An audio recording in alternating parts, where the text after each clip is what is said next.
Chapter 781. Do you mean that the wretched girl might have guessed something? Sun Yaozu had always listened to his mother-in-law's arrangements, but he was unwilling to give up. Damn it, I thought I could take revenge when I came back this time. Who knew that my second brother's family would raise a wolf cub? From what you're saying, you can't do anything to her this time. You can't even raise her well. You have to put in more effort. Old Man Yi, who had closed his eyes, suddenly opened his mouth inexplicably as if he was talking in his sleep. After that, he went silent. Yi Zhixiang's heart skipped a beat. She couldn't help but look at old Madame Yi and ask with her eyes. Your father is playing dumb now. He has one foot in the coffin, so he can only play dumb. Old Madame Yi said lightly. Every word could be understood, but when put together, those who didn't know the situation couldn't understand. Why did he have to pretend to be confused? As for what it was, only they themselves would know. Yi Zhixiang nodded. That's true. Father can only rely on me now. Revenge must be taken. Yaozu's eyes always remind me of the stupidest thing I've done in my life. Since she's still a wolf cub, we have to deal with her before she reaches adulthood. Old Madame Yi seemed a little tired. After she finished speaking, she looked a little tired. Even the wrinkles on her face deepened. She was already in her 60s. No matter how much she took care of her skin, the skin on her face still looked dry and wrinkled. Zhixiang, pay attention to the weather outside. Go back to the room and pack Yaozu's luggage first. Leave immediately when the rain lightens. If it's still this heavy, we have to leave. She raised her drooping eyelids. A trace of shrewdness flashed in her cloudy eyes. She sighed. It's too late. I'm afraid something will happen. Okay, go back to your room. I have to recite the scriptures. The wretched girl was too much like her mother. When she looked over, it was as if no demons or monsters could get close to her. Her mother was a daughter-in-law and respected her mother-in-law more or less, but the wretched girl didn't. There was calmness and disgust in her eyes. When she mentioned her grandmother, the coldness in her eyes frightened her, an old woman who had lived for more than 60 years. She was not easy to deal with. She was even harder to deal with than her mother. If he wanted to keep his daughter's family safe, he had to be careful. Old Madame Yi could warn her daughter's family to be careful of Yi Qian, but she didn't warn Yi Zhifan's family at all. She even asked them to return Yi Qian to her side. Her attitude towards the two families was extremely biased. It had been the same for so many years, and Yi Zhifan was already used to it. This old woman obviously came back for that wretched girl, Yi Qian. What do you think she's up to now? Back in the room, Sun Dongqing couldn't wait to ask. She didn't even check how much money was in the bank card that Yi Zhixiang had given her. Yi Zhifan looked at Yi Ying, who hadn't left yet, and said, Ying Ying, go back to your room and rest. Children shouldn't get involved in adult matters. You did a good job at your grandma's place today. Go back to your room and see what gift your aunt brought for you.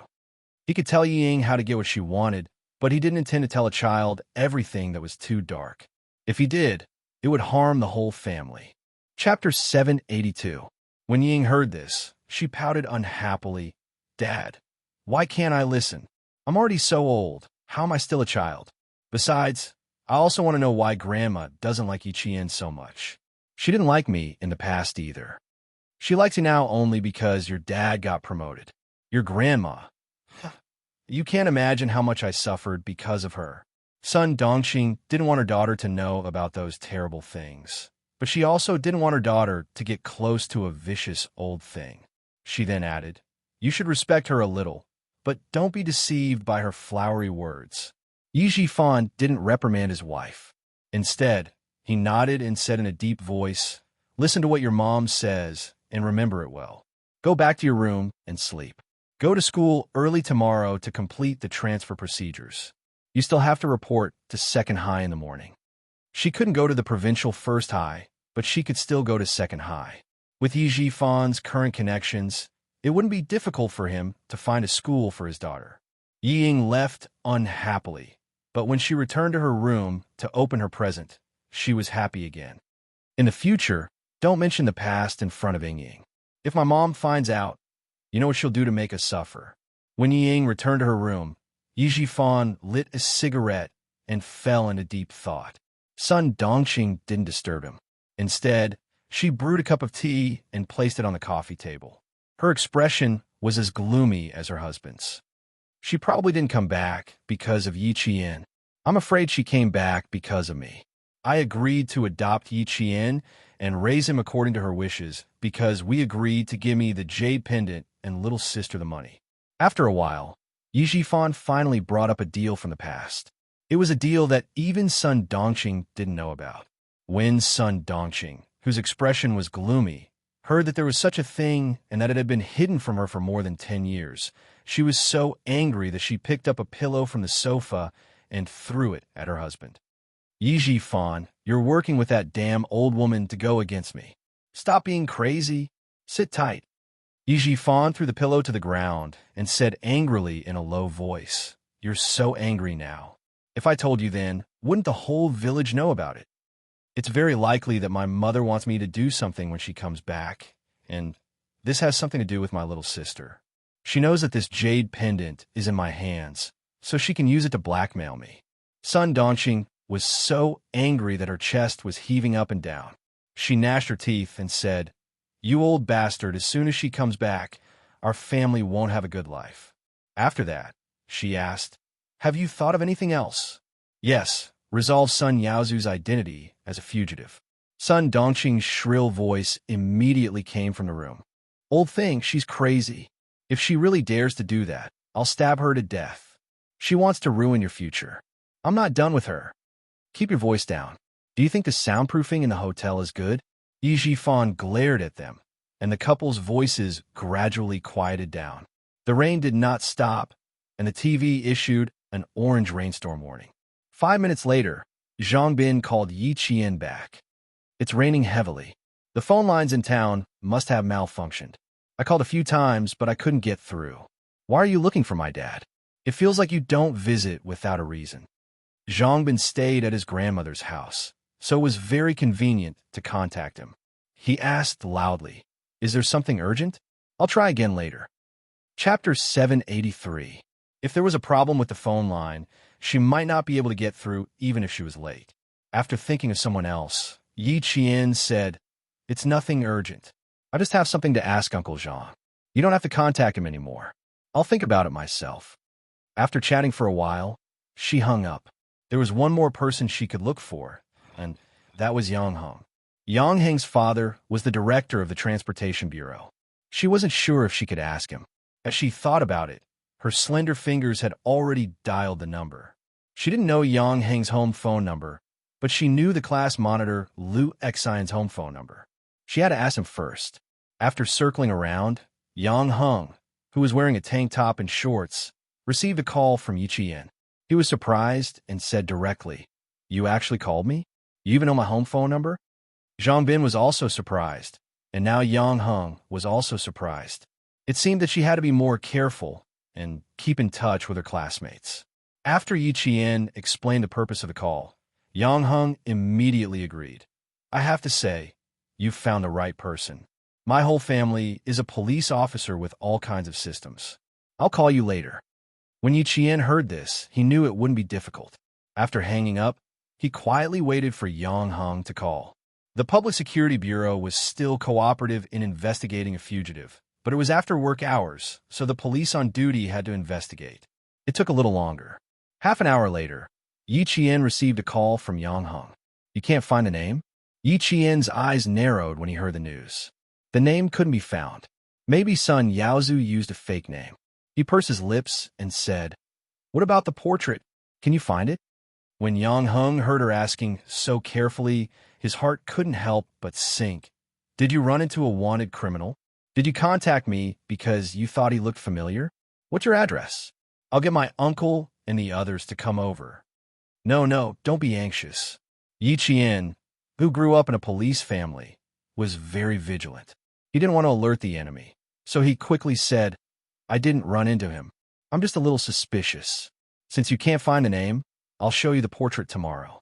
See if you can find it." Yang Heng sighed in relief and said with a smile, "That's fine.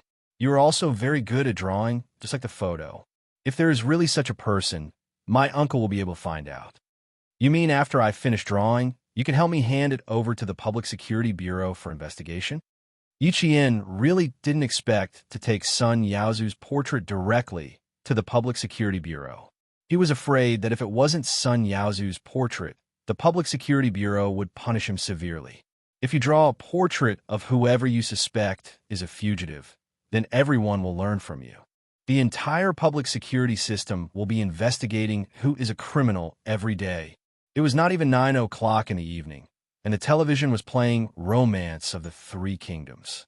It was about to show the return of Sima Yi, who was fighting in the south and north. Yi Qian even heard Zhuge Liang say, "What is there to fear about Chao Rui? The only patient is Sima." Immediately after, a man's voice was heard. Yi Qian quickly said, "Then you should rest early. We'll talk tomorrow." "Okay, see you tomorrow." Yang Heng immediately covered the phone before his father scolded him. He didn't want to embarrass himself in front of his female classmates. After hanging up, he stood up, raised his eyebrows, and said to Chief Yang proudly, "Yi Qian, the girl who helped the police solve a case in your unit last time. She's quite a good girl." With a senior high school student in the family, no matter which family it was inevitable that they would be nervous. Even Chief Yang was the same. He was afraid that his child would fall in love at such a critical time in high school. Chapter 784. Yang Heng's mother overheard the call from a girl and immediately told her husband. She was afraid that a girl would call a boy in the middle of the night. She was afraid that they were in a relationship. Director Yang laughed and scolded. "You little brat, you should learn more from her if you know she's good. I heard from your aunt that she took a college entrance exam when she entered the university, and her score was dozens of points higher than the admission score for undergraduate courses. Good students could play with good students, even if they were boys and girls."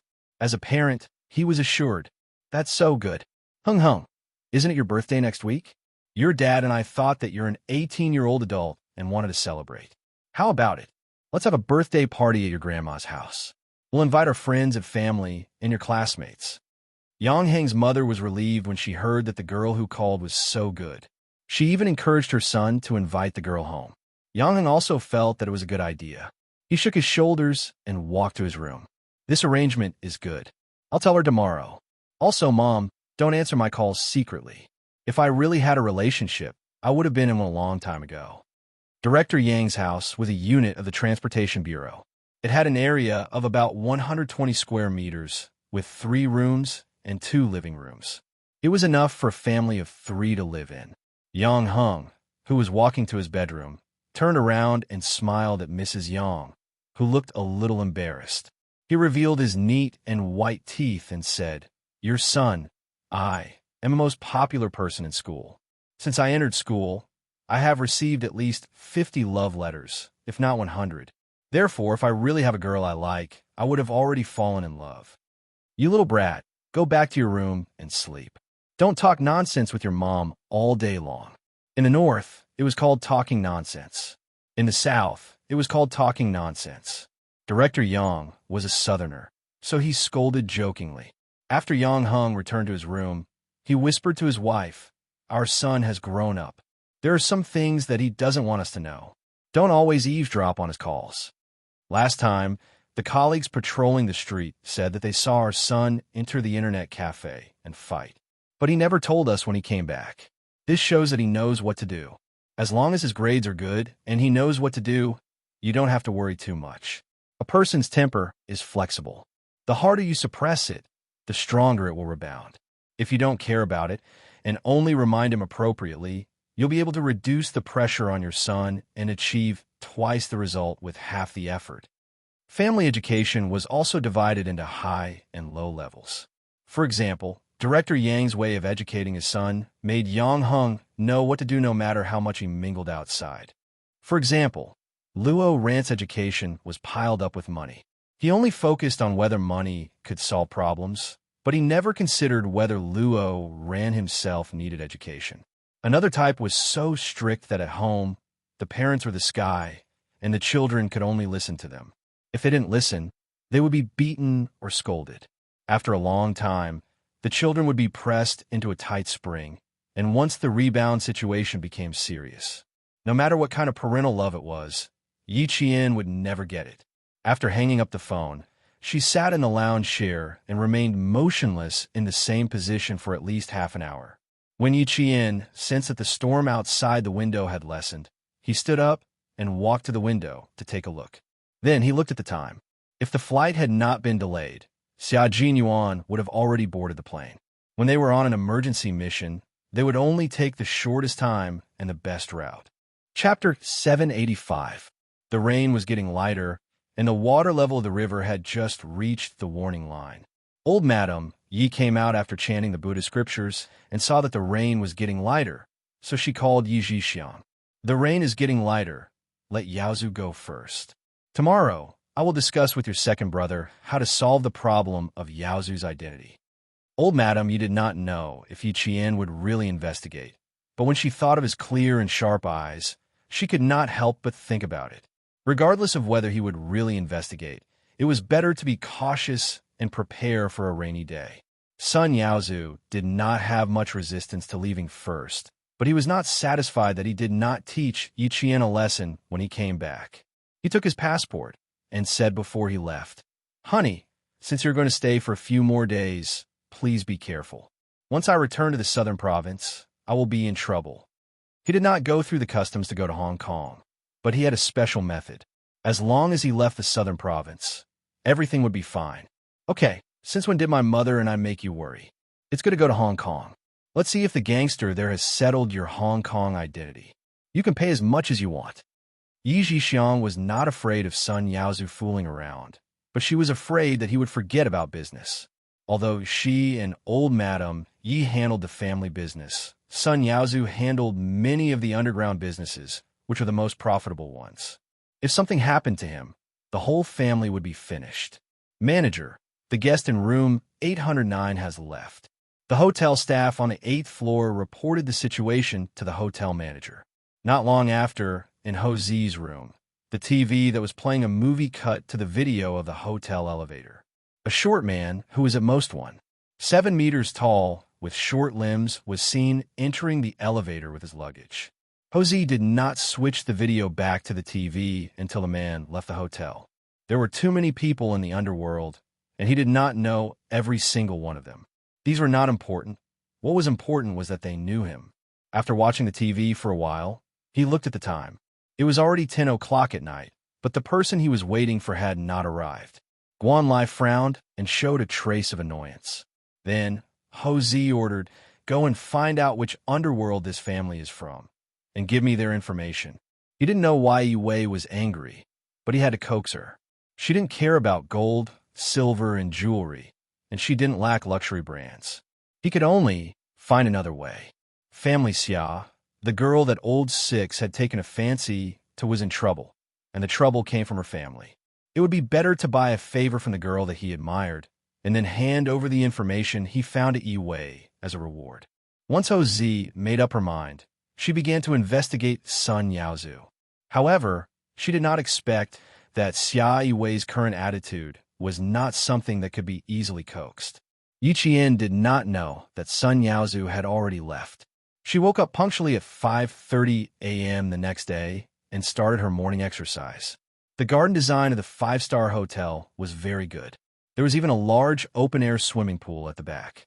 When Yi Qian jogged past the swimming pool, he happened to see a tall and sexy woman in a bikini emerge from the water.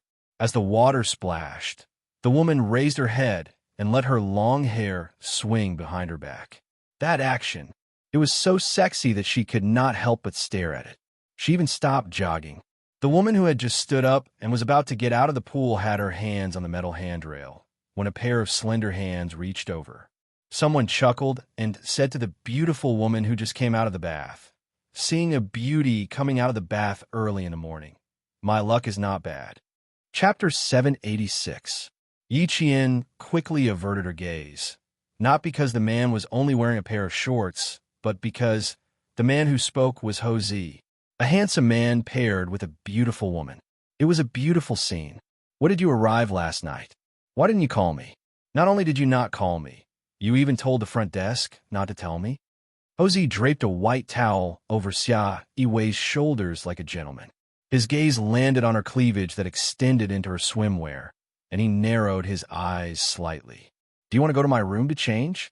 Yi Qian ran even faster. It wasn't that she wanted to see or hear, but she was running right next to them. She couldn't even continue running now. She'd better go back to her room to tidy up, check out, and leave quickly. She felt that when Ho Zi spoke just now, he glanced at her coldly with a hint of ruthlessness.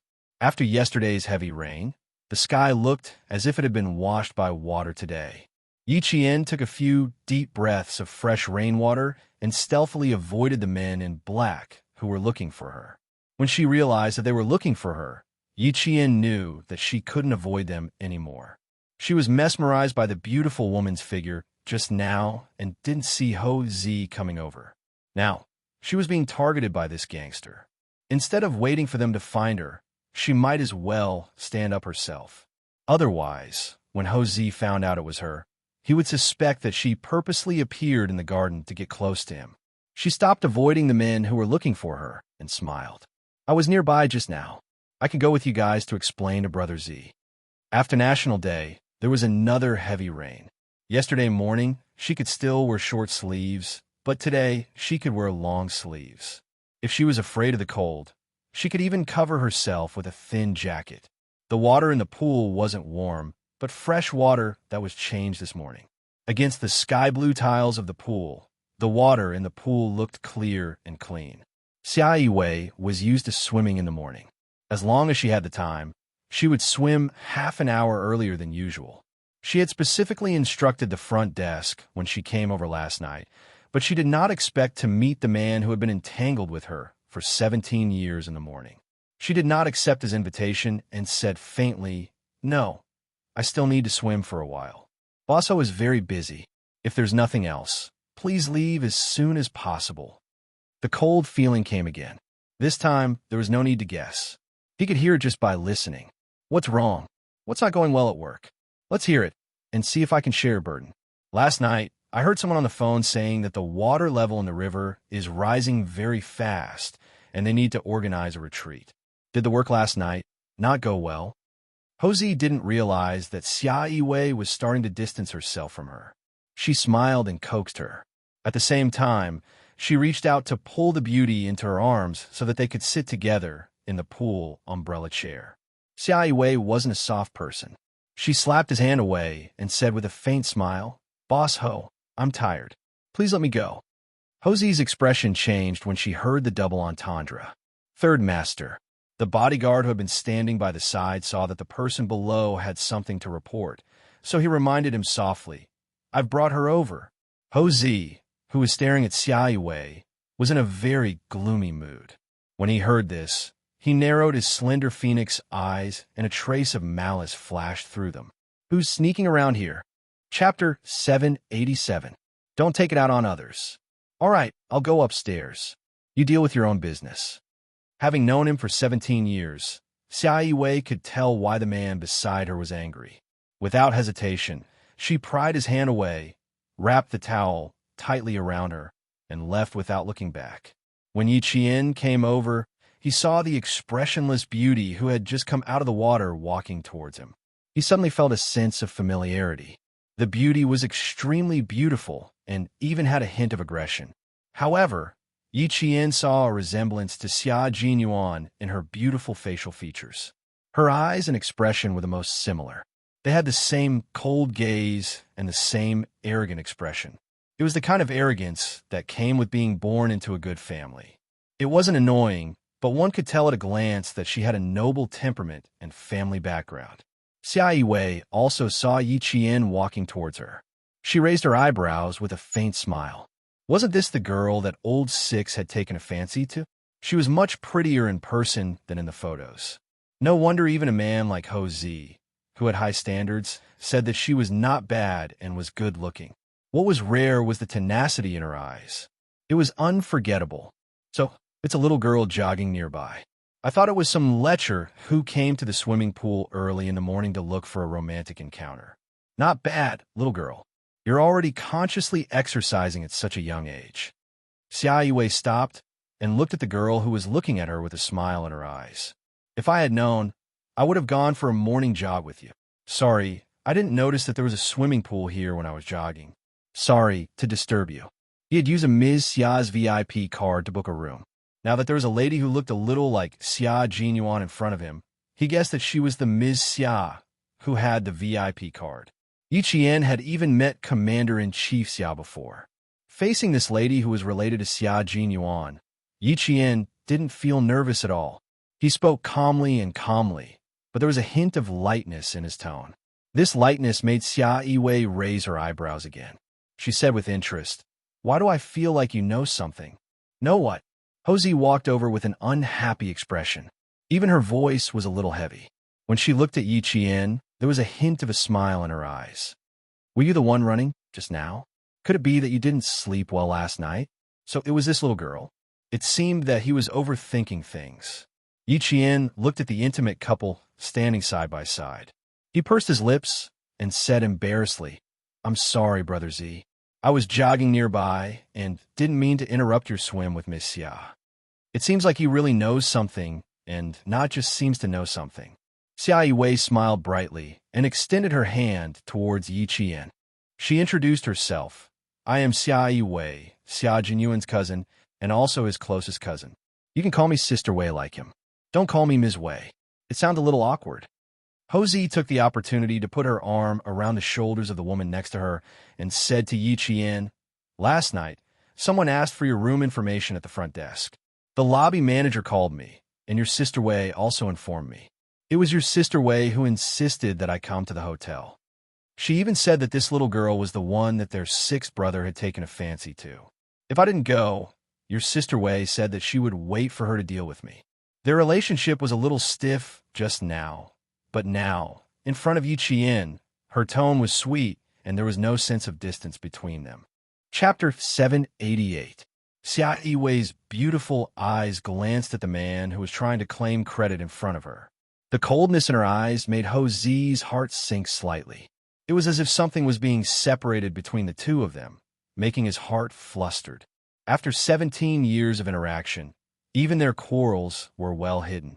Xia Yiwei didn't want Yi Qian to know about these things. She smiled and said, "Don't listen to his nonsense. Sixth brother called me before and asked me to look after you. I'm ashamed. I feel like I haven't done anything. If you have any problems in the future, you can contact me directly. My phone number is..." Xia Yiwei, who had seen Yi Qian's memory at the traffic bureau, directly reported her phone number, office number, and home number. She wasn't worried that Yi Qian wouldn't remember, and she only reported it once. Yi Qian looked at Xia Yiwei, who was already so beautiful with just a slight smile, and the amazement in his eyes grew. Family Xia's genes seemed to be very strong. Each one was more beautiful than the other.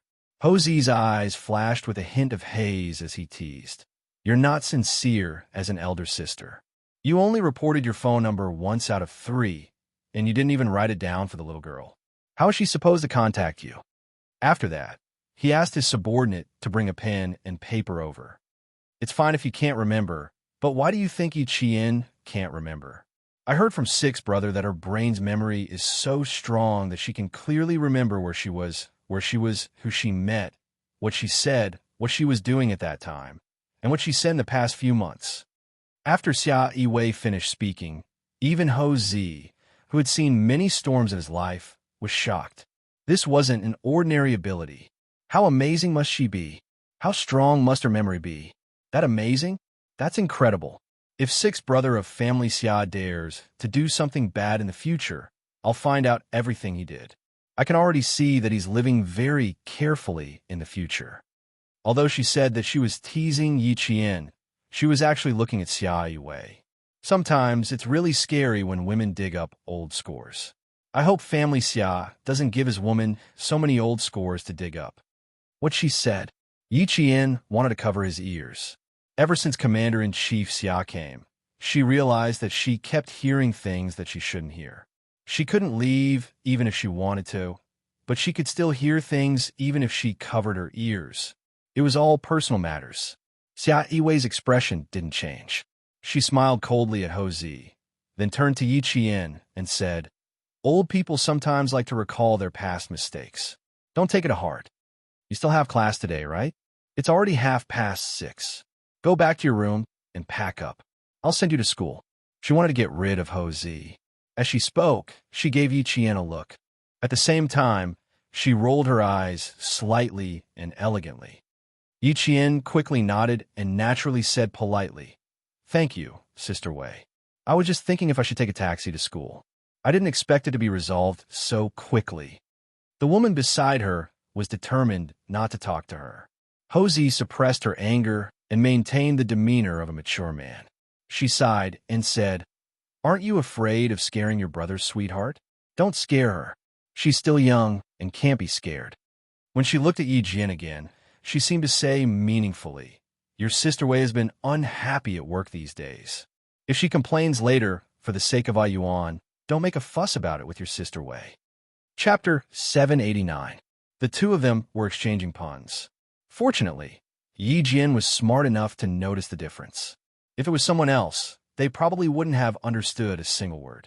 Hosey had already instructed her subordinate, "Go prepare breakfast and drive Miss Xia's car to the entrance." The breakfast was packed for Xia Yiwei and placed in the car. It was filled with exquisite pastries and a red date soup to warm up and dispel the cold. "Miss Xia, Brother Z said you were drenched in the rain last night. You must drink this soup. Brother Z is afraid you'll cough." The breakfast was personally delivered by the lobby manager. From the way he delivered it, it was clear that Ho Zi cared about Xia Yiwei. After the car door closed, Xia Yiwei glanced at the revolving glass door before starting the car and driving away. Yi Qian, who was sitting in the back, had never been interested in personal matters. He didn't look into the hall and said embarrassedly, "Sister Wei, I can go there myself. Why don't you drop me off at an easier intersection?" "Silly girl, although I don't want to talk to Ho Zi, I'm still very willing to send you to school." The unpleasant personal matters didn't affect the smile on Xia Yiwei's face. The haze in her eyes disappeared as she chatted with Yi Qian. "Brother Six told me a long time ago to take care of you. Now that the opportunity has come, you have to give Sister Wei a chance." There was a very important reason why Yi Qian didn't like to listen to other people's private matters. It was quite awkward to listen to other people talk about their own private matters. She looked a little unnatural and said with a look of embarrassment, "Sister Wei, don't take it to heart. I'm an adult. I can take care of myself. Besides, I'm at school all day. I really don't have anything to trouble Sister Wei with." Xia Yiwei glanced at the rearview mirror and saw that Yi Qian's fair face had turned red. She immediately smiled. When a beauty smiled, it was as if 100 flowers were blushing. "Oh my God, Yi Qian, you get shy too easily. Let me tell you, Brother Six is a thick-skinned person. He's been a hooligan since he was young. If you're so shy, he'll definitely eat you up. Sister Wei, let me tell you, don't spoil him. Sixth brother, you look cold and arrogant now, but when you wear the military uniform, you can directly become the spokesperson of the army. But once he unleashes his inner strength, no one in our family can withstand it. You can't spoil him. If you say one, it's one.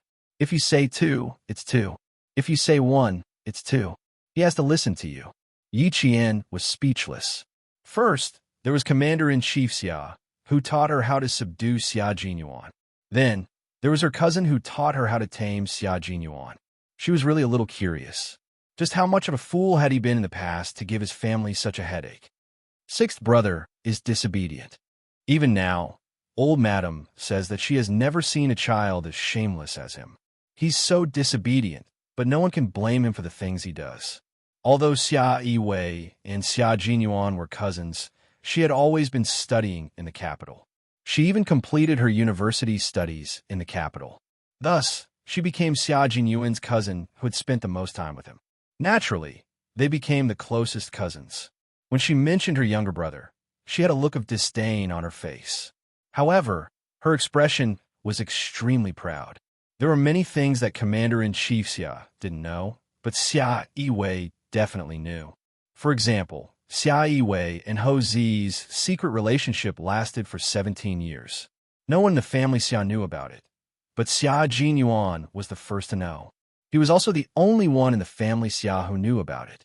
Chapter 790. I'm different from Ho Zi. We can't conspire together. It's been 17 years, and the whole family doesn't know that sixth brother contributed greatly. but I didn't expect that you would bump into us at the hotel. At this point, Yi Qian's eyes flashed faintly, and a strange feeling rose in her heart. Their 17-year relationship was not discovered by the family, but she happened to bump into them. She couldn't help but think deeper about it. Brother Z is very good to Sister Wei. He even put in a lot of effort to prepare breakfast for her. Yi Qian, who couldn't figure it out, didn't dare to say too much. Even Xia Jinyuan helped her hide their relationship. It was enough to tell that family Xia would definitely oppose it if she found out. What's more, Ho Zi had said, if you have any complaints, don't be calculated with Sister Wei for the sake of Captain Xia. After saying that, she even gave him a meaningful look, clearly reminding him to be careful in the car. What exactly should she be careful of? How could an outsider like her understand what was going on between the two of them? She couldn't see how the two of them interacted, but she could tell that their relationship was very difficult. One was a public figure, while the other was a politician. The two of them even had different political views. It would be strange if family Xia didn't object. Xia Wei tightened the steering wheel, made a gentle turn, and drove straight ahead. She could see the gate of the provincial first high school. Yes, it's very good. Unfortunately, there are too many things between us. It's like a river between us.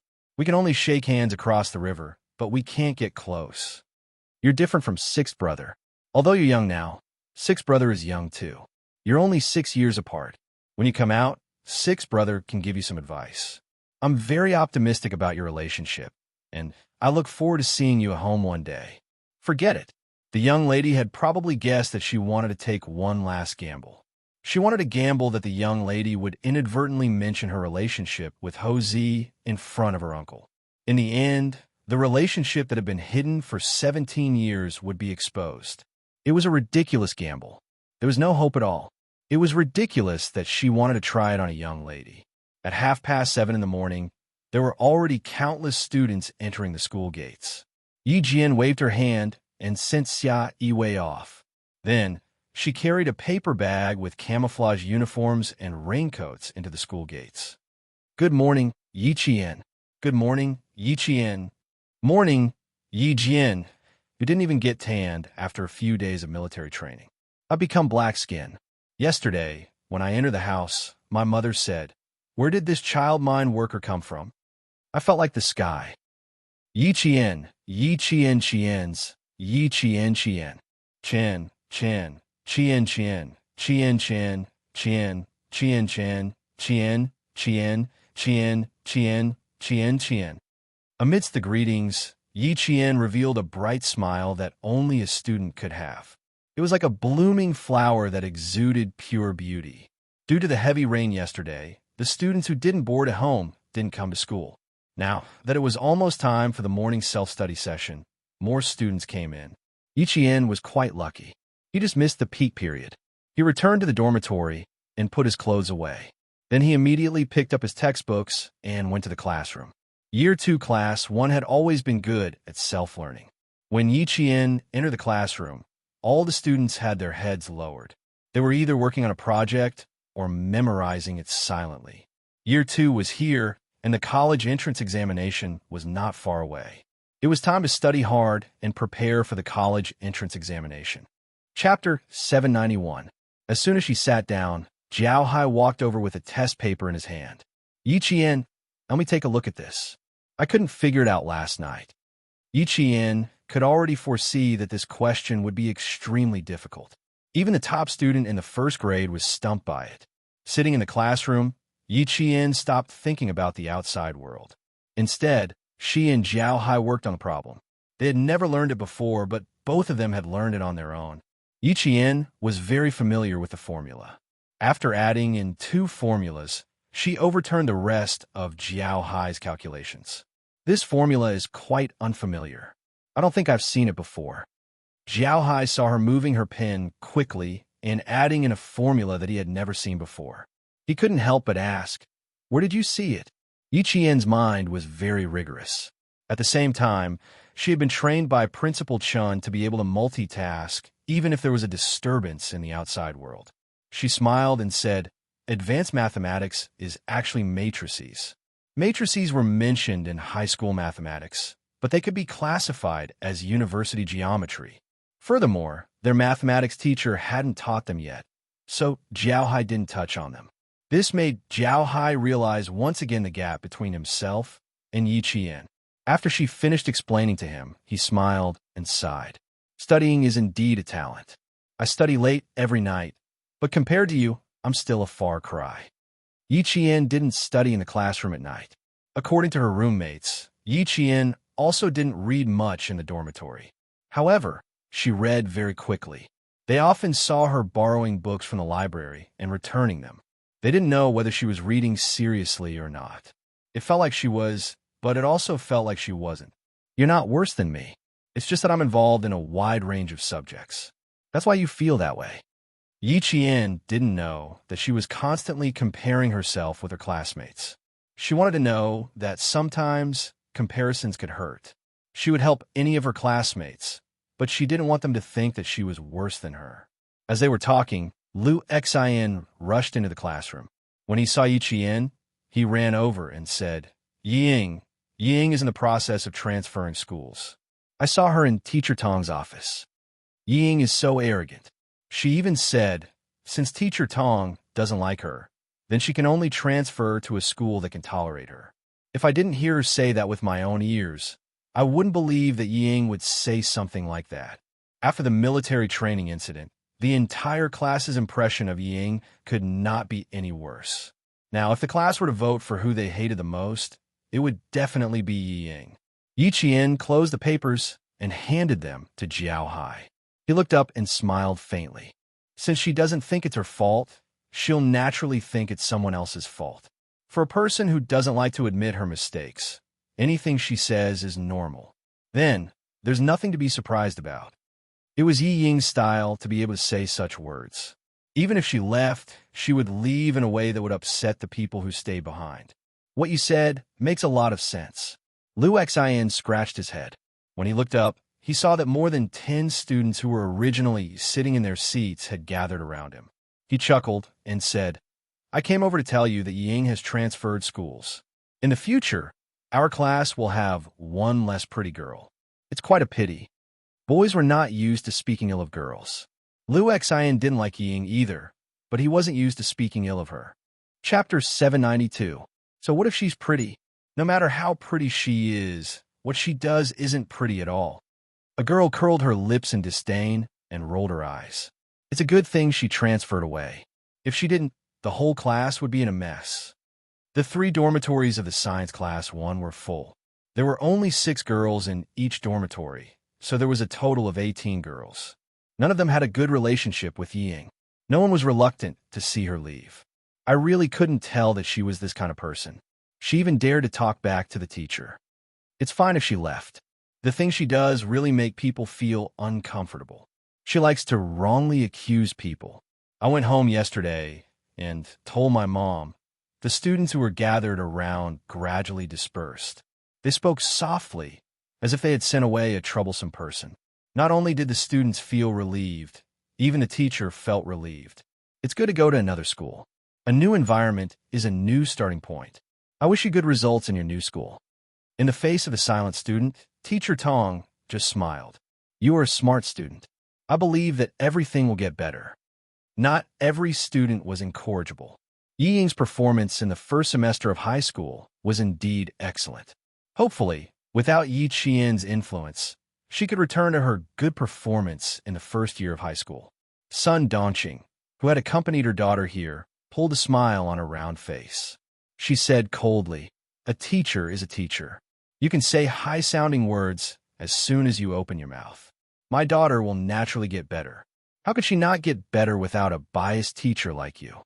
If a student's words and actions had a chance to change, but as an adult and a student's parent, then the atmosphere in the family was bad. A student's growth could not be separated from their family. With such a mother by her side, Teacher Tong shook her head secretly and maintained her smile. She replied calmly, we teachers treat all students equally. If any parent thinks that I'm inappropriate in my work or biased in your child's education, you're welcome to point out. After teaching for so many years, Teacher Tong naturally would not give Sun Dongqing a chance to make a scene. After saying that calmly, she looked at Yi Ying with a smile and let the girl who was no longer her student speak. How could Yi Ying say anything? She smiled coldly and said, I still have to rush to class in the province's second high school. I'll have the opportunity to listen to Teacher Tong's teachings. Goodbye, Teacher Tong. Compared to Sun Dongqing, as a daughter, Yi Ying's words were more artistic. Even if this kind of student transferred to a good school, with such an indiscriminate mother by his side, it would be difficult for him to become a great talent, but he could still become a small talent. Compared to Yi Qian, Yi Ying paled in comparison. The mother and daughter walked out of the teacher's office. Yi Ying's face was gloomy. She was no longer as arrogant as before. Mom, let's wait for Dad in the car. She didn't want to stay in this place any longer. What are we waiting for in the car? Your father has the car keys. Let's go straight to the principal's office to look for him. Sun Dongqing, who had never thought that her daughter had done anything wrong, could not feel Yi Ying's awkwardness at school. She smiled and said, Mom is happy that you don't have to suffer from your own class teacher's anger. She gritted her teeth and said, If it weren't for the fact that you still have to report to second high, I would have run into the classroom and tear that wretched girl's mouth apart. Let's see if she still dares to speak ill of you in the future. Chapter 793. A child with a mother was a treasure, while a child without a mother was a blade of grass. In Sun Dongqing's eyes, Yi Qian was just a blade of grass. Two girls walked towards her from the corridor. When they saw Yi Ying, they stopped in their tracks. They lowered their heads and whispered, Yi Ying from Class 1. I didn't expect her to be this kind of person. How disgusting. Let's go, let's go. Saying it was embarrassing was an understatement, but the students from other classes were disgusted. How could they not hear their whispers when they brushed past each other? Yi Ying's face turned pale when she heard them.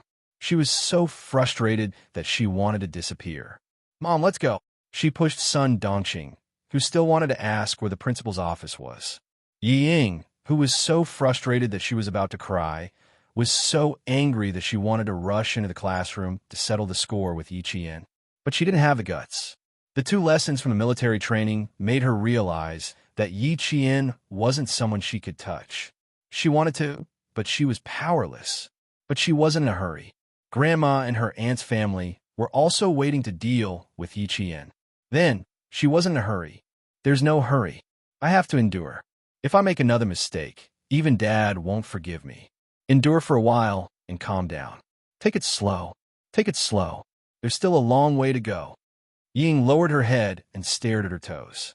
She softly warned herself in a voice that only she could hear. Yi Ying finally learned her lesson after suffering one loss after another. She temporarily suppressed her impulses and didn't run to the classroom to cause a ruckus. Sun Dongqing saw her daughter walking down the stairs and cursing Yi Qian. Damn girl, you're getting bolder and bolder. She hurriedly chased after her. In the principal's office, Principal Chow directly rejected Yi Jifan's request. He said calmly, It's the morning self-study period. The students have already started class. Our school prohibits students from running out during class. Please forgive us. Your school is indeed strict. It's a pity that my daughter doesn't know any better and missed out on such a good school. Yi Jifan could tell that the school was trying to protect Yi Qian. A cold glint flashed across his eyes as he stood up with a smile. Then I won't disturb Principal Chow any further. I'll treat you to a meal when I have the chance. There were 3 things that Yi Jifan wanted to take care of when he came to school. In the end, he only managed to help Yi Ying with the transfer procedures smoothly. The other 2 things were not completed. She wanted to personally retrieve Yi Ying's school records, but failed. She also wanted to meet Yi Qian, but failed. As long as Yi Qian was still in school, old Madame Yi and Yi Jifan had no way of seeing Yi Qian. They didn't even have an excuse to ask her to come out.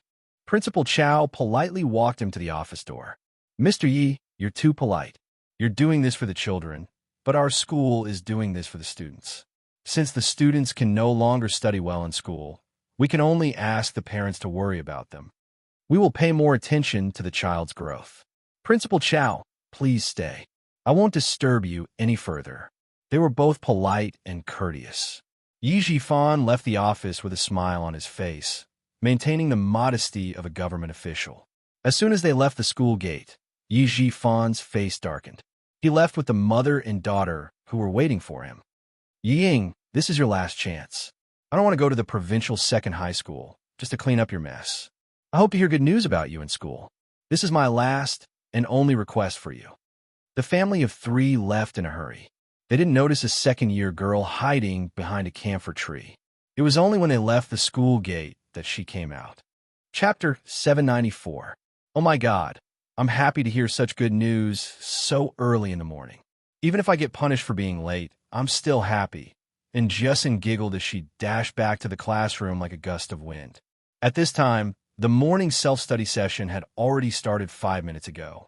The second-year class 1 students were late to copy the text 5 times as punishment. After the morning self-study session, and Justin, who had to copy the text as punishment, took her notebook and sat at the same table as Yi Qian. While she was busy copying the text, she could also join in the discussion about Yi Ying's transfer. Aren't I late? I happened to see Ying walking with her parents. She walked so fast as if she had wheels on her feet. She wrote quickly and did not forget to laugh. Evil people get their just desserts. Sirs are right. So that's what happened. She's too bold. She even wronged her own instructor. She deserves to be expelled. She really deserves it. The second-year class 1 has sent away a plague. Most of the students thought so. Those who had been in the same class as Yi Ying in the first year wanted to say something, but their voices were weak and could not compete with Tao Tao's criticism. After a few words, they stopped.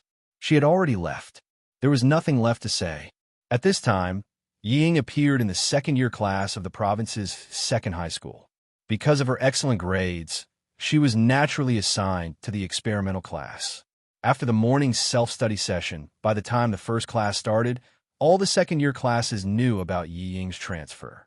Even her disrespect to Teacher Tong was spread. Yao Jing knew that Yi Ying would transfer schools, but she did not expect her transfer to be so fast. She looked for Luo Ran, who also knew about the news, 10 minutes after class ended. You'd better not stand up for her. She's gaining momentum. Even if you stand up for her now, you won't gain anything. Yao Jing looked at Luo Ran, who was so angry that his face was contorted. She calmly analyzed, also, I need to tell you that Yi Qian might have some martial arts skills. I didn't see it during the tartar practice session, but all the second-year class 1 students said that Yi Qian is good. Think about it. Do you think you can defeat someone like him with your fists alone? This was not good news. If she did not tell Luo Ran in advance, she was afraid that he would go after Yi Qian in a fit of anger. It wasn't because of Luo Ran that he reminded him, but because he thought that he needed to use the people in society that Luo Ran knew to stand up for him. Don't worry, I'm not going to look for her now. Next Friday, I have a duel with Yi Qian. When Luo Ran returned home, he was also severely taught a lesson. Even his pocket money was confiscated. He also had to shrink his neck and live his life. Yao Jing looked at him in disbelief, but when she heard that he was going to have a duel with Yi Qian next Friday, her eyes lit up. That's fine. We have to behave ourselves for the next half a month. Don't let anything happen in school. After that, he continued, what about Yang Hong? You haven't made up with him yet? For the sake of Yi Qian, was there a need to go over and apologize? Yang Hong was not petty. Bah! At first, Luo Ran was still considering whether he should reconcile with Yang Hong. Now that he was asked to take the initiative to apologize, Luo Ran immediately turned hostile and shouted in a rough voice, I fucking broke up with him a long time ago. It was impossible for them to reconcile. Fine, fine. Why do you care so much? Go to class. He was truly a piece of mud that couldn't be supported. A real man should know when to yield and when to stand tall. He didn't even know that. Yao Jing, who had finished criticizing him in her heart, glared at him. She did not try to persuade him anymore. She turned and walked towards the classroom. After taking 2 steps, Yao Jing counted on her fingers. Next Friday, wasn't it Yang Heng's birthday? Chapter 795. Then she would have to think about what gift to give him. It was his 18th birthday, so she had to make it special. She wondered if Uncle Yang and Annie Yang would consider holding a birthday party for Yang Hong. After all, it was his 18th birthday. They would probably do it, right? To hold a birthday party She would have to buy a gown and do her hair. She still wanted to give Yang Hung a gift. Yang Hung had already arranged to meet Yi Qian at noon. At noon, Yi Qian met Yang Hung on the school's rooftop after lunch. The weather had turned cold. Standing on the rooftop, they felt the cool breeze of autumn. Yang Hung arrived about 5 minutes early. When he saw Yi Qian, his handsome and clean face broke into a smile. This place is not bad. You can see the river. You really know how to find a place to hide. I haven't been to the rooftop of a school building. Yi Qian walked to his side and looked over at the same spot. She saw the river flowing to the end. She handed over the portrait in her hand. I'll have to trouble you with this, but please keep it a secret for me. In 1997, the public security system was still being improved. Not all wanted criminals and fugitives had portraits. Sometimes, even if there were, it was only in the local public security system. It was not in the national public security system. Yang Hung took the portrait and looked at it. He praised, I didn't see it last time. This time, I got what I wanted. It's really good. It's at a professional level. Where did you learn this? Do you still have time to learn? This question was a bit sharp. Yi Qian raised her eyebrows and chuckled. This is called talent. Sometimes, you don't have to put in a lot of effort to learn. When you want to draw, you could draw it. It's my birthday next Friday. Come to my 18th birthday party tonight. Yi Qian was still thinking about how to explain, but Yang Heng's focus was not on how she could draw, but on inviting her to his birthday party. Yi Qian was stunned when she heard that he was inviting her to his 18th birthday party. My 18th birthday party? I'm going? In her previous life, Yi Qian had never attended anyone's birthday banquet. She lived such a life and didn't want to disturb others' peace. She was afraid that Yi Ying would vent her anger on others because of her. Therefore, not only did she not attend a birthday party in her previous life, she did not even have a single good friend. She was indeed a little surprised to receive such an invitation, but she quickly calmed down and said with a smile, How can I go? The people you invited are all classmates. I'll go over now. My classmates have been encouraging me to invite you. There are a few darts enthusiasts in my class. They know that you're good at shooting, so they want to see if you know how to play darts. The reason was very good, and it was a real reason. Seeing her so surprised, Yang Heng's clean face showed a little embarrassment. It's a little sudden. I also plucked up the courage to say it in one breath. I'm afraid that I won't have the courage to say it later. It's not sudden. I'm just a little surprised. If that's the case, I'll definitely be there on time. Yi Qian didn't refuse. She wanted to live a real, happy high school life that she had never experienced in her previous life. She didn't think she could refuse a normal social life. Once rejection became a habit, she would lose not only fun, but also friends. After getting a response, Yang Hung returned to the classroom. Several boys in the class surrounded him. How was it? Did you agree? Hey, hurry up and say it. Chapter 796. I scared her. Yang Hung deliberately sighed to whet the appetite of the boys who were good at darts. I'm also quite embarrassed myself. The boys thought that they had lost their chance and shouted in unison, Fuck, even a handsome guy can't do it. Where's the pretty girl in our class? Let's invite the pretty girl to play. Yi Qian's seniors were all curious about her. She didn't even study in high school, yet she could get into a second-tier university just by taking a test. She was like a genius. Yang Hung teased them, then slowly smiled and said that Yi Qian had agreed to participate. The boys immediately put their arms around Yang Heng's neck and said, Are you kidding us? You're asking for a beating. Not long after, the boys started laughing and playing around. School was a place where there were only worries about studying. Aside from that, all that was left was happiness and happiness. Yi Qian missed out on such a simple school life in her previous life, but she would not miss it again in this life. Yang Hung held a birthday party for his birthday. Other than his classmates, he also invited the students from the same basketball team as him. As for Luo Ran, when he heard that Yang Hung had invited his teammates, he threw the basketball in his hand to the ground and left. What's this? Isn't it just an 18th birthday party? What's so great about it? When I'm 18, we'll all go to the Caesar Grand Hotel. As soon as he left the basketball court, Luo Ran snorted with a gloomy face. I'll deal with you sooner or later. His bad relationship with Yang Hung was not a secret in school. When Yi Qian heard the boys from her class talking about it, She couldn't help but frown. Luo ran like to play dirty, so Yang Hung had to be careful. Yi Qian planned to mention it when Yang Hung brought the news back to her, but the intense monthly exam was about to start. Yi Qian even used her free time to study. Sometimes it was for herself, sometimes it was for her classmates. I got this question wrong again. I'm so stupid. Teacher Zhang said so last time. I even got 2 basic questions wrong. Sigh, I was too careless. Yi Qian seems to have scored full marks again. I have to learn from her. Her grades have always been very high. The monthly exam is a piece of cake for her. Hey, can you explain this question to me? I got it wrong. After 4 consecutive nights of self-study, the self-study class on Friday night became a discussion class. Yi Ying's departure did not affect the class. One had an exam, so no one had time to care about other things. Yi Qian had to pay attention to the abrasions on his arms this week, so he didn't even go to the training grounds. He spent all his time at school. After waiting for 5 days and not seeing Yi Qian, old Madam Yi, who was staying in the hotel, did not look too good. Zhifan, do you think Mom is easier to coax than before? You can easily deal with the tasks that are given to you?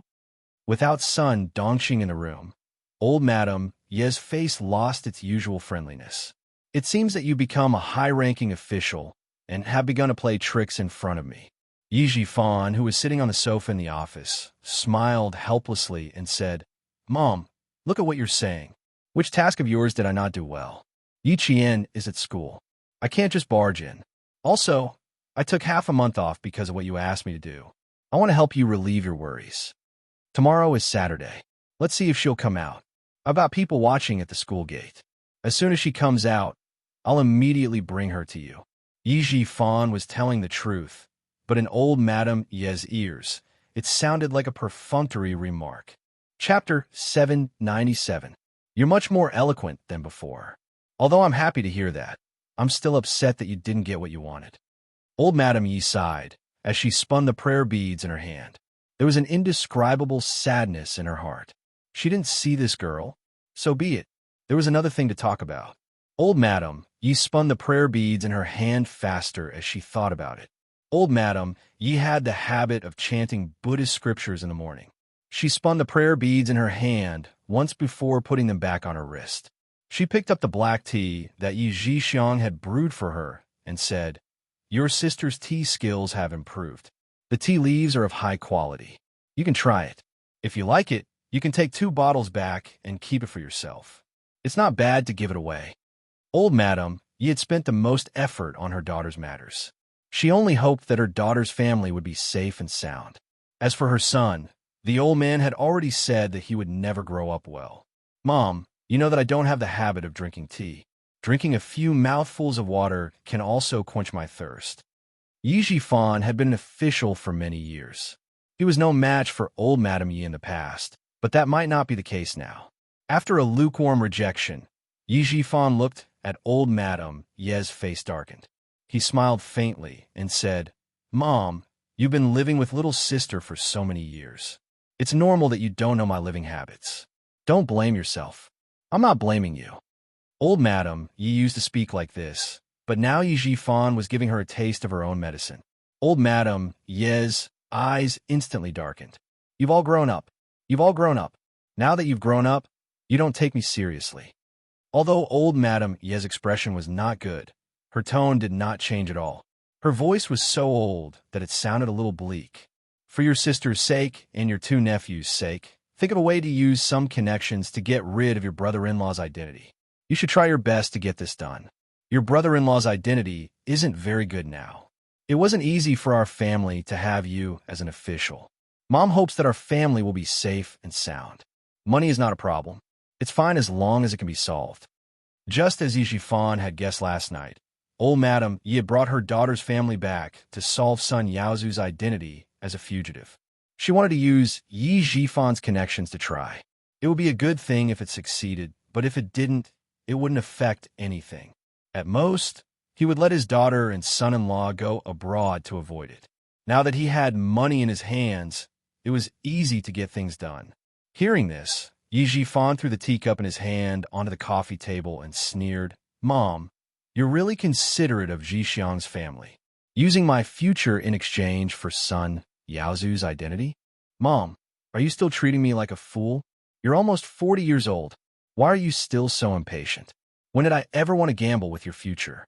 It's just that since you've been promoted so quickly, you should have some backing. That's why I wanted to see if you had any ideas. His impatience made old Madame Yi feel even more relieved. Since he dared to give her such a cold shoulder, it seemed like he really did have a powerful backing. Yi Jifan's expression was not just cold. He said directly, "Then I can only tell you that I really don't have any ideas. Changing the identity of a fugitive just like that? You're really daring. All these years, I'm used to spending money to settle things. The older I get, the more I don't know how to restrain myself." Chapter 798. As he spoke, he stood up. His eyelids drooped lightly as he looked coldly at the old lady. "I still have some matters to attend to in the afternoon, so I can't accompany you anymore. Goodbye." A trace of coldness flashed through old Madame Ye's cloudy eyes. The nerves on her orange peel-like old face twitched slightly. Her double chin also trembled. This time, old Madame Yi was really angry. "Stop right there." She stood up as well and coldly looked at this son that she had only brought back from the outside and lied to old man Yi that she had carried for 10 months. She said in a low voice, "You don't have a right to shout and wrangle in front of me. If it weren't for me, who knows where you would still be a beggar right now." Old man Yi had already said that before. Since he wasn't her biological son, she naturally wouldn't be able to raise him well. In return, Yi Jifan smiled coldly. "You don't have to worry about whether or not I'll be a beggar somewhere. That's right, I'm not related to you by blood, but I'm related to the Yi family by blood. Otherwise, how could Dad not have realized that I wasn't his son at all back then? In the past, you could use the fact that I'm not your son to threaten me, because I had to go through a background check. But now, do you think it's still okay?" Since he'd already torn down the last piece of cloth, Yi Jifan didn't want to give her any face. "I treat you as my mother, so you're still my mother. If I don't acknowledge you and want to look for my biological mother, you can't do anything to me. Mom, you're old. You're almost 70 years old. How can you still be so lawless outside? Follow little sister and enjoy your old age. You should stay out of the affairs of your children and grandchildren. It seems that you don't want the jade pendant I gave you." Old Madame Yi, who was so angry that her heart ached, took out her trump card and coldly threatened, "This is the jade pendant that Sun Xueqing gave to Yi Qian. As an uncle, how can you be so shameless to hide it? This unfilial thing.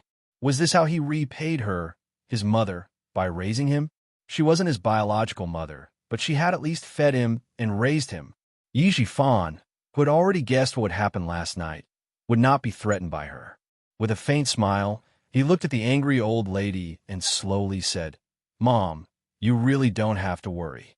Little sister took away sister-in-law's pitiful pension. At least that girl Yi Qian knows that I took this jade pendant. I forgot to tell you that Yi Qian still remembers when she was 3 years old. Do you think she remembers that you and Xiao Mei received the pension from eldest sister-in-law?" Yi Jifan had thought it through last night. Now that the identity of the person behind Yi Qian was still unknown, it would be unwise to confront her again. In that case, their family could only bear with it and wait for his position to be completely stabilized. Their daughter, Ying, would also be able to make a move against Yi Qian. The jade pendant would allow him to have a meteoric rise in his career. Yi Qian would not be able to take it away from him. After speaking, Yi Jifan tidied his clothes and didn't forget to tell old Madame Yi, "Rest well." Only then did he leave. This time, old Madame Yi was defeated by the son she had brought in. She thought that she had everything under control, but she didn't know that Yi Jifan used to be a wolf in sheep's clothing. Now that he had a certain status, he didn't need to be afraid of old Madame Yi anymore. If old Madame Yi still wanted to use him to settle the matter with her biological daughter, Yi Jixiang's family, then she had no choice but to swallow her anger. In terms of scheming, Yi Jifan had reached his current position. How could he be worse than an old lady? Chapter 799. Old Madame Yi, who knew she was at a disadvantage, didn't say anything else. She watched as Yi Jifan left the room and slowly sat down on the sofa. After a long time, a cold smile appeared on her lips. Very good. You do have some ability. Yaozu's matter should be settled by him. The confrontation between the mother and son fell into the ears of Ho Zi's subordinates. They recorded the conversation on a tape and sent it to Ho Zi that night. Ho Zi wasn't interested in the family's secrets, but with this tape, she had an excuse to call Xia Yiwei. No matter how many things happened outside, it didn't affect Yi Jian at school. After 4 days, the gauze on her arm could finally be put aside. By next Friday, the graze of the stray bullet had completely healed, leaving only a scar the size of a 5mm bullet. Yi Jian looked at the wound that she could see when she raised her hand. She thought of the fine scars on Xia Jinyuan's shoulders, arms, and chest. This time, she had another scar that represented glory. The first scar was the slightly large one on her lower back. It was the scar that scared Jiasin when she took a shower. It was the scar from the fight with the mercenaries in the no man's land. It had been 2 weeks since the military training. The second and third year students had gradually gotten over the influence of the military training. They would only occasionally mention something about the military training. On the 20th of October, the weather was cold enough to wear 2 sets of clothes. Yi Qian's clothes were relatively simple, except for the school uniform. It was still the school uniform. She didn't have much money to buy clothes, so 2 sets of school uniforms and 2 sets of camouflage uniforms were just right for training. After class on Friday, Yang Heng carried his backpack on one shoulder and stuck his hands in the pockets of his school uniform. The handsome and clean boy stood there like the sun. Even if his gaze was empty, it still attracted the attention of many girls. Yao Jing, Wang Dandan, and Lu Mei walked together. As they chatted and laughed, they saw Yang Heng standing at the school gate. Among the large group of students, the most eye-catching one was the tall and thin Yang Heng. He was easily spotted. Is he waiting for me? You two go home first. I saw Yang Heng. Yao Jing, who was walking in the middle, let go of her friend's hands and skipped a step forward. She pointed to the figure at the school gate and said with a smile, Yang Heng is waiting for me in front. I'm going to find him first. After Yi Ying left, Yao Jing no longer hid her thoughts. Amidst her friend's laughter, Yao Jing practically skipped over. Yang Heng, who was originally standing at the school gate, had disappeared. In other words, he wasn't waiting for Yao Jing at all. It was just her wishful thinking. Yang Heng was waiting for Yi Qian. The whole class had already boarded the bus, except for Yi Qian, who had finished school a little later than them. I was really worried that you wouldn't come because you had something to do. Now that I've received you, I'm relieved. After receiving her, Yang Heng, whose footsteps were much lighter than before, laughed heartily. The few darts players in the car were even more nervous than me. They were even more afraid that you wouldn't be able to come at the last minute. The juniors in the first class all said that Yi Qian was a very busy person. Sometimes, they couldn't find her even if they wanted to. Yi Qian's lips curled up slightly. Her beautiful face had a faint smile like a blooming flower. No, I won't change my mind easily unless I really have something to do. Have fun tonight. The birthday party is at the hotel that my aunt owns. You can sleep in the hotel. I've arranged a separate room for you. Chapter 800. It wasn't because Yi Qian didn't know her classmates, but because Yang Heng subconsciously felt that girls like Yi Qian valued personal privacy.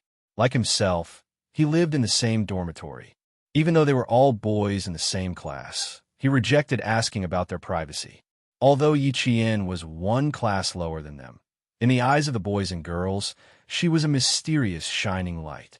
They couldn't help but be curious and want to know more about her. If they were to share a room because of their curiosity, Yi Qian wouldn't be able to sleep tonight. It was a very careful arrangement. Although Yang Heng was a boy, he was also a very careful and thoughtful boy. The bus arranged by Yang Heng's aunt's hotel could seat 56 people. Including Yi Qian, there were 55 people. There was only 1 empty seat. The bus was right in front of them. They could see it within 10 meters of the school gate.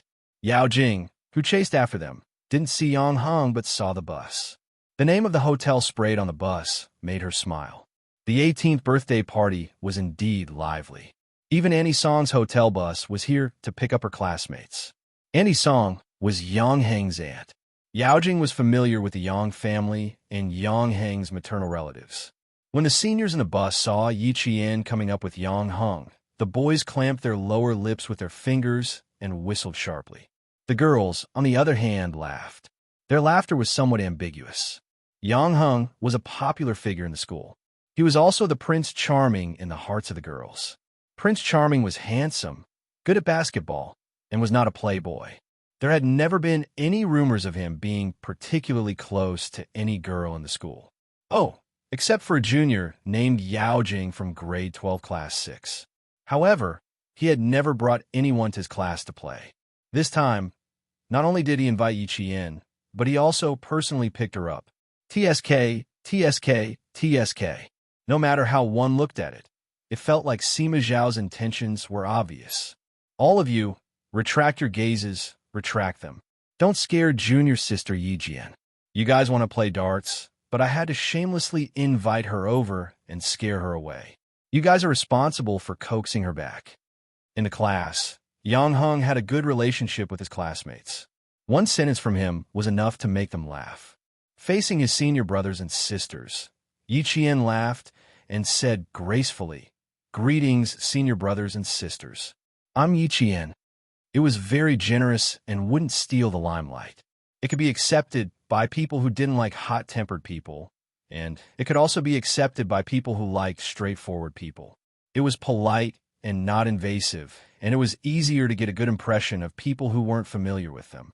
Junior sister Yi Qian, I heard that you're very good at shooting. Later on, we won't have any target practice, so we'll only be playing darts. Do you want to have competition?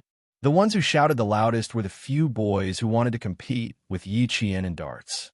They really just wanted to compete and didn't have any other intentions. Yang Heng put Yi Qian's bag on the luggage rack in the car. He said to Yi Qian, who was still gracious in front of her classmates, "They're the ones who are making the most noise. You'll have to teach them a lesson tonight. You haven't played darts before. You need to learn first." Yi Qian replied with a smile. Her beautiful eyes were calm. When she smiled, the girls closest to her couldn't help but look over. Chapter 801. The legendary genius shouldn't be difficult to get along with. Not only was she beautiful when she smiled, but she also made people feel comfortable. The boy laughed. It's fine. It's all the same. As long as you're accurate, there won't be a problem. Then I'll need Senior to teach me first. I've never played before." Under Yang Heng's guidance, Yi Qian sat in the first row on the left by the window. She softly thanked him before sitting down. The boy behind her could only see the top of her head, but he still said excitedly, "No problem. I guarantee you'll be able to learn in one go." A girl sitting in the row behind the two of them stood up and snorted at the boys who were yelling, "You guys bully us girls with paper bombs every day in class. Tonight, we'll let our junior sister kill all of you." Then she said to Yi Qian in a friendly manner, "Junior Yi Qian, don't be afraid of them. We'll support you." The girl was a member of the publicity committee of grade 12. She had an apple-shaped face and a pair of dimples when she smiled, adding to her friendliness. "With the support of my seniors, even if I lose, I'll have to lose beautifully." Yi Qian's bright eyes softened as she looked at her senior. She pursed her lips and smiled. "Even if we lose beautifully, we'll still win. Yes. We'll win decisively and lose beautifully." The car became lively. The driver was about to close the door when a petite figure rushed out from the side and slammed her hands on the slowly closing door. "There's still someone who hasn't gotten in yet. Why are you driving?" Fearing that the driver would open the door in fright, he held back his anger and said stiffly, "Fellow student, if something happens to you, how can we, the drivers, bear the responsibility?" The girl jumped into the car briskly and sat beside the driver. The students in the front seat recognized the girl, and their eyes fell on Yang Heng, who was sitting on the right side of the car. It was Yao Jing from grade 12 class 6. Everyone in their class knew this junior sister of theirs. Yang Heng stood up and frowned. "Why aren't you home yet?" "Auntie Song, the car from the hotel is already here. Why would I go home?" Yao Jing climbed up the car ladder with her head raised. She smiled at Yang Heng, who was leaning out to look at her. "I'll follow you." When she stood up and saw who was sitting next to Yang Heng, Yao Jing's gaze, which was originally smiling, suddenly became extremely sharp. It was more like the thorns on a cactus, shooting densely at Yi Jian. Her smile froze on her face. For a moment, Yao Jing couldn't maintain her composure, revealing a gloomy expression. Yi Qian was also in the car. Are you kidding me? What was she doing here, sitting with Yang Heng? Didn't Luo Ran say that he was going to duel her today? Then why was she still in the car? Also, when did she get so close to Yang Heng? He even invited her to his birthday party. On the night of the military training, she saw the two of them taking a walk together. Then she heard Yi Ying say that she saw them, but they didn't interact after returning to school. How did they suddenly become so close? Countless whys made Yao Jing's expression turn worse and worse. Her glare at Yi Qian became sharper. It was hard to ignore her gaze. Yi Qian looked up and glanced at her coldly. A faint smile appeared on his lips as he looked away. Chapter 802. Unlike Yi Ying, Yao Jing was more tolerant, so she didn't have to worry about quarreling with him in the car. With Yang Heng by her side, Yao Jing, who also liked to maintain her cheerful and optimistic image, wouldn't mess around. There's no seat in the car. You can go back first and come back with Uncle and Auntie later. Yang Heng didn't notice Yao Jing's strange behavior. He walked out of the car and was about to pull Yao Jing out. This is the car for my classmate. You can come back later. Yao Jing gently but firmly shook off Yang Heng's hand. She looked at him with a half smile and said, "What's wrong? Is it not convenient for me to get in the car? Dandin and Lemay have gone back. I don't want to go back alone. You can sit in the lower seat. I'll sit with Yi Qian." She didn't give Yang Heng a chance to speak. She pulled his arm intimately and pulled him to the seat near the car door. "You sit here and I sit above.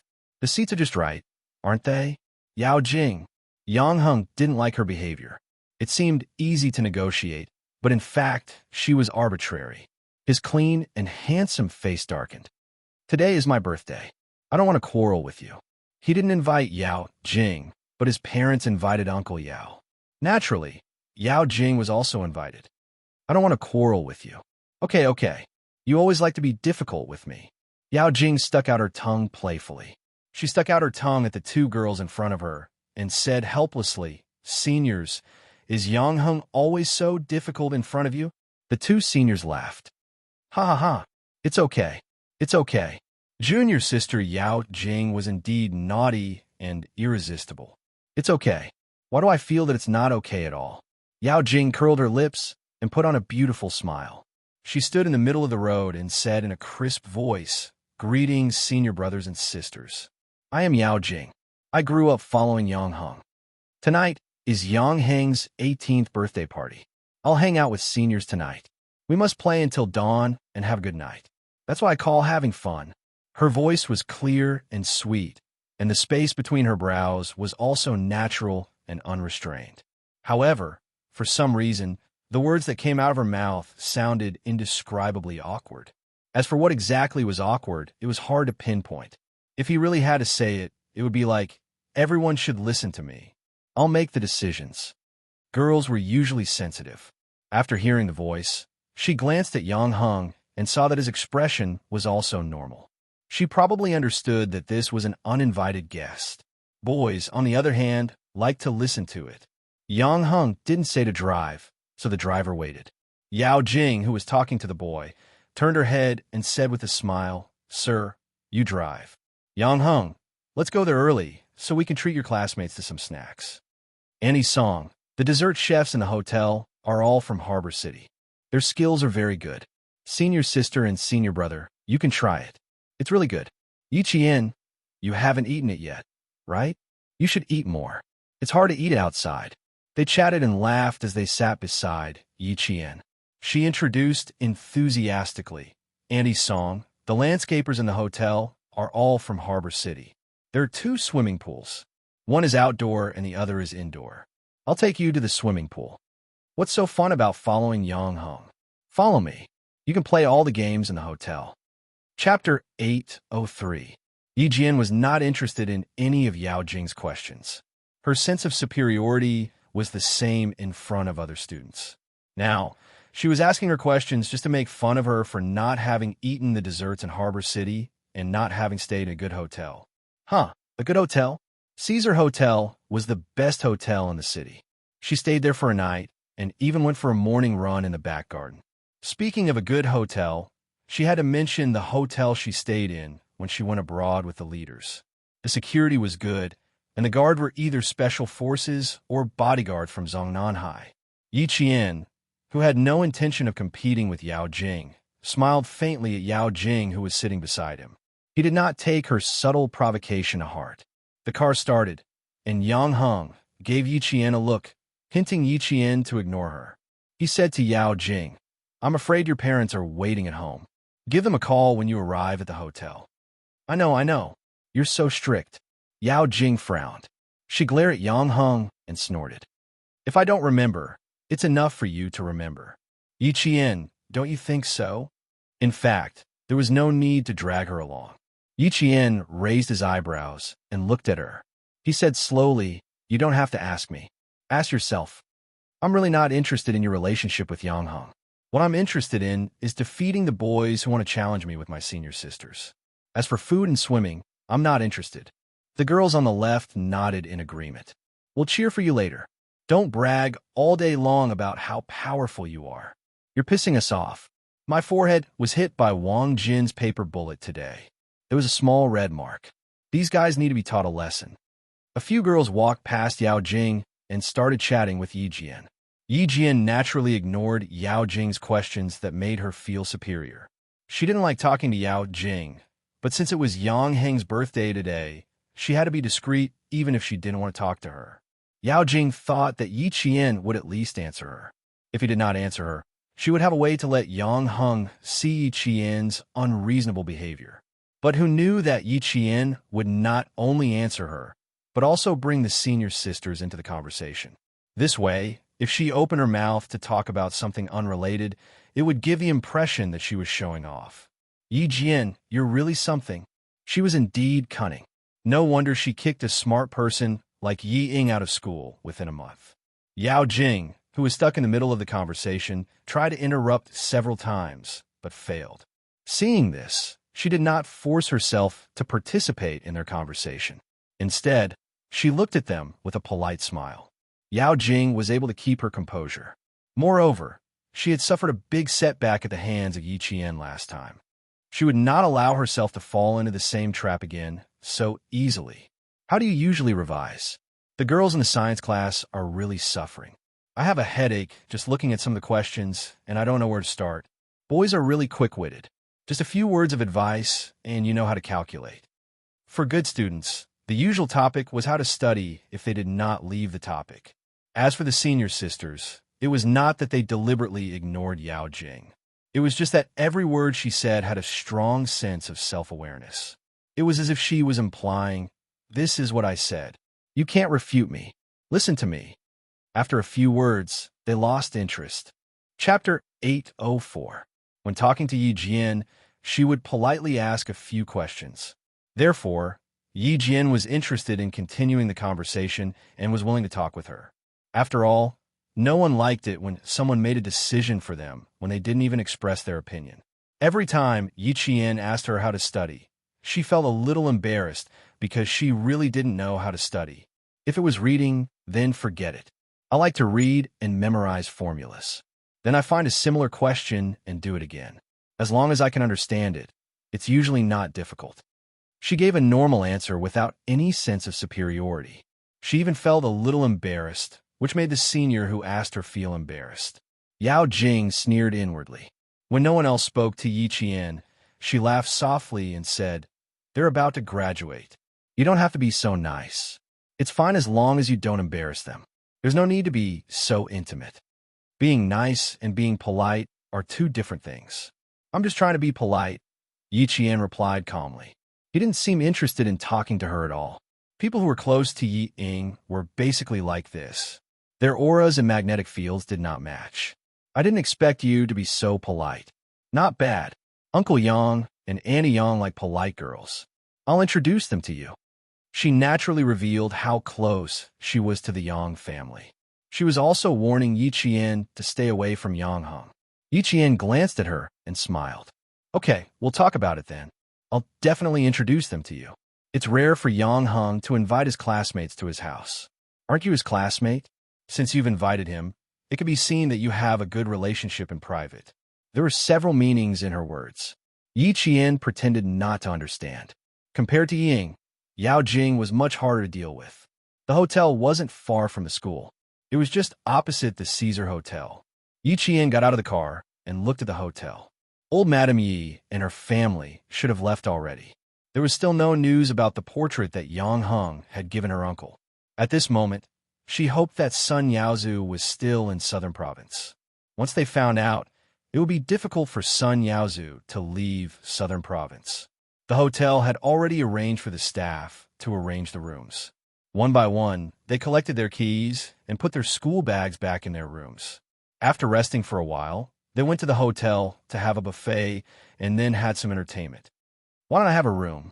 Yang Heng, you are so biased. I don't plan to go home tonight. No, you have to book a room for me. All the students had a room card except for Yao Jing, who did not have one. She took the registration book from the receptionist. Since she was facing the receptionist, she didn't have to worry about being seen. Her gaze swept down coldly.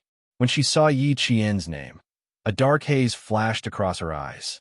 Yi Qian has a room to herself, and there's no need to get a new room. It's pretty good for us two girls to stay together. As long as they could see the name of the person who checked in, Yang Heng would take the registration book away before they could see the room number. Looking at her, Yang Heng said in a cold voice, "If you continue to pester me like this, it will be really ugly. Yao Jing, listen carefully. I will never have anything to do with you.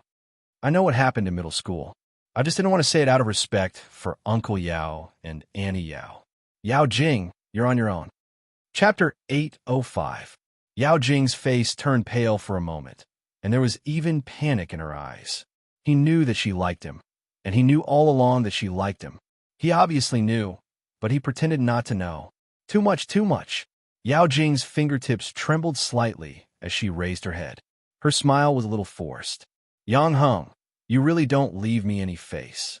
In any case, I'm still a girl. Even though we've known each other for so many years, you still make me feel awkward. All right, since you don't like me pestering you, then I'll respect your wishes. However, pestering and liking have to be separate. So easy to talk to all of a sudden? Yang Heng looked at her suspiciously and pursed his lips. Our families have known each other for so long, and both of our parents have been friends for decades. It's best not to embarrass both of our parents. Do you think I don't know what's important? Hugging her bag to her chest, Yao Jing's face flushed red as she glared at him. Okay, I know. You're in your third year of high school, and your studies are more important. You can't fall in love early. I know. That's why I didn't disturb you. I'll call my parents, in case they're still waiting for me to come home. The most important thing was to call Luo Ran. That idiot. He probably didn't even know that Yi Qian was at the hotel. He might even be waiting for her to appear.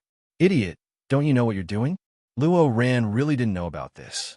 He was sitting in a bar that hadn't opened yet, and beside him sat several gangsters. One of them was Brother Huang, who often appeared near the school.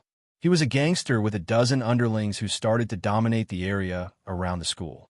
He couldn't even be considered a gangster. Luo Ran, are you trying to dismiss a beggar with this small amount of money? There are at least a dozen of us here, and you don't even have 100 yuan for each of us? Brother Huang was holding a cigarette in his hand, and at the same time, he was also holding the money. After counting it, he was a little unhappy. You're the son of a big boss. How can you take out such a small amount of money? It wasn't easy for this kid to take out money, so how could he not take it out?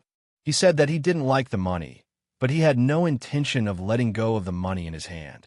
Luo Ran replied angrily, "Forget it if you can't do it. I'll fucking find someone else. Do we need more than 10 of you to teach a little girl a lesson? Brother Huang, are you fucking treating me as a money tree?" He really did scold her. Even though Brother Huang felt uncomfortable, he had to bear with it. He laughed and said, "She's just a little girl. Fine, let's teach her a lesson. Then, we don't need all of us to do it." Luo Ran, who had been well-behaved for half a month, begged his grandmother to give him 1,500 yuan. Yao Jing reminded him that he didn't need to fight personally. Even if someone fought, it was still a fight and a lesson. Then I'll pay for it. In the end, he would show Yi Qian the consequences of messing with him. Any random person outside would be able to deal with her. The beeping sound of the pager came from Luo Ran's body. He took it off and looked at the number. Luo Ran walked to the bar counter and dialed a number. The year 1997 was an era of pagers. Cell phones were considered high-end luxury goods, and it was impressive for a student to have a pager. Yi Qian came to Yang Heng's birthday party. Didn't you know? You've been stood up by her. When the landline phone rang, Yao Jing picked it up and immediately said, "We're at the hotel managed by Yang Heng's aunt. When do you plan to come over?" Chapter 806.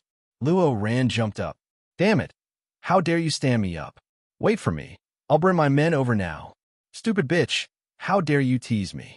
I'll kill her. All right, don't try to show off. Come over and check in at the hotel first. Then we'll see what happens later. Be smart. Don't let anyone see you." When Yao Jing heard that he really didn't know, she got angry. He couldn't do anything and only knew how to show off. "Forget it. I don't care anymore."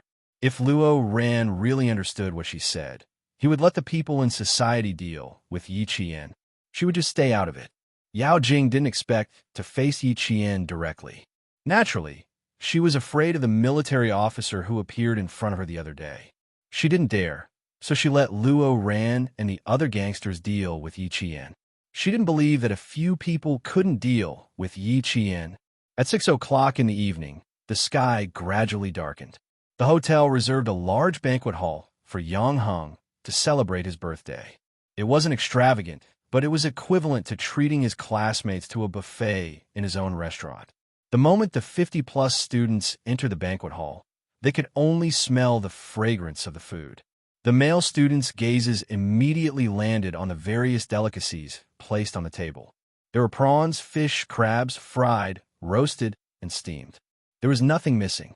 It wasn't extravagant, but a birthday party like this still cost a lot. Yao Jing wore a pink strapless princess dress.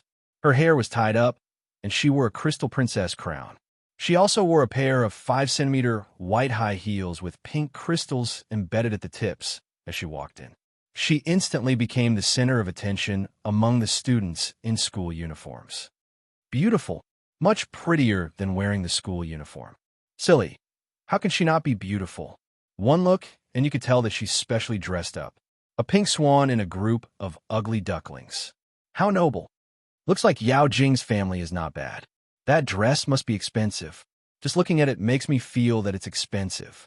Walking through the aisle of the banquet hall, Yao Jing lifted her chin slightly. She listened to the praises of her seniors, and the corners of her mouth curled into a perfect smile. She walked to the white piano. She sat down and lowered her head slightly. A small lock of black hair that was intentionally curled fell from her ear, making the side of her face even more beautiful.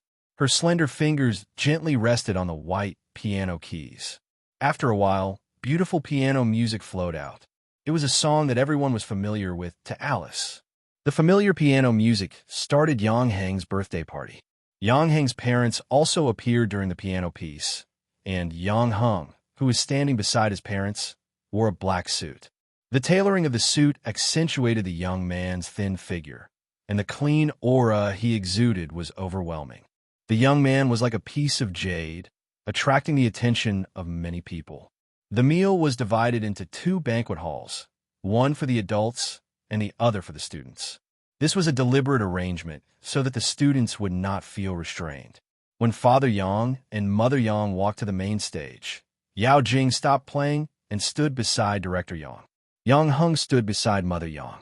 When the students below the stage saw this, they seemed to understand something.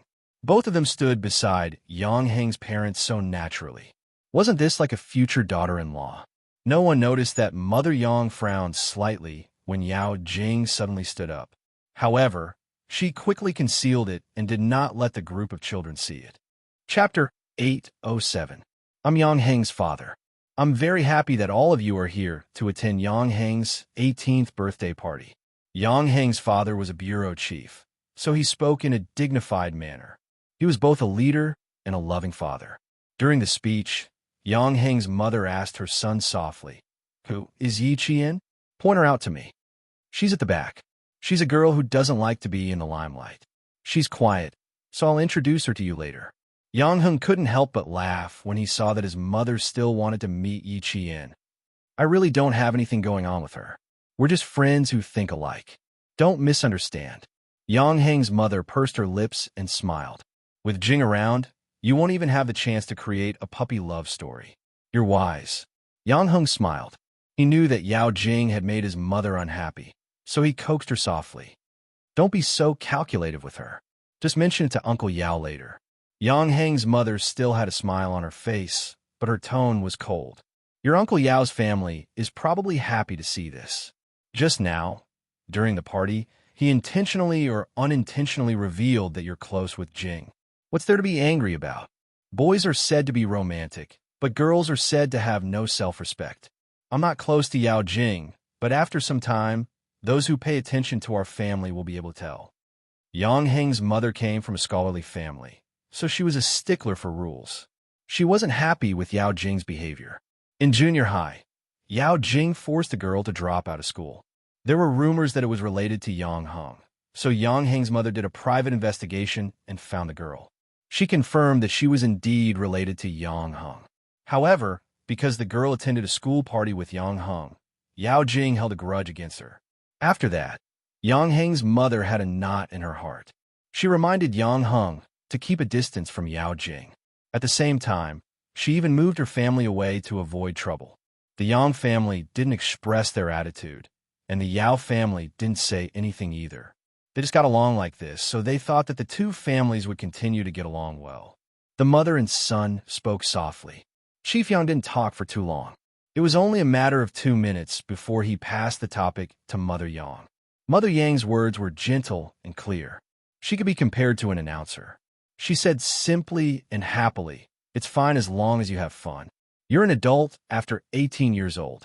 As parents, we can't control you like children. Have fun today.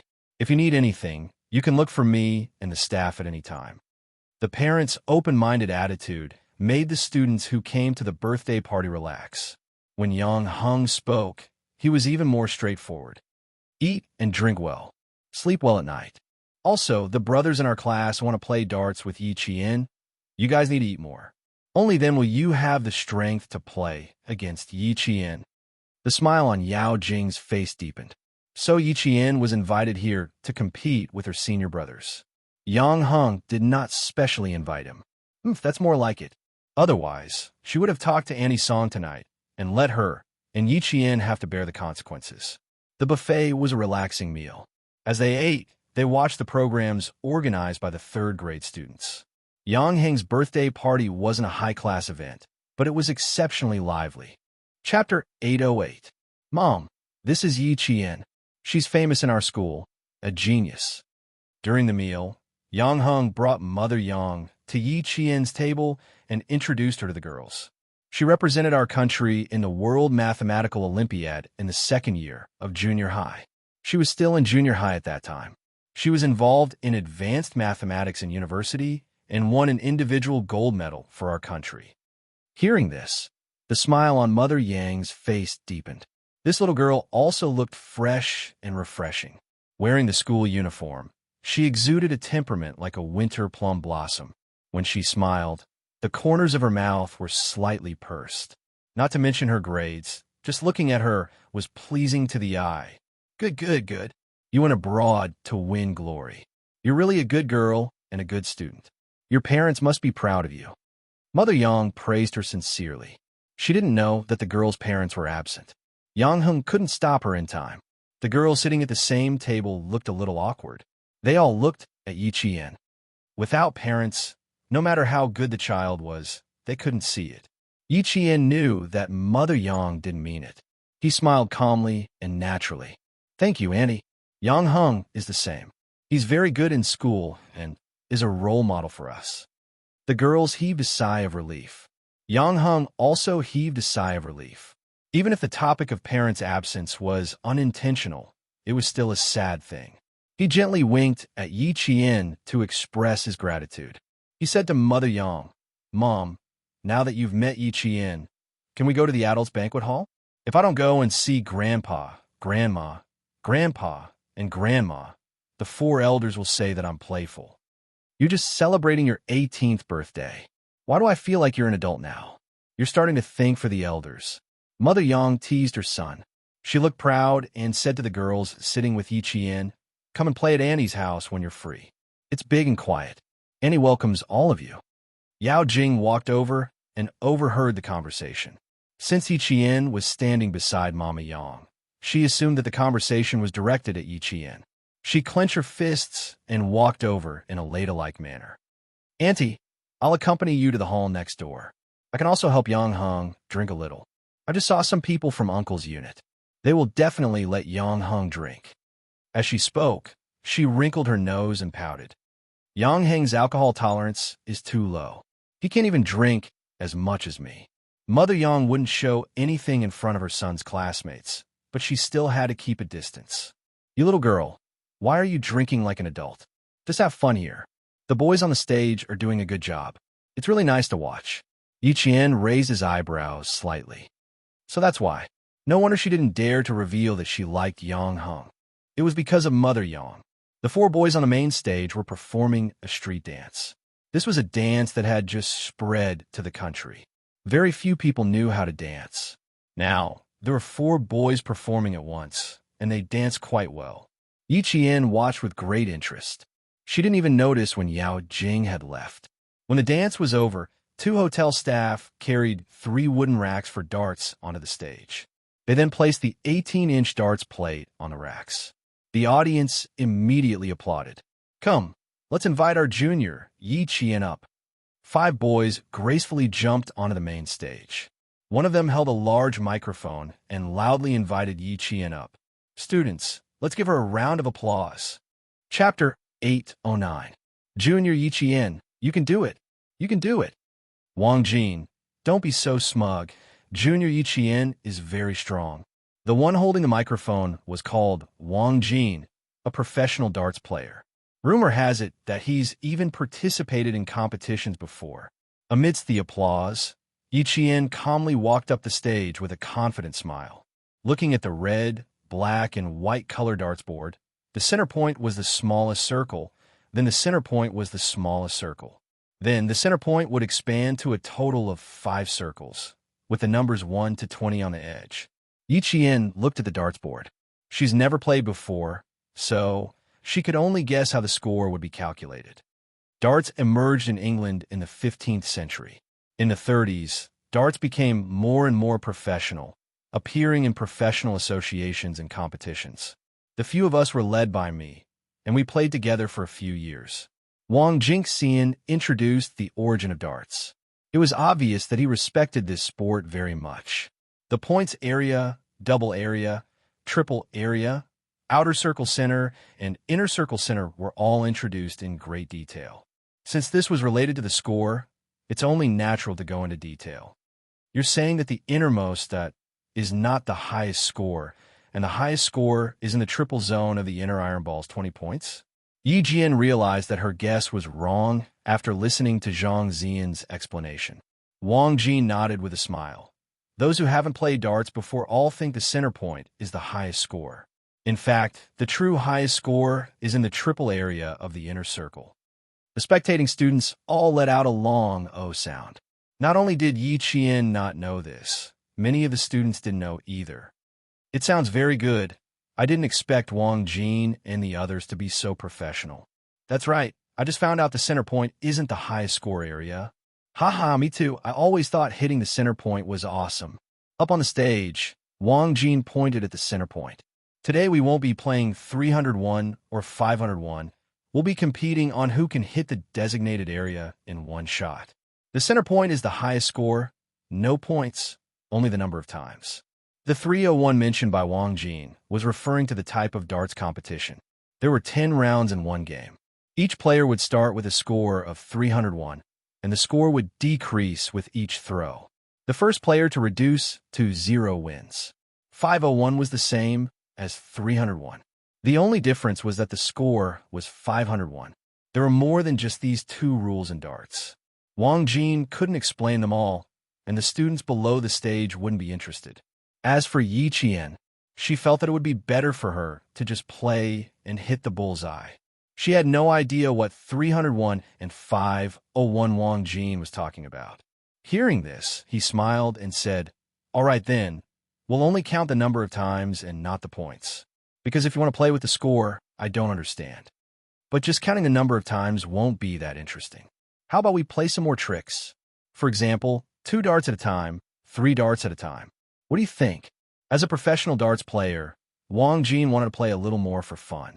Throwing 2 darts at a time meant throwing 2 darts in one hand and letting the 2 darts hit 1 or 2 darts on the darts board. These were all fun for beginner players and belonged to the game category. The seniors below the stage laughed and scolded Wang Jin for being shameless for bullying Yi Qian, who was playing for the first time. Unexpectedly, Yi Qian thought about it and nodded. "I think this is more challenging. How about this? I'll also add a rule.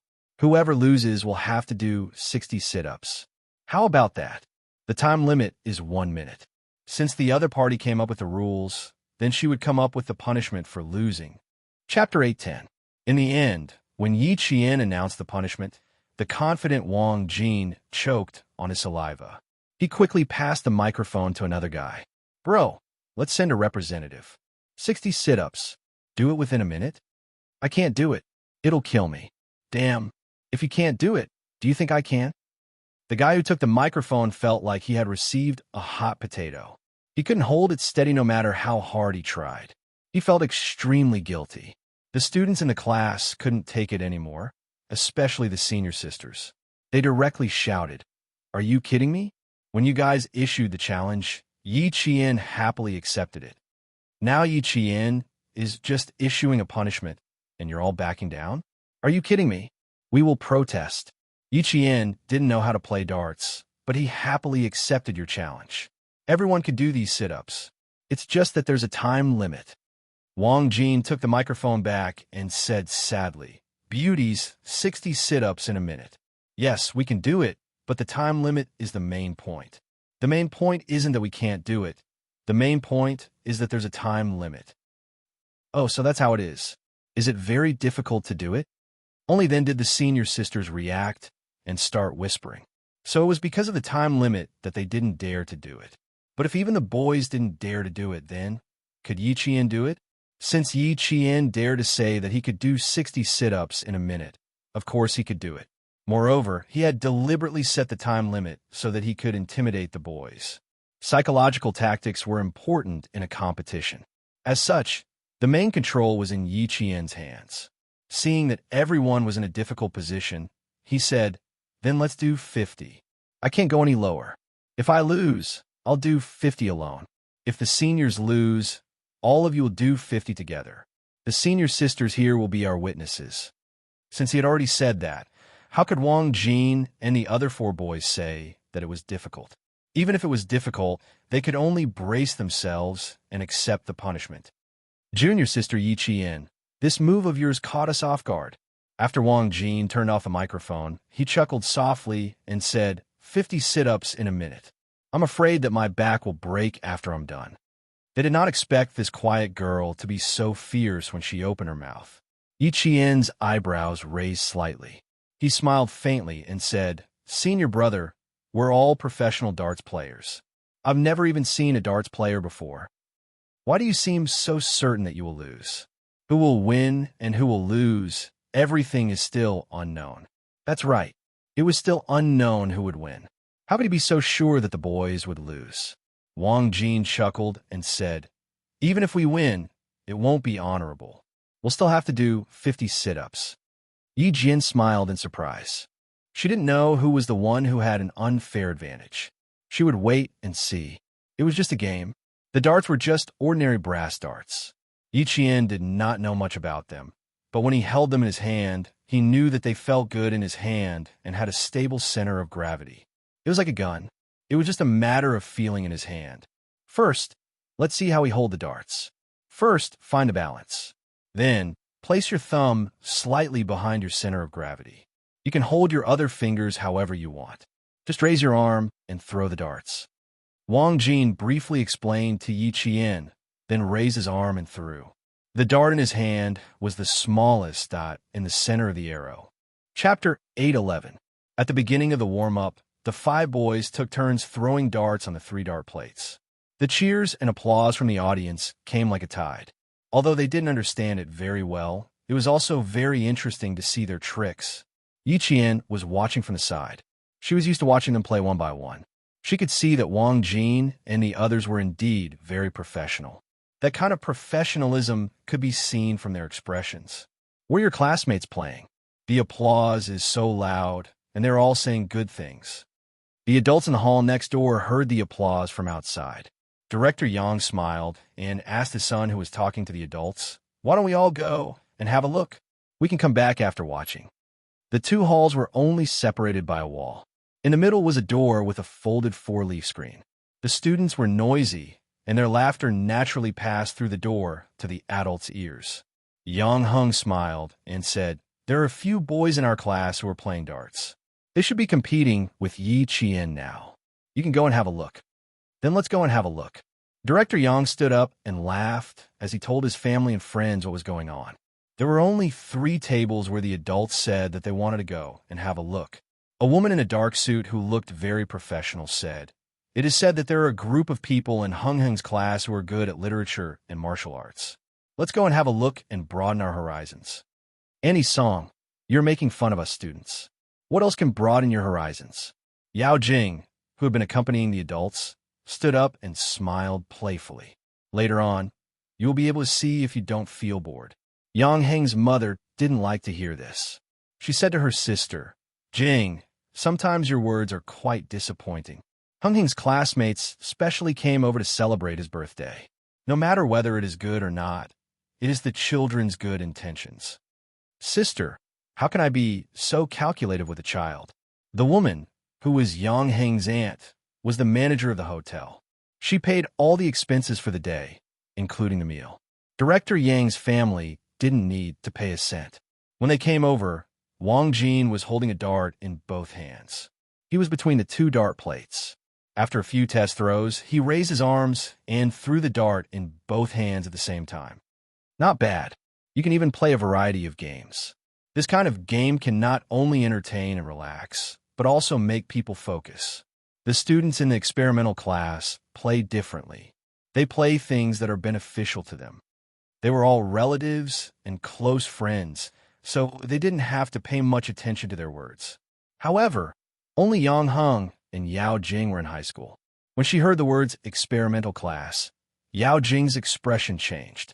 She had never been good at studying, and if she really went to the experimental class, she would lose even more face.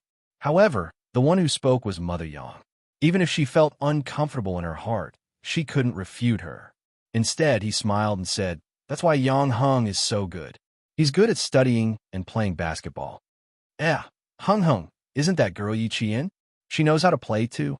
Mother Yang didn't seem to hear what Yao Jing said, as her attention was focused on the stage. "This little girl isn't proficient in all 18 kinds of martial arts, right? She's good at her studies and knows how to play darts, which is something only boys like." Yang Heng, who was standing in the middle of the old people, replied, "She doesn't play darts. It's the boys in our class who think she is good and want to play with her." With Yao Jing around, Yang Heng didn't want to mention Yi Qian. Even his tone was indifferent. Chapter 8:12. Yi Qian is in the 2nd year of high school's experimental class. "I wanted to introduce her to you." Yao Jing looked at the figure on the stage. Her eyes flashed with coldness. She naturally took over the topic and didn't judge them at all. She said softly to Mother Yang, "Auntie, don't you think it's weird for a girl to play with a boy's game?" Mother Yao heard this and patted her daughter's head. "You think it's weird? You're different? Why are you learning to play basketball? This is a sport for boys. If you learn it, your dad and I will think it's weird." Mother Yao and Deputy Bureau Chief Yao, who had seen Yi Qian before, recognized her. Now that she was an alumnus invited by Yang Heng, no matter how weird it was, their daughter shouldn't say it out loud. They knew that their daughter had been feeling wronged since that incident, but they couldn't help it. Who told their daughter to kick an iron plate? Deputy Bureau Chief Yao also pretended to be angry. You like to meddle in other people's business. Yi Qian is the daughter of a martyr. How can a child without parents compare to you, who grew up in a honey jar? If she wasn't stronger, how could she get to where she is today? Learn from others. Don't make me and your mom worry all day long. The two families stood together and could hear each other's words. Mother Yang's heart was not calm at this moment. Yi Qian was the daughter of a martyr. Her parents were no longer alive. She just said to the child, "Your parents must be proud of you." Didn't she hurt the poor child? If the Yao family didn't say it, she wouldn't have known. Because from Yi Qian's face, she couldn't see the cowardice of not having parents or the frivolity of an uneducated child. He gave her the feeling that he was steady and had his own opinions. After the game, she must apologize in person. She couldn't think that it was just an unintentional action and just let it go. Yao Jing, who let her parents take turns to scold her, kept acting like a spoiled child. Yi Qian stood too, 37 meters away, and picked up a dart with one hand. In his mind, he recalled how they played darts just now. The tip of the dart needs to be slightly pointed upwards to stabilize the dart. That's right. The best way to play with darts is to hold the dart with 3 fingers. In that case, she would also try to hold the dart with 3 fingers. As for the principle, she would only know the difference between holding the dart with 3 fingers and holding it with multiple fingers after throwing the dart. Yi Qian, come on, come on, come on, come on, defeat them. The applause and cheers were extraordinarily loud. Yi Qian smiled and turned around to give them an okay sign. Her eyes were as clear as water. When she looked back and smiled, her beautiful face was like a magnolia with multiple petals. She was so clean that even adults would find her beautiful. This child was extraordinarily beautiful. Yang Heng's aunt, Chief Song, exclaimed, "Clean, really clean. Such a beautiful child is so clean. She looks so much better than the celebrities on TV." The moment the dart was thrown, Yi Qian understood why Wang Jin had 3 fingers, while the other 4 boys had multiple fingers. Multiple fingers allowed for better control when accelerating, but it would be difficult to release the dart. Naturally, the fingers would be slower. On the other hand, 3 fingers allowed for unstable acceleration, but released the dart quickly. If this was a competition, this was equivalent to buying time for oneself. The tip of the dart did not hit the smallest dot, but it was still pretty good. It hit the second dot. 1, 2, 3, 4, 5. Oh, it didn't drop, it didn't drop. Yi Qian, come on, come on. You're amazing. You're amazing. According to the 5-second rule, the dart had to be on the dartboard for at least 5 times. If it dropped, it would be considered a loss. Chapter 8:13. The girls cheered loudly as if they had seen hope. Wang Jin and the others looked at each other. Was this luck or skill? Did he hit it as soon as he went up? The distance was 37 meters, which was the standard distance for professional darts. He hit it as soon as he went up. It looks fun. Yang Heng, do you want to play together? Yao Jing didn't like this kind of praise, especially when she saw Mother Yang's gaze always falling on Yi Qian. She felt a little uncomfortable, but she couldn't go up so rashly, so she could only drag Yang Heng along. Let's go and play. You're the main character today. Let's play and have fun together. Yao Jing, who was wearing a pink princess dress, stood in the chandelier and acted coquettishly. Not only was she cute, but she was also a little naive. If you don't go up, then it'll be boring. She couldn't let Yi Qian take all the limelight. Yang Heng looked at her coldly and said, "If you want to go up and play, then go. See, there are already a few girls up there." It turned out that when the girls saw Yi Qian hit it in one throw, they thought it wouldn't be difficult and wanted to give it a try. Since there were already people going up, then it wouldn't be too conspicuous for her to go up. Yao Jing turned her head and made a face at Yang Heng. "If you're not going, then I'm going. It's not easy to have so many classmates play together. If I don't join, then it'll be disappointing." Because of Yang Heng, the possessive Yao Jing treated Yi Qian as her love rival. How could she let her love rival steal the limelight? On the stage, Yi Qian stood at the starting point where Wang Jin and the others threw their darts. After throwing the first dart, the girls saw hope and waited for the boys to do 50 sit-ups. "Junior Yi Qian, you're not teasing us, right? We all think you've played before." Wang Jin, who pulled the dart out of the plate, was a little uncertain. The tip of the dart was deeply embedded in the plate. When he threw the dart, his finger movements were the same as his own.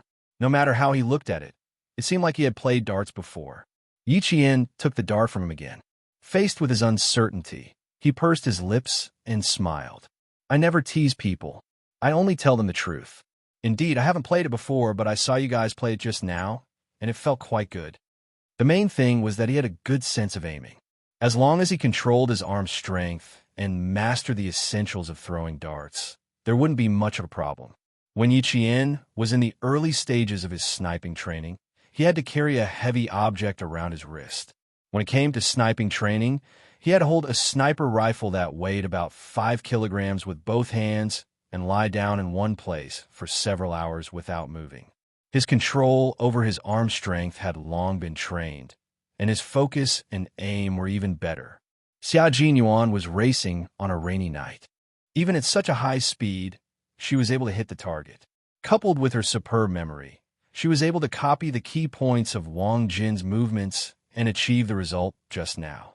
Playing darts indeed requires a good sense of the game. You got a good sense of the game after just one round. Wang Jin let out a long sigh. He deliberately put on a sad face and said, "What should we do? I don't think the four of us can beat you." Yi Qian, who was playing with darts, suddenly laughed out loud. "How is that possible? You guys are professional darts players. Why would you be afraid of a newbie like me?" Yao Jing ran over to the main stage. She deliberately raised her voice and said crisply, "That's right. Look at how self-aware Yi Qian is. How can you guys lower your morale? She only learned for a few minutes, and you guys are already so afraid. It seems like darts are pretty easy to learn." She then turned her gaze to the other high school girls who were watching from the stage. She smiled and asked, "Isn't that so? Seniors, do you guys also think that it's pretty easy to learn?" When it came to things like this, Yao Jing would always find a scapegoat. If she wasn't confident, she would let others try first so that she wouldn't embarrass herself. "Yeah, we also think it's pretty easy, so we can't try. But we don't want to compete. We just think it's fun." The high school girls giggled. They just wanted to have some fun. They didn't have any intention of suppressing Yi Qian. They then said, "Junior Yi Qian, don't worry about us. Hurry up and practice. The game will start in 5 minutes. Do your best. We have high hopes for you." "Do your best, Yi Qian. I have high hopes for you too." Yao Jing playfully winked at Yi Qian. She walked over to the darts board and took out a dart. She weighed it in her hand. Her eyes flickered as she glanced at Yi Qian. She smiled and said, "It seems pretty easy. Why don't I give it a try too? Seniors, come and teach me. I'll learn seriously." "We can't do it. Let them teach you." The game hadn't started yet, so it was still okay to have some fun. The seniors pushed a boy over and smiled. "Go, go, go. Teach Junior Yao Jing. There's only a few minutes left. Who knows, you might be able to teach an expert." The boy was shy, but he still walked over.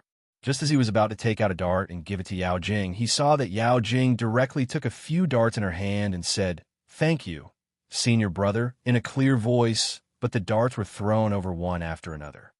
"Senior brother, is it like this?" The distance was close, so Yao Jing threw a dart on the board. "Just like this?" "Senior brother, I'm doing it right. Look, I'm shooting." With her appearance, the entire stage became a one-person show. When the boy saw this, he nodded in embarrassment. "Yes, just throw it like this. It's good enough that it hit the board." Since there was no competition, she could do whatever she wanted. Yi Qian was much more serious. He listened attentively to Wang Jin's explanation. "Your arm strength seems to be pretty good. The tip of the dart is stuck in the board. But it doesn't matter. I can guarantee that the tip of the dart is stable." After dinner, the hotel staff quickly cleaned up the entire banquet hall and replaced it with fruits, snacks, and sweets so that the spectating students could continue eating and watching. Yi Qian's 5-minute warm-up time was up. After throwing 2 darts, she nodded to Wang Jin. "Okay, we can start now." Me too, me too. This is fun." Yao Jing, who had at least 5 darts in her hand, trotted to Wang Jin's side. Tonight, she was the one with the most smiles and the sweetest smile. "Count me in. I want to play too." Just now, the senior said that I played well. Senior sisters are also playing well. Let's play together. No, we have to make a bet. It's more fun with a bet. It was just for fun. There was no need to make a bet. Wang Jin quickly stopped her. No, no, no. We're just playing. There's no need to make a bet. It's a hobby, not a bet. If you want to play, let's play together. It was more fun with more people. Yang Heng walked up and took the 5 darts from Yao Jing's hand and handed them to Wang Jin. You can't leave me out. It's more fun to play together. Yes, it was more fun with more people. Chapter 814. Deputy Bureau Chief Yao said to Mother Yang, "These 2 children have been the same since they were young. They always stay together no matter where they go. Heng Heng is mature and steady. My daughter is mischievous and loves to laugh. One is quiet and the other is active. They complement each other and don't be impulsive." How can you say that? The children are all grown up. Stop joking around and don't make them feel awkward. Mother Yao smiled and glared at her husband. She said to Mother Yang, "Huiying, old Yao doesn't know how to talk. Don't listen to his nonsense. Heng Heng is in her 3rd year of high school. Studying is more important. When she gets into Hua University or Shi University, you can just wait to enjoy life. In this day and age, no matter what kind of parents, as long as they send their children to school, they all want their children to get into a good school. Only then will their family have hope." Mother Yang understood the meaning behind her neighbor's words. She smiled and said, "The children are all grown up. I see that Heng Heng treats everyone the same. She's cold and indifferent. I don't know who she takes after. One is quiet and the other is active. They complement each other and don't be impulsive. What's wrong with old Yao's family? The children are only in high school. Why do they act like their daughter can't get married? No matter how anxious they are, they shouldn't be this anxious. Could it be that there's something else? Yes, the children are all grown up. They don't belong to us anymore." Mother Yao nodded as if she was speaking from the bottom of her heart. She then looked at her daughter, who was wearing a pink princess dress. She was especially dazzling among a group of students in school uniforms. Even Yi Jian could not steal her daughter's limelight. However, Yi Qian did have some tricks up her sleeve. She got to know Yang Heng within 2 months of coming to school. Their relationship was so close that she even attended his birthday party. She had so many tricks up her sleeve at such a young age. She was able to make Jing Jing suffer in her hands without saying a word. Mother Yao's gaze slid past Yi Qian's face. Her thoughts weren't just a little bit. Although the Yang family didn't interfere with Yang Heng's friends outside, Yi Qian, who didn't have any family background, would have some prejudice. So, either she came here on her own accord, or Yang Heng played with her. Maybe they were just ordinary friends. She had to take a closer look to see how Yang Heng treated Yi Qian. She also had to see if Yi Qian harbored any ill intentions towards Yang Heng. After pondering for a while, Mother Yao looked at her little princess dotingly and said with a smile, "Jing Jing really likes to join in the fun wherever she goes. I don't know if she knows how to play. Huiying, let's go and have a look." Mama Yang's surname was Song, and her name was Huiying. Hearing this, she smiled and said, "Sure, let's go take a look together." Since there were 2 adults coming over, the rest of the adults were interested. They gathered around the stage and watched the group of children playing on the stage. Wang Jin and the others originally only wanted to compete with Yi Qian, but when they saw Yao Jing, the girls in the class, and Yang Heng come in, they immediately said, "You guys go and play. You're not even on the same level as us professionals. It's not fun to play with you. Are you looking down on us?" "Senior, I was having a good time just now." Yao Jing pursed her lips and pulled Yang Heng aside, saying, "Let's play together. Yi Qian isn't a professional. We can all play together. Our seniors won't play too." Sensing that something was wrong, the girls in Class 3 returned the darts in their hands to Wang Jin and waved their hands, saying, "We really want to play, but we don't want to compete. Yao Jing, don't drag us into this. Just drag Yang Heng along." They pushed each other and whispered unnaturally, "Hurry up and get off the stage." Everyone got off the stage. None of them were forced to stay by Yao Jing. Chapter 815. After coming down from the stage, a few of them looked unhappy. They whispered that Yao Jing really likes to make her own decisions. "We don't even want to play. She keeps trying to embarrass us. She said she was asking us, but we didn't say anything. She made the decision again. What kind of person is she? I hate people like her the most." What a great model. I really thought she was cute. Forget it. Let's not talk about it. Let's see what they'll do. I wonder how Yi Qian is doing. It's so boring to meet such a troublemaker. As they spoke, they looked over at Yi Qian, seeing that he was trying out the darts for himself and didn't even look at Yao Jing. They couldn't help but smile. I think Yi Qian didn't even notice her. What's there to notice if she's not good enough? If it were me, I wouldn't bother to look either. The girls giggled and whispered, but they didn't know that although Yi Qian didn't pay attention to Yao Jing, he saw her little actions. She just wanted to compete with her, but she was too cautious and didn't want to embarrass herself. She wanted to drag Yang Hung down as well, but she was afraid that it would be too obvious, so she dragged her seniors who were playing darts down as well. She wanted to do it naturally without causing any disgust. But girls were all petty. Yao Jing's actions had already made her seniors disgusted. But then again, if Ying had Yao Jing's methods and schemes, she wouldn't have transferred to the province's second high school. Yao Jing, who was standing on the stage, felt embarrassed when she saw that her senior sisters had all left the stage without giving her any face. If it weren't for Deputy Director Yao, who was laughing and joking about this matter, boys like Wang Jin and the others, who were straightforward and didn't understand a little girl's thoughts, would have embarrassed Yao Jing even more. With the adults interfering, no matter how unwilling Wang Jin and the others were, they could only agree to let Yao Jing participate in the competition. Because the adults had already said that it was just fun, so they should play. Who said it was fun? The five of them really wanted to compete with Yi Qian and see if the target shooting expert could play darts. They even wanted to pull her into their team. The five boys were divided into two groups. Wang Jin, another boy named He Zhang, Yi Qian, and Yang Hung were in one group. On the other hand, Yao Jing was in a group with three other boys. Both sides had 4 people. In terms of numbers, it was a tie. In terms of skill, it was barely a tie. This was because Wang Jin was the best at darts among the 5 of them.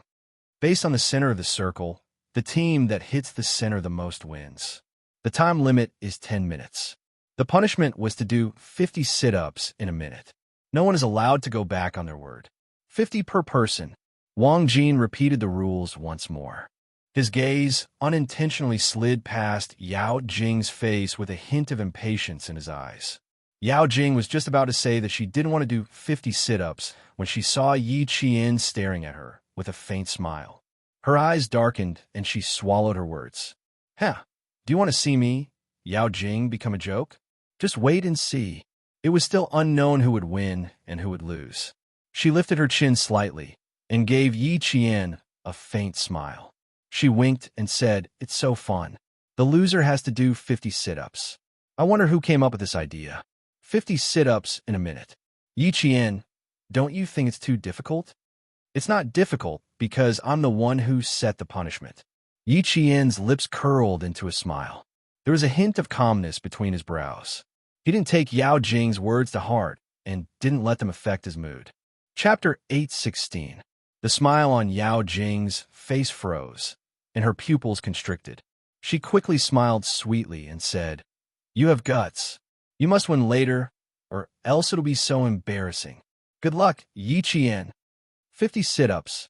Did Yi Qian think she was a boy? Even if she lost, she wouldn't embarrass herself. There were 3 other good players in her group. If she lost, they would be the ones to lose face. Sneering inwardly, Yao Jing adjusted her breathing and looked at the dartboard in front of her. She thought about how she had thrown 5 or 6 darts without any problems. Her eyes flashed with confidence, and the corners of her mouth curled up. Then let's see how good Yi Qian is. Both groups, get ready. 10 minutes start.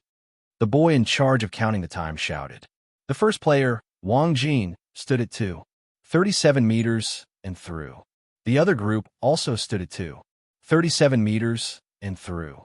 2 brass darts were thrown, and they hit the smallest circle in the middle at almost the same time. Good, good, good. The adults watching below the stage all applauded. Not bad, he really had some skills. Both teams won the first round, and the audience applauded. Some people cheered for this group, while others cheered for the next group. With a good start, the members of both groups had smiles on their faces. "Don't take the darts, I'll do it." The boy in the second position reminded the player in front of him that a circle could hit 2 or 3 darts. After the first position threw, he immediately let the next player take over. This saved him the time to take the darts, so he could try to get more darts. Yang Heng, who was standing beside Yi Qian, laughed and said, "I'm a little nervous. Don't blame me if I miss." "Why aren't you nervous when playing basketball?" Yi Qian only had time to reply before it was her turn. She and Yao Jing were both in the third position. The dart on the dartboard was taken down by the second member. Yi Jian immediately stood at the 2.37-meter point and raised her hand with the dart tip slightly upward. Holding the dart with 3 fingers, she leaned slightly to one side and raised her arm to throw the dart. She accurately aimed at the center point and threw the dart lightly. Just as she threw the dart, she suddenly saw Yao Jing, who was supposed to be throwing darts with her, run less than a meter away and throw the dart easily. "I said it was easy. See, didn't I hit it?" Yao Jing pulled the dart out of the circle, turned around, and smiled brightly. "You don't even dare to play such a simple game. I haven't learned from Yi Qian, and I hit the circle." The situation was not just a little bit awkward, but she had also run so close to the dart. She must be here to cause trouble. The 3 boys in Yao Jing's group were dumbfounded. Running so close to her to throw the darts, was she really dumb or was she pretending to be dumb? She couldn't be here to make others laugh, right? The applause did not stop because of Yao Jing. It was all for Yi Qian, especially the girls. Their voices were so loud that the boys beside them had to cover their ears. "Yi Qian, you can do it. You can do it. Come on. Come on. Punish them with 50 sit-ups." No one paid attention to Yao Jing, and no one reminded her she was wrong. Now that it was Yang Heng's turn, everyone's eyes were glued to him, afraid that they would miss the best moment. Yang Heng was the 4th player. Yi Qian dodged, and he immediately threw the dart. The dart fell to the ground, and the students in the class laughed. "Our slam dunk master is good at basketball. Even the teacher said it was good. Forget about the darts." Chapter 8:17. "I'm not good enough. I'm just giving it a try." Yang Heng stood on the stage with a handsome smile. "I'm just here to make up the numbers. I'm not competing." Yang Heng wasn't angry at the students' teasing. He didn't know how to throw darts, but he saw Yao Jing causing trouble on the stage. He had no choice but to go on stage and suppress her to prevent her from being too arrogant. From the beginning, she had been targeting Yi Qian. She thought she had done it flawlessly, but in reality, anyone who paid a little attention could see that she was targeting Yi Qian. If even Wang Jin could see it, how could the other students not see it? He knew Yao Jing very well. When she realized that she was the one who had embarrassed herself, and Yi Qian had won all the way, she would hate Yi Qian even more. Then, she would be more careful and target Yi Qian even more. She would only have scruples if he stood on the stage to keep her in check. Yang Heng's self-teasing made the students of grade 12 class 1 laugh. Even though he had lost openly and honestly. It made it even more obvious that he was a true boy. Holding a dart in her hand, Yao Jing, who was standing in the trajectory of the dart, didn't react in time. She stood still and blocked the dartboard, successfully slowing down the 4th dart thrower in her group. Not only did she make a fool of herself, she also made a fool of her teammates. The boy was anxious and shouted at Yao Jing, who had just realized something was wrong. "Why are you still smiling like an idiot? Go away. I can catch up.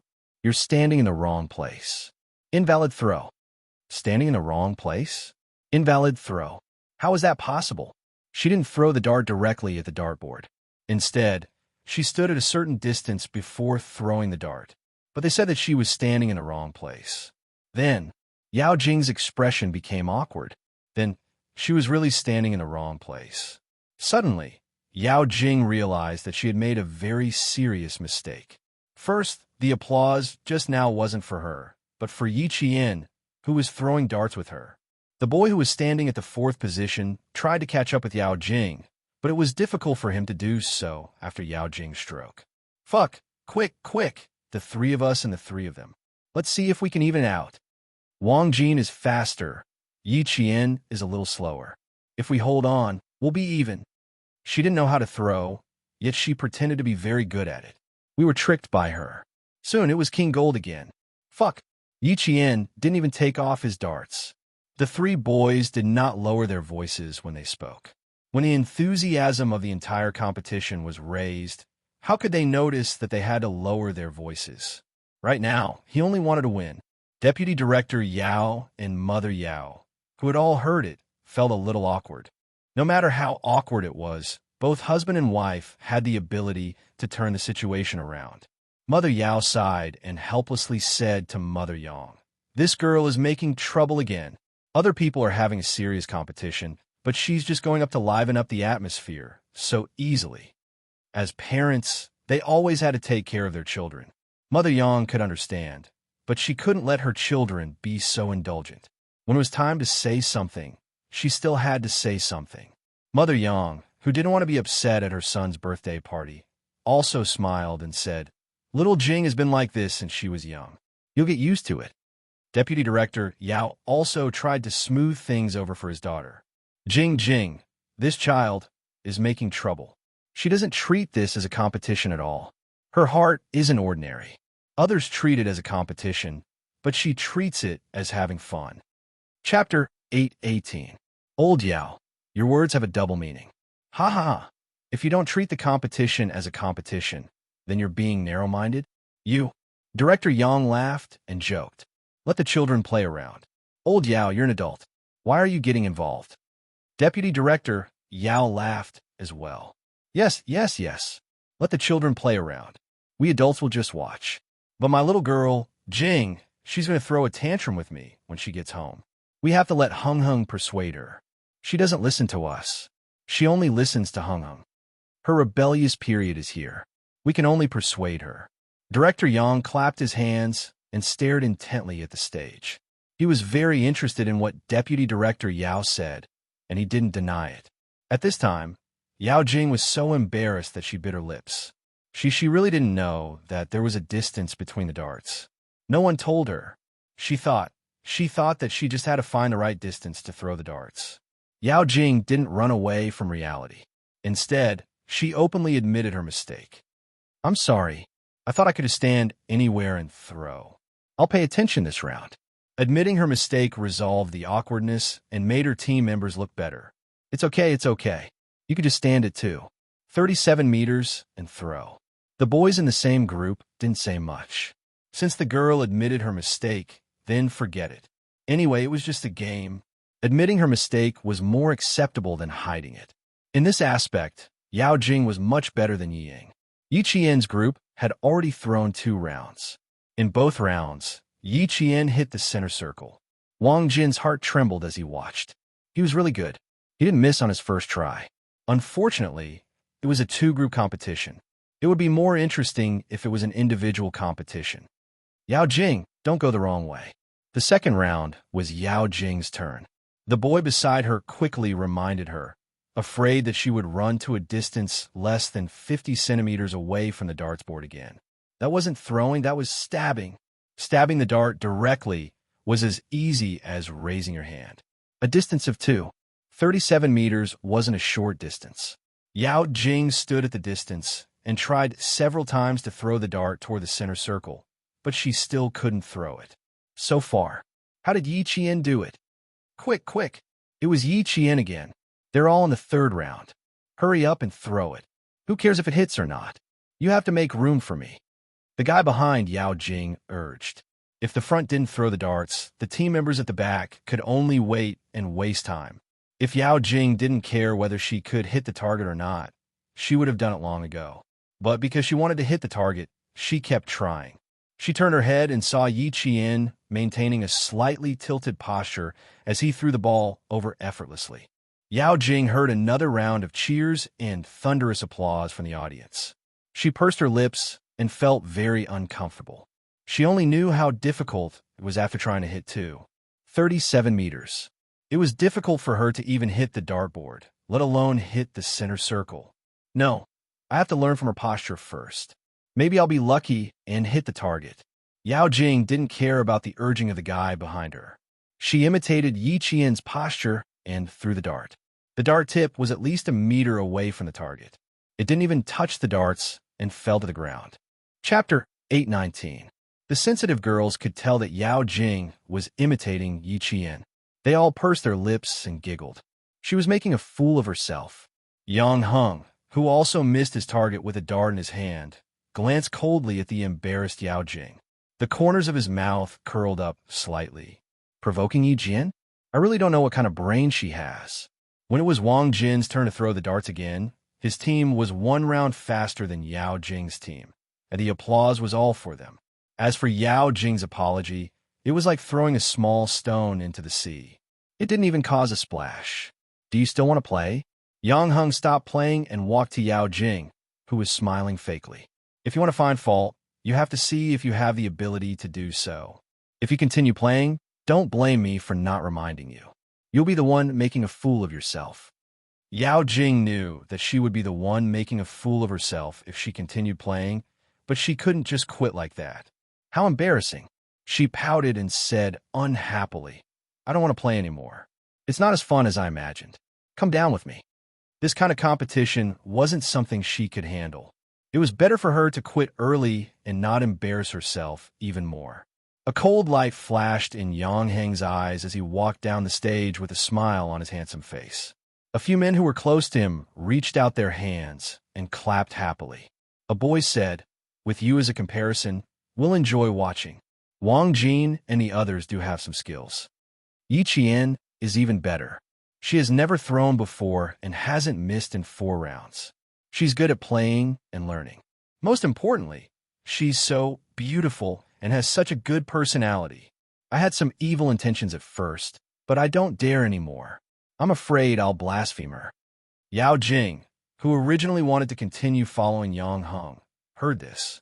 Her eyes flashed with a gloomy coldness, followed by a gloating malice. She needed to call Luo Ran and see where he was now. Blaspheme? Ha! She really wanted to see Yi Qian, a commoner girl, being blasphemed.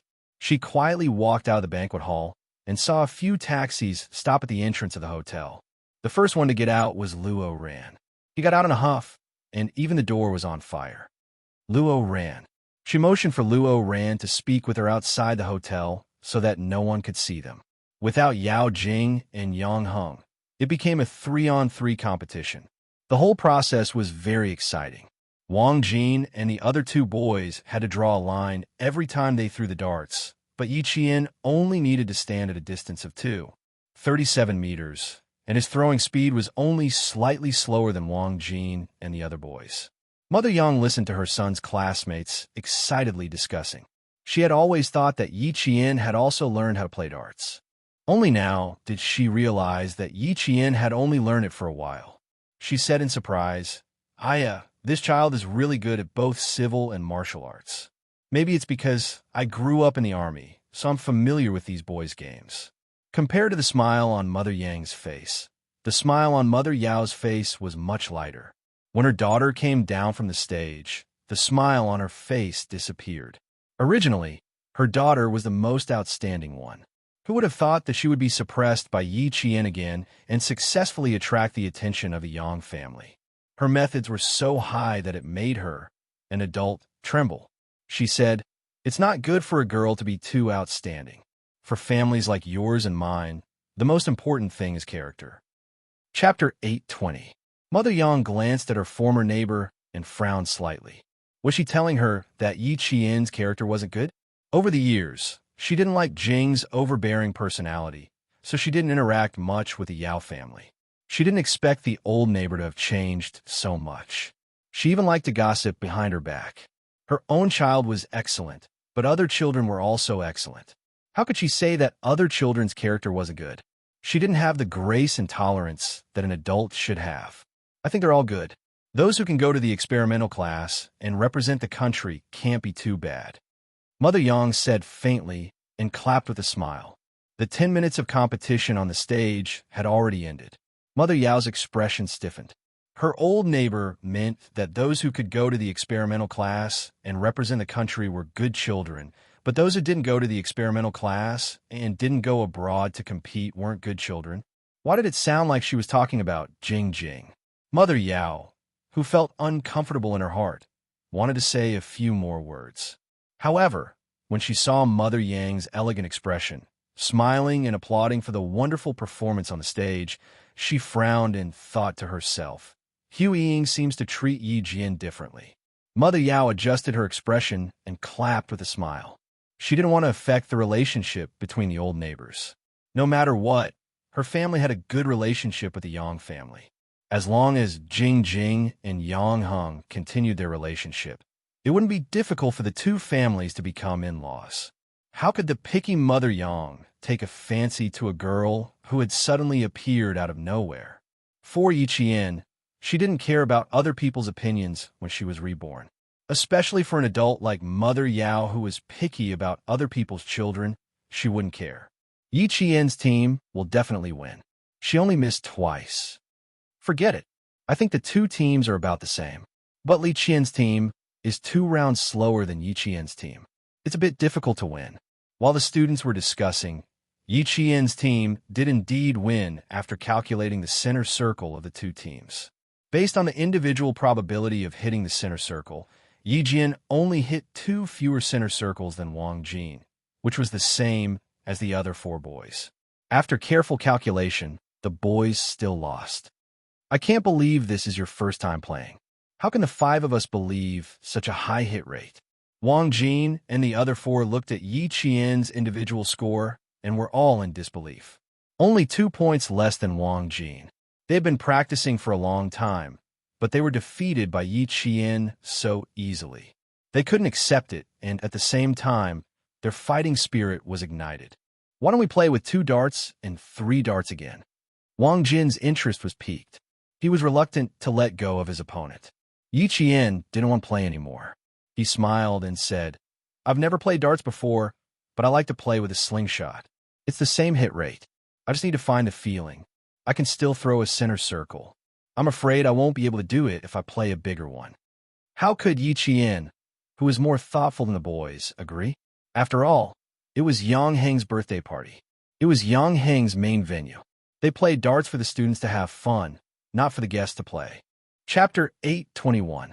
Moreover, it was enough to play 1 round of this kind of competition. There was really no point in continuing to play. She said, Don't use your ultimate moves. I was sweating just now. If we continue, I can't. My legs are a little weak. Yi Jian never thought that showing weakness was a sign of cowardice. She was confident, and there was no sign of cowardice between her eyebrows. If they continued to play, it was hard to tell who would win and who would lose. 2 darts at once, 3 darts at once. She didn't know if it was 2 consecutive darts, but the targets were similar. When she was training in the desert, Uncle Jin would throw 2 objects at the same time, and they would fly over together with the sand. She had to hit both objects at once to pass the test. If it was similar, she was confident that she could beat the boys. However, there was no need to continue. Enough was enough. At this point, the girls were waiting for the boys to start doing sit-ups. Wang Jin and the other 4 reacted quickly and said, If you're willing to bet, you're willing to lose. 50 sit-ups. Come, let's do it together. They finished the 50 sit-ups happily and ended the competition perfectly. Yang Heng, who was standing next to Director Yang, smiled and said, Dad, what do you think? I told you she's good at this. It's her first time, and she's already so good. I'm so happy to have a friend like her. Oh, just a friend? No other thoughts? Director Yang smiled and teased his son. I think this girl is very charming. Are you sure you just want to be a friend? Yang Heng also smiled as he looked at his father, who was teasing him. He said frankly, It's because she's very charming and I know very well what I'm capable of. That's why we're only suitable to be friends, and only friends. He wasn't belittling himself, but sometimes you have to know your limits. If you know you can't do something, then don't force it. Moreover, what's wrong with being friends? Being friends means you don't have to worry about your friend being taken away by others. Director Yang smiled in relief at his son's thoughtfulness. Yi Qian was indeed a good girl. Because she was too good, he knew his son couldn't control such a girl. Now that he didn't need to remind them, the problem didn't exist. How could Director Yang not be gratified? Yang Heng laughed and said, Also, I dare say that if we continue to play, she may not lose. Now that you've said you don't want to play anymore, you're able to pick up and let go. You're even bolder than the boys. He is indeed very courageous. Children these days are able to leave some face for others without batting an eyelid. It's rare. Bureau Chief Yang had been in politics for a long time, so he naturally had a good eye for people. Nodding his head with a smile, he praised. She did not waste her talent. She grew up to be so outstanding even without parents. It's very meaningful to have such a friend. Dad supports you. Everyone in politics knew the importance of connections. Yi Qian was still a student, but with her talent, she would definitely achieve great things in the future. Being friends with such a person would not only spur his son on, but also help his son in the future. But, after pondering for a while, Bureau Chief Yang reminded him in a low voice, Yang Hung, you have to treat people with sincerity. Don't pretend to be nice to her. We'll be friends for life. Since we've decided on them, we have to treat them well. Although it was said that there are no lifelong friends, only lifelong interests, as long as you met the right friend, it was worth it to make friends. Chapter 8:22. Even if they did not work together in the future, they were once friends who treated each other wholeheartedly. I know. That's why I thought of her as a friend from the start. Also, please help me keep an eye on Uncle Yao. Yao Jing is prejudiced against her. The last sentence was what Yang Hung wanted to say. Bureau Chief Yang frowned and nodded lightly. Although he did not say anything, his nod was enough to show that he knew what was going on. Seeing that his father had nodded, Yang Hung heaved a sigh of relief. The heavy burden in his heart had finally been lifted. He pursed his lips and said in a low voice, I've always wanted to tell you, but I was afraid that you wouldn't like it and Yi Jian wouldn't agree. Yao Jing may look lively, but she has too many tricks up her sleeves. Just now, her tricks were so frequent that I was annoyed just by looking at them. Uncle Yao and Auntie Yao did not stop her. They even indulged her and thought that it was just a small matter. In the long run, Yao Jing's character will bring trouble to Uncle Yao's family sooner or later. The father and son spoke softly. Yao Jing, who had contacted Luo Ran, came back and complained to her parents. Her delicate face was gloomy. She knew that this was Yang Heng's birthday party, but she stole the limelight. How can there be such an annoying person like her? Mom, talk to Annie Yao later. Don't let her be deceived by her appearance. That's enough. You were in the wrong just now, and you still have the nerve to criticize others. Keep your head up and your chest out. Don't shrink your neck. Father Yao criticized in a low voice. Yi Qian is very outstanding. You have to admit that. You have to understand that you are not as good as others. Look at her. She fought against 5 people alone, and she didn't panic at all. She even forced the 5 boys to sweat. If you don't want your limelight to be stolen, you have to have the ability to steal the limelight from others. If it were you, with your character, you would definitely follow up the victory and make yourself look good. But look at her. She knows when to stop. Not only did she take care of the boys' faces, but she also won their respect. Moreover, this is Yang Heng's birthday party. He is the main character. Mother Yao was not sun-donching. She had to teach her child when she made a mistake and did not know how to behave properly. She also criticized with a sullen face. You didn't even know how to read people's faces. Why taught you? Where'd it all go? Also, your dad and I have warned you not to go against Yi Jian. And you? You think you're the host today just because your Uncle Yang and Auntie Yang smiled at you? You're stealing the limelight. Even I'm embarrassed. Apologize to your Uncle Yang and Annie later. Children can be immature, but they must know how to admit their mistakes.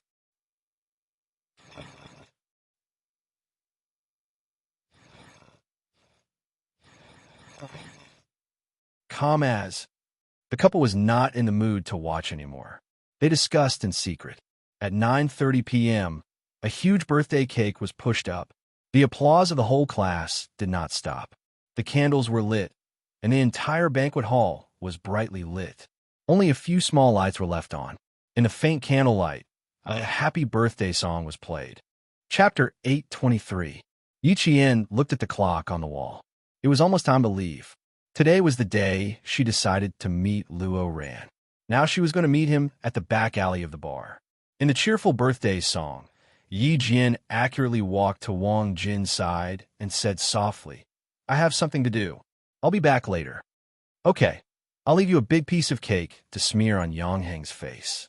Wang Jin didn't know that Yi Qian was going to fight. He thought she would be back later. He didn't ask for more details. He was thinking about how to sneak up on Yang Heng. He didn't even notice when Yi Qian left.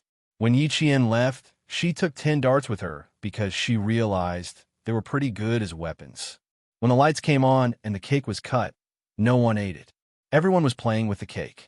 Yang Heng was the worst. His clean and handsome face even had eyelashes.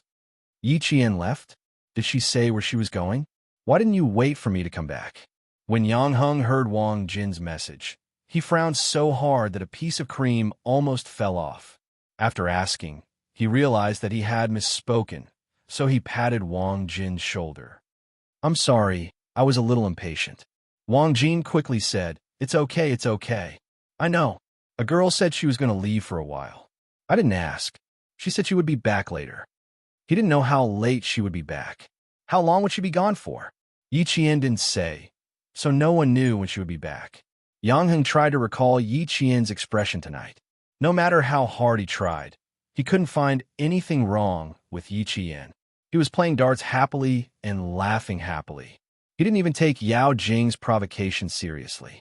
Every time, he would hit back with 4 ounces of jacks, causing Yao Jing to be in a disadvantageous position. If she didn't leave because she was unhappy, then it was very likely she left for personal reasons. She left? Does no one know why she left? When Mama Yang heard about it, she frowned slightly and said to her husband, Old Yang, do you think that child saw that Jing was deliberately looking for trouble and left because she felt uncomfortable? As he spoke, he paused and sighed. I also said something I shouldn't have said.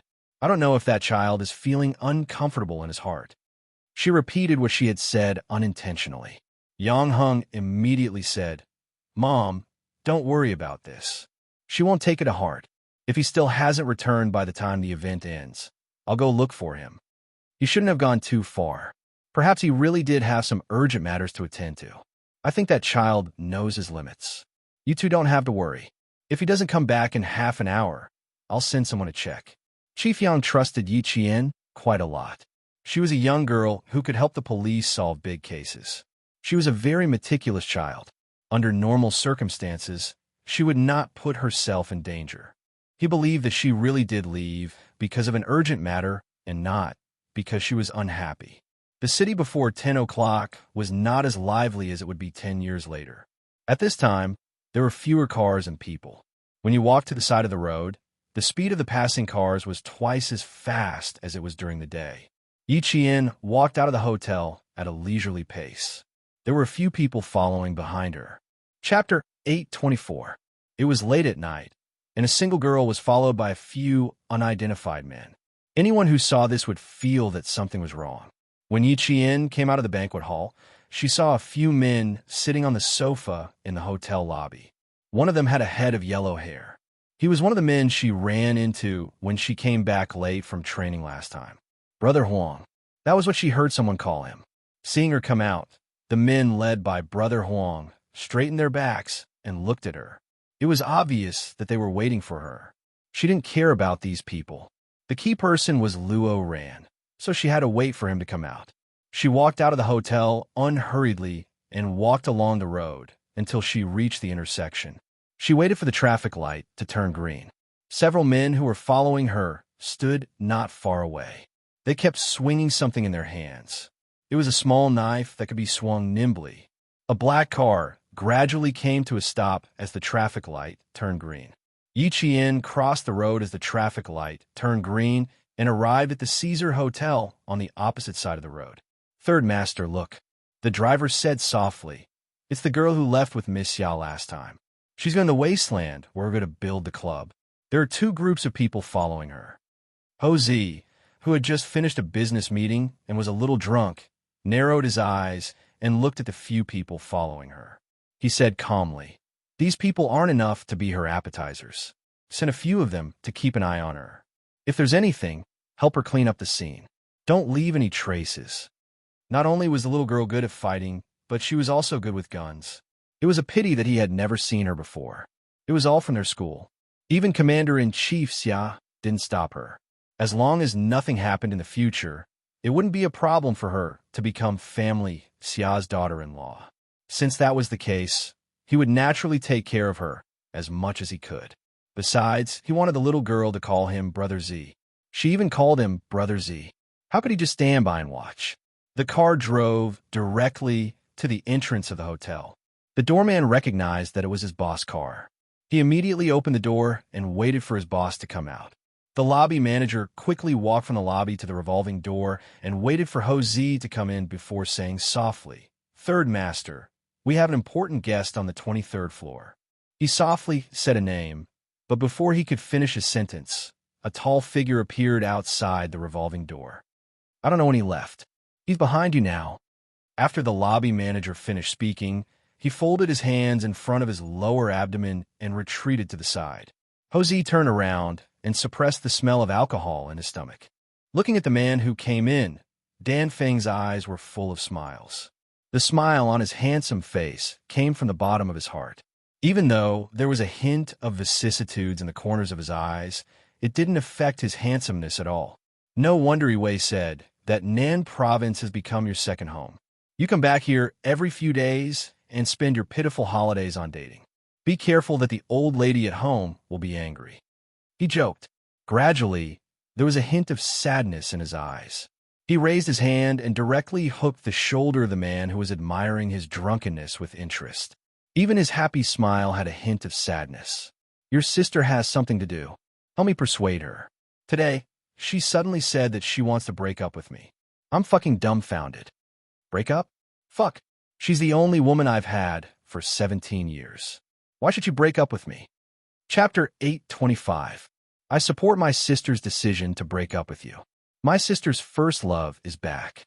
He's also single and a world-class architect. He's not any worse than you, Brother Z. Xia Jinyuan smiled faintly. He went to the school to look for Yi Qian, but couldn't contact Yi Qian. He wasn't in the mood to comfort a broken-hearted old man. He was called an old man by Little Fox when he was 20 years old. Ho Zi was almost 40 years old, so he should be an old man. He was almost 40 years old but still got dumped. How pitiful. Even if he was pitiful, it had nothing to do with him. Of course, he would stand on the side of his family. Xia Jinyuan removed Ho Zi's arm and said to the people around him, Brother Z is drunk. You guys help him upstairs to rest. He didn't have time to care about other things. Even Uncle Chunt didn't know where Yi Qian went. He called Lu Tuan and also said that Yi Qian hadn't been there for 2 weeks. Tonight, where did Yi Qian go? Ho Zi was a little drunk, but he wasn't drunk to the point where he needed help. He looked at Xia Jinyuan's young and tall figure and sighed deeply because of the breakup. He smiled faintly and said, 23 years old. Wei is 23 years old and has been with me for 4 years. Just as he finished speaking, Ho Zi's single phoenix eyes suddenly tightened. What did old Six say just now? Did he say Wei's first love was back? Damn it. No wonder he couldn't find anything after half a month of investigation. It turned out that he was back. Ho Zi suddenly felt a sense of crisis and restrained his expression. There was a faint but obvious trace of hostility on his face. He couldn't win against him in the past, and it was the same now. He wanted to steal his woman? No way. Old Six had done him such a big favor as soon as he came back. Naturally, he had to return the favor. Yi Qian didn't know that he was seen by Ho Zi. She heard the footsteps behind her, and with a faint smile in her eyes, she led these people to the wasteland behind Caesar Hotel. The development of the southern province's provincial capital was not as impressive as it would be 10 years later.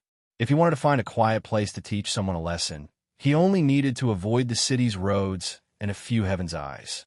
Behind the Caesar Hotel was a piece of barren land. Weeds grew all over the ground, making it look like a natural lawn. It was late at night, and there wasn't even a street light. Yi Qian stood quietly by the side, waiting for them to come over. She walked quickly and calmly.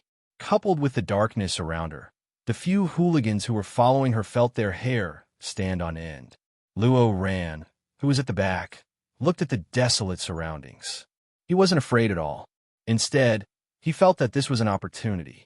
Luo Ran, who had followed them all the way from the hotel, no longer hid at the back. He quickly caught up with Brother Huang in front of him and said fiercely, No one will know even if you destroy the body in a place like this. She led us here in the middle of the night. You must teach this woman a lesson. Damn it, I can finally vent my anger. No matter how incompetent Luo Ran was, he could tell that Yi Qian had deliberately led them here. There were many people around him, and all of them were armed with knives. Luo Ran wasn't afraid at all. He just wanted to take care of Yi Qian as soon as possible so that he could vent his anger. Although he was in the underworld, he didn't have the experience of hooligans like Brother Huang. A woman had the guts to lead them here. Could there be another ambush? He didn't move immediately. Instead, he said, "We still have to observe her for a while. This little girl has guts. She let us all here by herself. Brother, why don't you think about how she can be so bold?" Chapter 826. You guys are really stupid. I arranged to meet her behind the bar. If there was an ambush, it would be behind the bar. It was rare for Luo Ran to be smart. He said in a low voice, "Don't tell me she can predict that we'll wait for her in the hotel. Will she arrange an ambush immediately?" Luo Ran couldn't wait any longer. He couldn't wait to beat Yi Qian up to vent his anger. Yi Qian didn't want to wait any longer. She wanted to finish this as soon as possible so she could go back to the hotel and sleep. She was resting so early. She still had to rush to the training ground tomorrow morning to start her car training. She bent down and picked up 2 medium-sized stones from the bushes. She threw them in the direction of the voice. Before the stones hit the ground, Yi Qian's cold voice came from the darkness. "Luo Ran, you brought so many people here. Do you still need to hide? Damn it, they're provoking us." Brother Huang walked to the front with a knife in his hand. He was humiliated if he didn't stand up after being provoked by a student. Luo Ran originally wanted to listen to Yao Jing. It would be best if he didn't show himself. Now that things had come to this, he couldn't care less. He brought people here, so why should he be afraid of her? "Yi Qian, if I don't beat you until you call me Grandpa tonight, my surname isn't Luo." Luo Ran took out a knife from his pocket and stared fiercely at the direction of the voice. He vaguely saw a shadow, but he didn't see anything. Yi Qian moved her hands and feet. She took the silver wire from her wrist and walked towards the group of people. The night was too dark for Luo Ran, Brother Huang, and the others. They wanted to surround Yi Qian and beat her up, but now they couldn't even see her exact location. But to Yi Qian, darkness was a good camouflage. Brother Huang was still looking for his target. He didn't realize that Yi Qian was less than a meter away from them. When he saw a shadow slowly walk into his line of sight, Brother Huang was delighted. He spat and fiercely ordered his men, "Use your fists first. Kill this girl, ah." As he spoke, one of his underlings standing to his right suddenly screamed and fell into the grass. His hands clutched at his neck, his legs kicked, and a sharp and terrified scream came from his throat. "Neck, my neck, brother. He could still shout at the beginning, but in the end, he couldn't make a sound. He was gasping for air, and there was no way for him to call for help. The Wolf Dao survival method was to always remember to attack the most fatal part of the prey when attacking. The silver threads in Yi Qian's hand were most suitable for long wraps, and wrapping around a person's neck was the fastest, easiest, and most frightening. After a blood-curdling scream, there was only the sound of struggling, gasping for air. Without any warning, something happened suddenly. Hearing the scream, Brother Huang and the others, whose scalps were numb, were all so frightened that they took a few steps back. There was panic in their expressions at that moment. Damn it! What happened? They wanted to break Yi Qian's spirit, but they were scared instead. Yi Qian wouldn't kill anyone. She walked over when the other party was about to suffocate and easily retrieved the silver threads. In the darkness, no one could see what she did. They only heard the hooligan who was the first to finish off the other party groan in pain. It was so painful that he fainted. Chapter 827. Yi Qian, who was missing a dart, stood where Brother Huang and the others had retreated. She smiled coldly, and her light voice was filled with killing intent. "What's wrong? We haven't even started, and you're all so scared that you want to run? Are you here for a fight? Luo Ran, what should I say about you? You're a weakling, and I didn't expect you to find someone who's also a weakling. You really make me look down on you. How about this? I won't make things difficult for you. I'll let you go if each of you dismember an arm. How about that? Of course not. Her words were hurtful and humiliating. Brother Huang kicked one of his men and shouted angrily, "Motherfucker! Get him! What are you waiting for?" If one came, one would be crippled. If a pair came, two pairs would be crippled. Yi Qian never minded using violence to solve problems. After all, using hands was always easier than using brains. The silver wire was a killing weapon. Even if it was usually used as a decoration, those who didn't recognize it would only think it was a bracelet made of silver. Once its true form was revealed, killing people would be as easy as taking something out of a bag. The person who had it in the past had killed countless people. And now, Yi Qian, who had gone through a life and death situation, was more flexible in using it to its fullest potential. Screams came from the wilderness. The screams made people's hair stand on end. The screams were so loud that the last few men couldn't even hold their knives steadily. They couldn't see where the person they were supposed to beat was. All they saw was a black shadow, and the black shadow of their brothers before they fell. As for the others, they couldn't see her, and they didn't know where she was. They couldn't even hear her voice. They only knew that she was right beside them, like a beast hibernating in the dark. She would suddenly jump out and give them a fatal blow. "Brother Huang, why don't we just leave? This woman is strange, too strange. I can't see where she is. I can only hear her brother screaming. Brother, brother, Brother Huang, don't tell me they're dead." In the end, there were only 5 of the 10 men left, including Luo Ran and Brother Huang. In other words, Yi Qian had taken down 7 people in a short period of time. Even so, Yi Qian didn't feel any sense of accomplishment. She could more or less smell the white substance synthesized from morphine alkaloids on these people's bodies. Those who took this substance would collapse from the inside out. To take them down, Yi Qian only needed to prevent them from scratching her body and prevent their blood from infecting her body. In such a good world, such a good time, and such a good life, she did not want to be infected with AIDS for more than 10 years and still be unable to be cured. As long as one of the people who ingested harmful substances got sick and someone else used the needle he used, the chances of getting sick were quite high. Like crawling. Two. Hearing the sounds of the grass around them, Brother Huang shivered and realized that things weren't going well. He sniffed hard, and his voice cracked. Go. He would be an idiot if he kept fighting. That woman was obviously not easy to deal with. Chapter 828. He said that he wanted to leave, but he had to be able to do so first. Suddenly, the bright lights of several motorcycles came from the front. They were so bright that it was blinding and made people panic. Do you know whose place this is? If you don't, why don't you take a look at the words on the top of the building? Someone said coldly. He had never heard of the voice before, but the bloody smell in the voice was not unfamiliar to Yi Qian. Only someone who had killed before would have such a bloody smell. The entire building was Caesar Hotel. It was a little tall, so she couldn't see the words on the top of the building. At least, when Yi Qian looked up, she couldn't see it.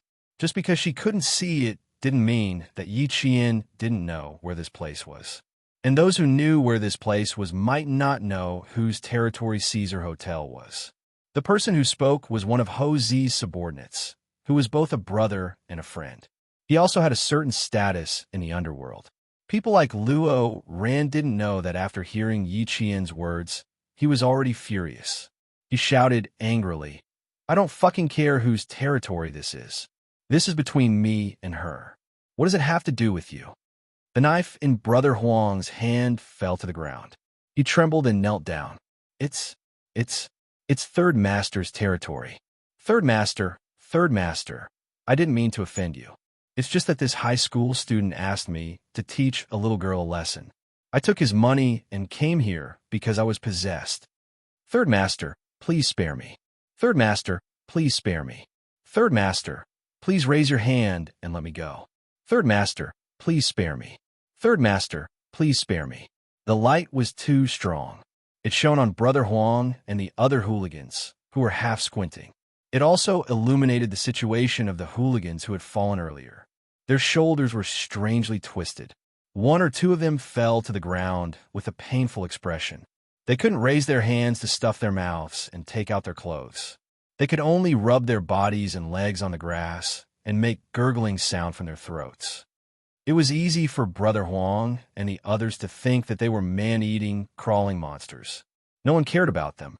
Brother Huang was so scared that he knelt down and begged for mercy.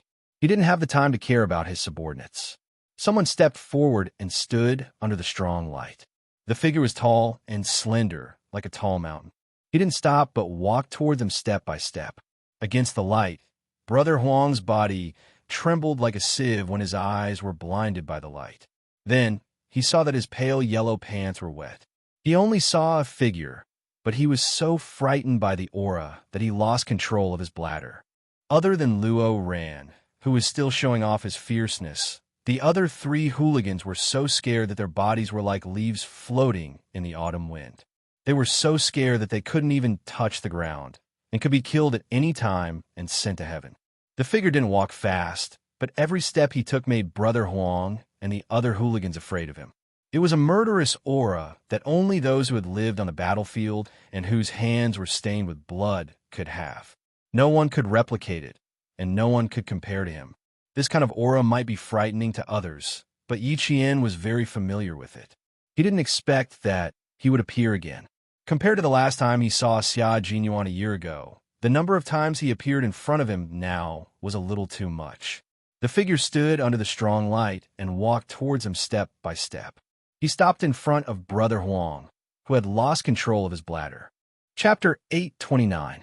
Without giving the other party a chance to beg for mercy, he lifted his slender leg and kicked the other party in the face. A few bloody teeth flew out of Brother Huang's mouth. Little girl? Was he talking about his little fox? Asking for a beating. Looking for death. A blood-curdling scream burst out from Brother Huang's throat. His entire body was sent flying by the kick. He was half dead from the kick. Without further ado, this person's actions scared the other three hooligans so much that they lost control of their bowels. Was the person who kicked Brother Huang Master Ho-san? Was he the third Master Ho, a well-known figure in the underworld who was known to be ruthless and feared by everyone? If it was really Master Ho-san, no one in the underworld would dare to say a word about it, let alone find out that it was Master Ho who did it. Master Ho-san, please spare our lives. It really has nothing to do with us. That brat said he was going to get rid of the girls in his school. We were paid to do it. We came with Brother Huang to do it. Master Ho-san, please spare our lives. Luo Ran, whose eyes were spitting fire, gritted his teeth and cursed. Damn it! How dare you ruin my business? He picked up the knife in his hand and stabbed it at Xia Jinyuan, who had yet to speak. Yi Qian saw this and threw the silver wire in his hand. It wrapped around Luo Ran's neck like a collar. He didn't even need to use any strength. The silver wire wrapped tightly around Luo Ran's neck as Luo Ran ran forward. Luo Ran's eyes widened as he tried to protect his neck with his hands. He wanted to pull out the thing that was strangling him. The more he struggled, the tighter the silver wire wrapped around his neck. The Grim Reaper was getting closer and closer to his face. Luo Ran was scared. Let go of me. My father is a famous entrepreneur in Southern Province. How dare you do this to me? My father won't let you off. Damn it, let go of me. Let go. The thing that was strangling his neck was getting tighter and tighter. It was getting harder and harder to breathe. In the end, he couldn't even open his mouth to speak. He could only gasp for air to keep him alive. Yi Qian walked over with a silver thread wrapped around one knee and said to the angry Xia Jinyuan, "It's just a small matter." "Why are you angry?" "I'm not angry." Captain Xia was not a person who would easily get angry. At this moment, she could see that Junyan's expression was indifferent. He was really angry. Little ghosts are hard to deal with. Some things can be dealt with in one go, so go back to the hotel and rest. "I'll deal with it," Xia Jinyuan said calmly. The murderous intent in his voice was like a knife that cut through everyone's hearts. Just by listening to the sound, Brother Huang and the other hooligans felt like they had died countless times. "Third Master, please spare my life. Third Master, please spare my life." We had eyes but failed to recognize Mount Tai and offended Third Master. Third Master, please be magnanimous and let us go. Please let us go, Third Master. At this moment of life and death, they didn't care about the gold under their knees. They knelt on the wasteland where their knees hurt and kept kowtowing and begging for mercy. No one could clearly see Xia Jinyuan's face as he stood against the light in his casual clothes. They only knew that with such a man standing in front of them, all of them were little things that he could silently get rid of with a wave of his hand. It was as easy as blowing off dust. Luo Ran, on the other hand, was just a high school student who had been raised with money. No matter how arrogant he was, he would always say that he wanted to take other people's lives. However, when it came to his own life, he would be so scared that even his pupils would shrink. Chapter 830. He was intimidated by Xia Jinyuan's murderous aura. A chill ran up from the soles of his feet and stopped right in front of his heart. He was so scared that every cell in his body was reminding him to run. If he didn't run now, he might lose his life. He wanted to run, but in order to prevent Xia Jinyuan from helping him, Yi Qian lifted his leg and kicked Luo Ran in the stomach, causing him to fall to the ground. Luo Ran was already having trouble breathing, and the pain almost made him pass out. Yi Qian, how dare you fucking kick me? Luo Ran, whose face was distorted by the pain, clutched his stomach and looked at Yi Qian ferociously. The fierceness in his eyes was not fearless, but shallow, cute, and stupid. Even at this point, he was still trying to be brave and fierce.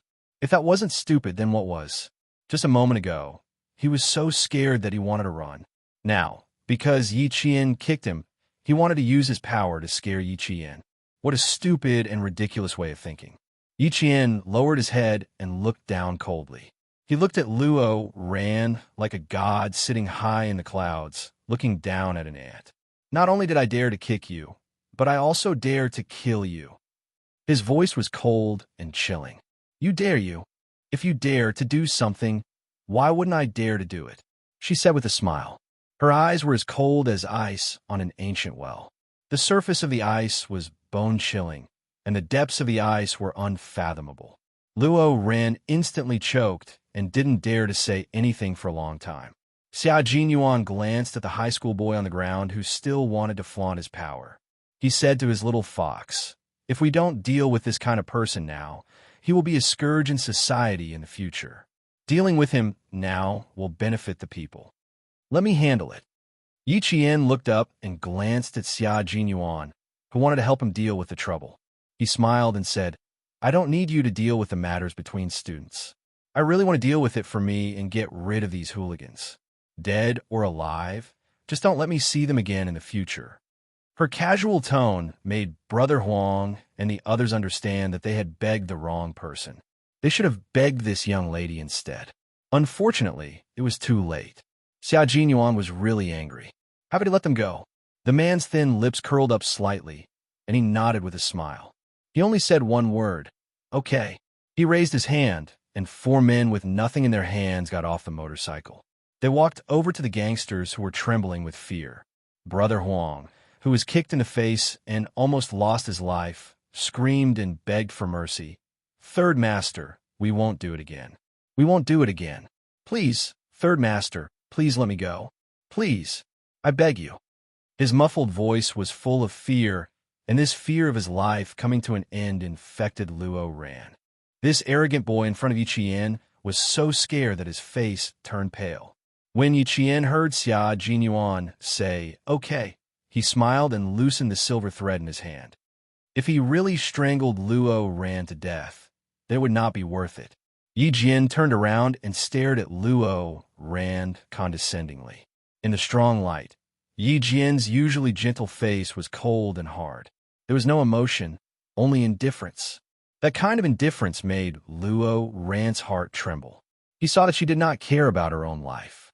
He saw that in her eyes. It was as if killing him was just a matter of raising her hand. He also saw that the thing that was strangling his neck was a thin thread that seemed to be made of silver. And this thread was particularly familiar to him. It was the silver item that Yi Jian wore on her left hand. Chapter 831. This was a weapon that could kill people. She, she, she, she casually carried a weapon that could kill people. Luo Ran looked like he had admitted defeat, but his mouth was still stubborn. He met Yi Qian's eyes and said in a trembling voice, "Yi Qian, I'm warning you. My dad is rich. If you're afraid of killing me, my dad won't let you off." Yes, yes, yes. His family was rich. Rich people were the boss. Even the school couldn't do anything about him, let alone Yi Qian. With that thought, Luo Ran's arrogance gradually returned. He tried to stand up and glared at Yi Qian. His voice grew fiercer and fiercer. "Let go of me if you know what's good for you. Otherwise, my dad will teach you a lesson tomorrow. If I can kill you, I naturally have the ability to prevent your dad from finding out that it was me. Luo Ran, you have to realize that your life is now in my hands, not your dad's." Yi Qian spoke calmly with a faint smile on his face. His words carried a hint of killing intent. It easily frightened Luo Ran. His face was full of horror. The silver thread in his hand tightened. Luo Ran, who had just escaped from suffocation, once again experienced death. Through his enlarged eyes, he saw Yi Qian's smile deepen. At the same time, his killing intent deepened. Do you know why beasts like to bite the neck? It's because the neck is the most vulnerable part. Biting off the cervical vertebrae will kill the prey. Biting off the aorta will also kill the prey. Biting off the windpipe will also kill the prey. Luo Ran, who was so scared that he broke out in a cold sweat, shook his head violently. He refused to listen to the bloodthirsty voice. "Yi Qian, you can't kill me. I'm a student, and you're a student too. You can't kill me. You can't." "Why can't I? Just now, you said you wanted to kill me. You, who can't kill, said you wanted to kill me. I have the ability to kill and can easily get rid of you. Why can't I kill you? Look around you. The first 7 hooligans who rushed out, which one of them didn't have a knife in their hand? Take a good look. Where are their hands now? Take a good look, and you'll know if I have the ability to kill you or not." Yi Qian grabbed Luo Ran by the collar and dragged him to the front of a few thugs who were lying on the ground and whimpering. He lifted his leg and hooked the right arm of one of the thugs that was clasped behind his back. It was soft, as if it had no bones, and it was hooked out by Yi Qian's leg. The moment he did, Luo Ran saw this strangely twisted right arm. He saw a small knife piercing through the gangster's palm. It went in from the back of his palm and came out from the center of his palm. Blood was still flowing along the tip of the knife. The drops of blood caused Luo Ran to scream in horror. He wanted to retreat, but Yi Qian pressed him to his knees. He looked closely at his palm that had been pierced by the knife. No, I don't want to. I don't want to. Let go of me. Let go of me." He wanted to retreat, but Yi Qian wanted him to clearly understand that if he wanted to fight with her, the consequences would be very tragic. He even called the people of the underworld over. If he didn't bleed them and dye them with some color, then it would be a waste of Luo Ran's efforts. 7 people, 14 arms, 2 joints from the elbow to the shoulder. I unloaded one in a straight line and the other in a reverse direction. Then I stabbed the knife into the right palm, where they threatened me with the knife. Before I came out, I brought a small weapon with me. It was convenient to use, so I stabbed it into their left hand. Chapter 832. His voice was very soft, even fainter than the wind, but every word carried a thick stench of blood. Very, very heavy. So heavy that when Luo Ran saw the dart in the gangster's left hand, he was so scared that all the muscles in his body spasmed. A knife in the right hand and a dart in the left. TSK, TSK, TSK. It really hurts, but I don't want to hear them scream in pain, so I stuffed their mouths with their own clothes. The whole process didn't take much time. Yi Qian smiled as she spoke. Her expression was calm, but the words she said were hair-raising, making Luo Ran feel despair. I didn't even need much time to take care of 7 people. Taking care of you, I think. Her gaze fell on Luo Ran's neck, and her smile deepened. It will only take about 2 minutes. Don't you think so? Yes, she wasn't wrong at all. If Yi Qian wanted to kill him now, it would be a piece of cake. At this moment, Luo Ran regretted it so much that his intestines turned green. In the face of life and death, his past arrogance and smugness were nothing. They were just for show. They couldn't protect his life. I was wrong, I was wrong. Yichien, let me go. I was wrong. He begged for mercy. His throat was itching to cough, but his survival instinct kept him begging Yichien to let him go. Luo ran, who used to be so arrogant that he didn't even look at the ground, who used money to solve every problem, fell hard this time.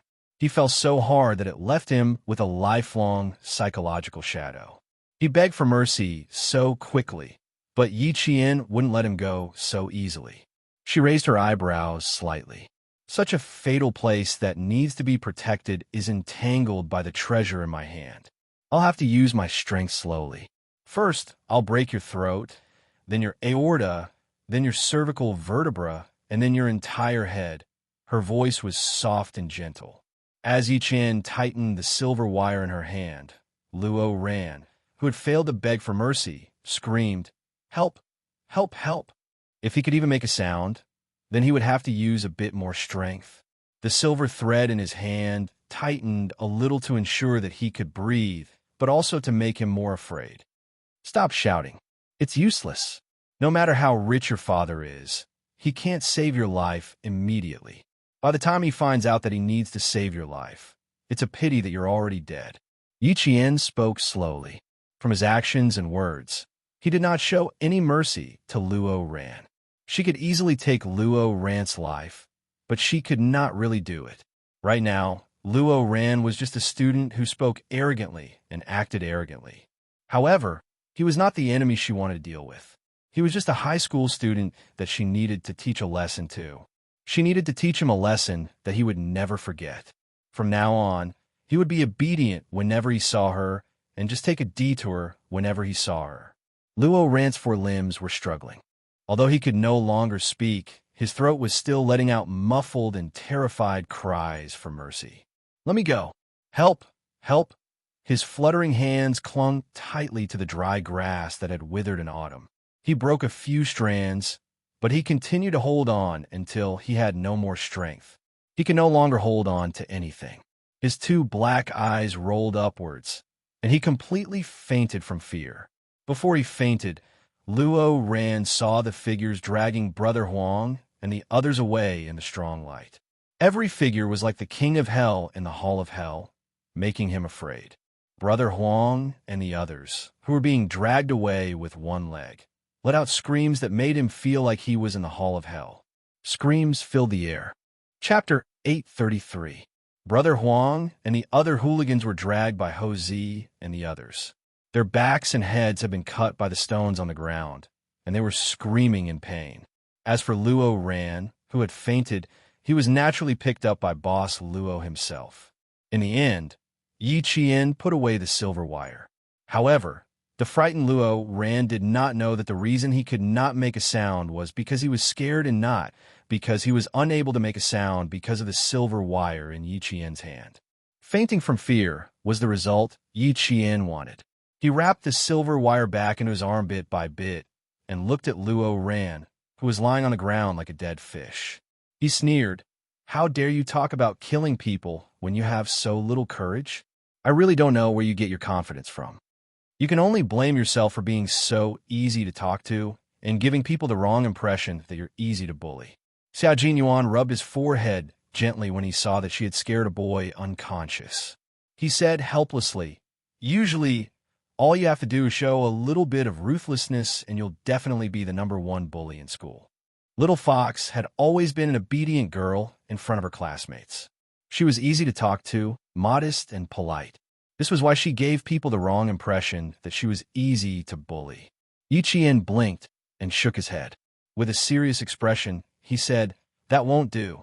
Special Forces soldiers need to know how to disguise themselves. My public image is that of a high school student. How can I do something that will ruin my own image in school? If he goes back to school and tells everyone about what happened tonight, it will also ruin your image as a good student." As Xia Jinyuan spoke, he waved one hand behind his back, and the silent motorcycles all started moving. After the rumbling sound, the barren land returned to darkness, and only the two of them existed. As for the unconscious Luo Ran, he pretended that he did not exist. The cool night breeze carried the sounds of the night insects. A minute ago, The scene was filled with murderous intent, but a minute later, it was quiet. As the night breeze blew, it was as if nothing had happened. Yi Qian walked toward the road step by step. His voice was as calm as water as he replied calmly, "No, he won't dare to say it out loud. He definitely won't say anything bad about me in school." "Why?" Xia Jinyuan took a few steps forward and held her hand accurately and naturally. He asked with a smile, "I heard it just now. This boy is still so arrogant, even when he's at death's door. Who knows when he'll start to face you in school?" His hand was very warm and dry. When he held her hand, warmth and security came together, causing the corners of her mouth to curl up slightly. "No, he wouldn't dare. He wouldn't dare." He repeated his words and said it with certainty. He was confident and certain. Xia Jinyuan's hand was very soft, as if he could hurt her bones if he used a little more force. He kept holding her hand and smiled faintly. "What do you mean? I think he has guts." "He doesn't have the guts. Trust me, after tonight, he will be completely honest in front of me." Yi Qian returned his grip. His hand was slender and strong, full of strength. "I just told him that he was someone who didn't have the ability to kill, yet he went around saying that he wanted to kill. For someone like me who has the ability to kill, killing him would be a piece of cake. That's why he's afraid. He's afraid that I'll really kill him. As for guts, he really doesn't have the guts. A person who doesn't have the ability but is arrogant is usually very timid.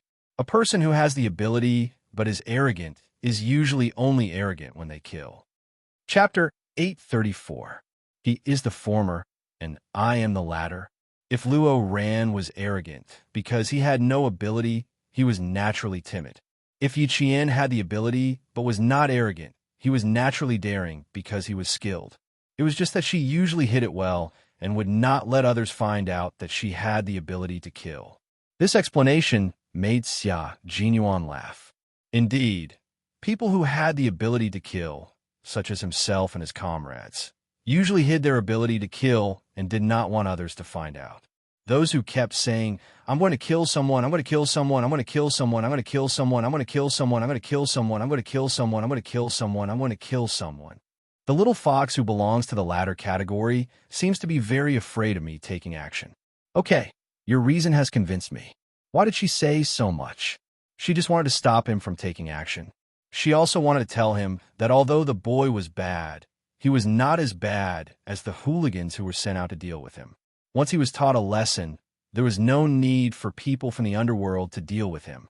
There was another important reason why Yi Qian liked to talk to Xia Jinyuan. She did not need to say too much because he could always understand her. Brother Huang was from the underworld. Fighting, robbing, and bullying students were common occurrences.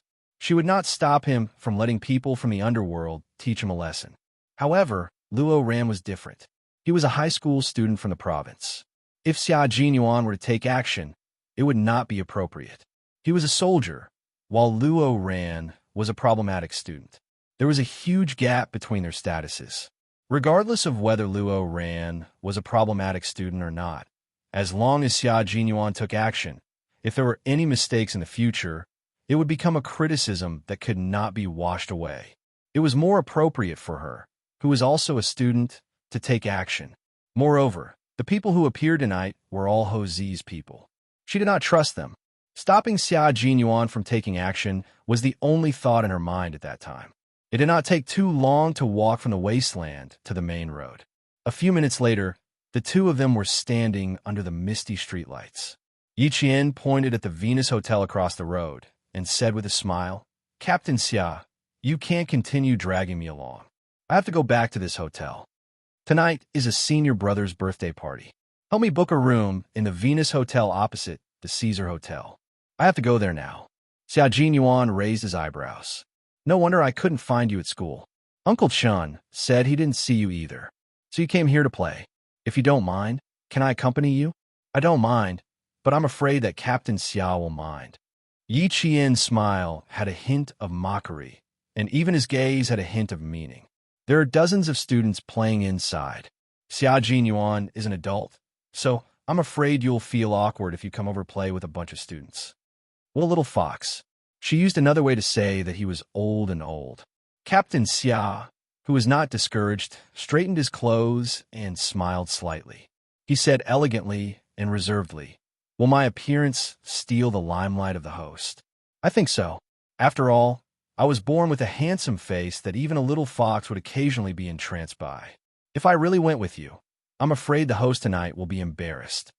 She had her normal social activities. As long as there was no danger, he had no right to interfere. No matter how much he liked her, he still needed to set her free, especially when the little fox in front of him did not like to be restrained and only wanted to fly alone. Chapter 835. That's indeed possible, so all the more reason I can't take you there.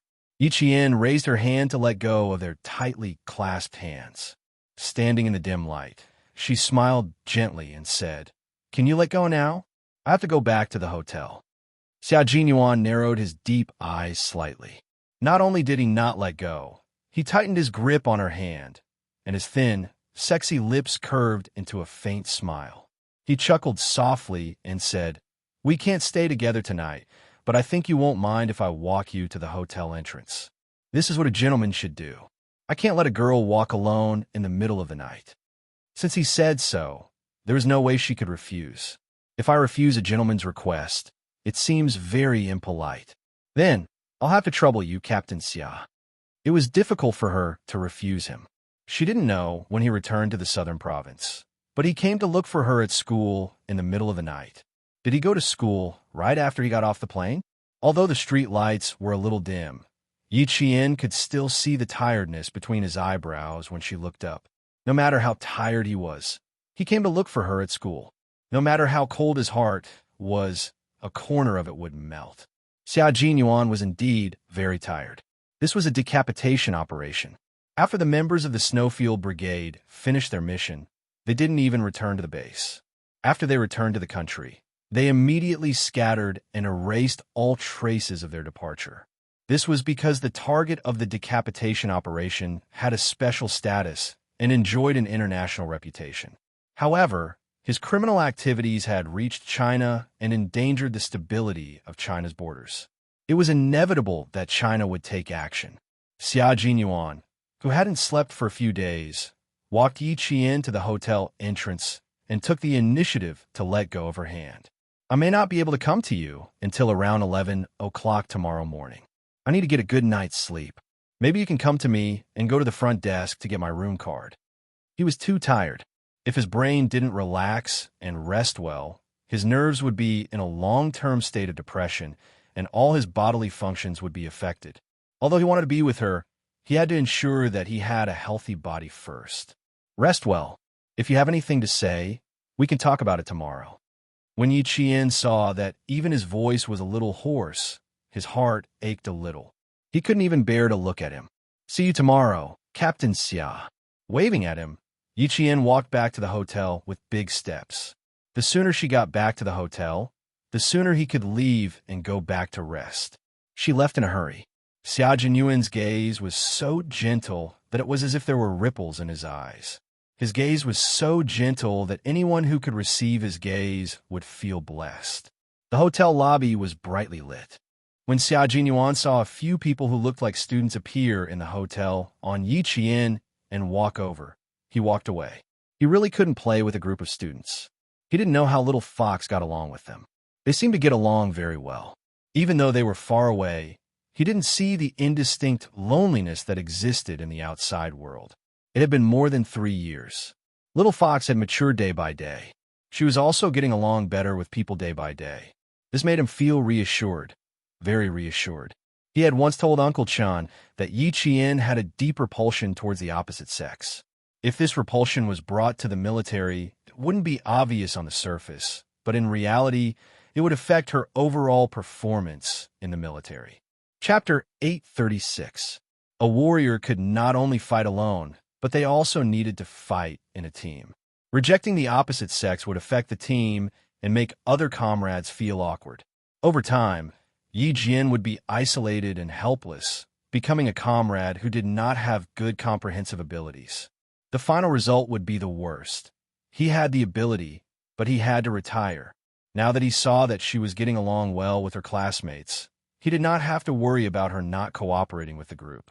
The figure outside had already left, and Yi Jian, who was secretly watching, also withdrew her gaze. She smiled at Yang Heng and said, "It's not a big deal. It's just that something urgent came up, so I went out. It's good that you're back. If you came back any later, my dad's people would have gone out to look for you." Yang Heng let out a long sigh of relief. It had only been half an hour since Yi Qian left. Why did he feel like he had been waiting for hours? Wang Jin patted Yang Heng on the shoulder and joked with Yi Qian. "Yang Heng was worried sick when you went out for half an hour. We almost thought that you were kidnapped by human traffickers. We were looking for you all over the hotel. He even said that if we couldn't find you, we would immediately tell his dad so that he could send people out to look for you." After that, he pretended to be shocked and added, "I was scared to death. I just found out that Yang Heng was the director's son. When I saw someone call him Director Yang, I was so scared that my knees went weak."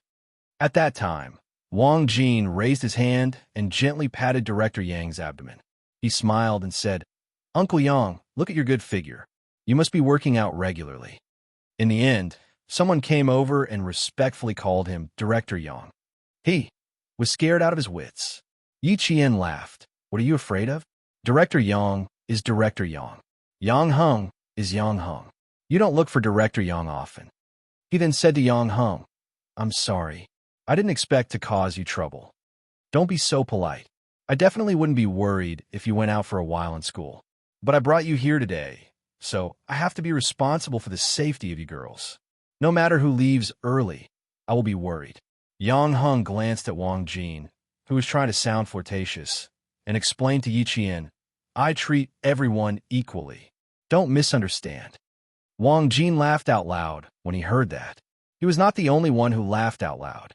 The other boys who were standing by the side also laughed out loud. Yang Heng, "Oh Yang Heng, don't you know that the more you explain, the worse it gets?" As Wang Jin spoke, he wiped a piece of cream off the cake in his hand and suddenly reached out to wipe Yi Qian's face. The change only took half a second. Wang Jin's screams could be heard from the hotel lobby. "Fuck, it hurts, it hurts. My hand is broken, my hand is broken. Fuck." The laughter of the other boys stopped abruptly, as if they had been strangled. They stared at Wang Jin's arm that was twisted so much that the back of his hand was twisted backwards. They couldn't help but touch their own arms.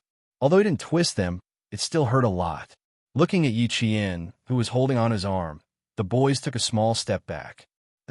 Previously, Yang Heng had said that if a girl went out in the middle of the night, wouldn't it be dangerous if she bumped into hooligans? Yes, it was dangerous, but they guessed that it was the hooligans who were in danger and not Yi Qian. At this moment, Wang Jin's right hand that was trying to attack Yi Qian with the cream was being twisted backwards. At the same time that his arm was twisted, his acne-covered face was also twisted in pain. Chapter 837. It was really dangerous. Who would have thought that applying cream would be so dangerous? Did Wang Jin's arm get dislocated? Yi Jian withdrew her hand quickly. She immediately withdrew her hand when she realized what was going on. However, Wang Jin still felt the pain. She patted Wang Jin's hand awkwardly and said softly, sorry, I was a little too nervous and accidentally made a move. It's not dislocated, just a little bit of pain. It'll be fine soon. It'll be fine soon. Why don't you shake your arm? Or move it a little. If it's really dislocated, I'll fix it for you immediately." Wang Jin was shocked. "Junior sister, if it's really dislocated, I'll go to the hospital immediately." "Ouch, ouch, ouch. Don't tell me it's really dislocated." Seeing Wang Jin's face contorted in pain, Yi Qian was so embarrassed that even her white jade-like face was flushed red. She had indeed overreacted, mainly because Wang Jin had suddenly attacked her face, and she had subconsciously reacted. This was a subconscious reaction. The hand's reaction was faster than the brain's reaction, and by the time she realized something was wrong, she had already twisted his entire right arm.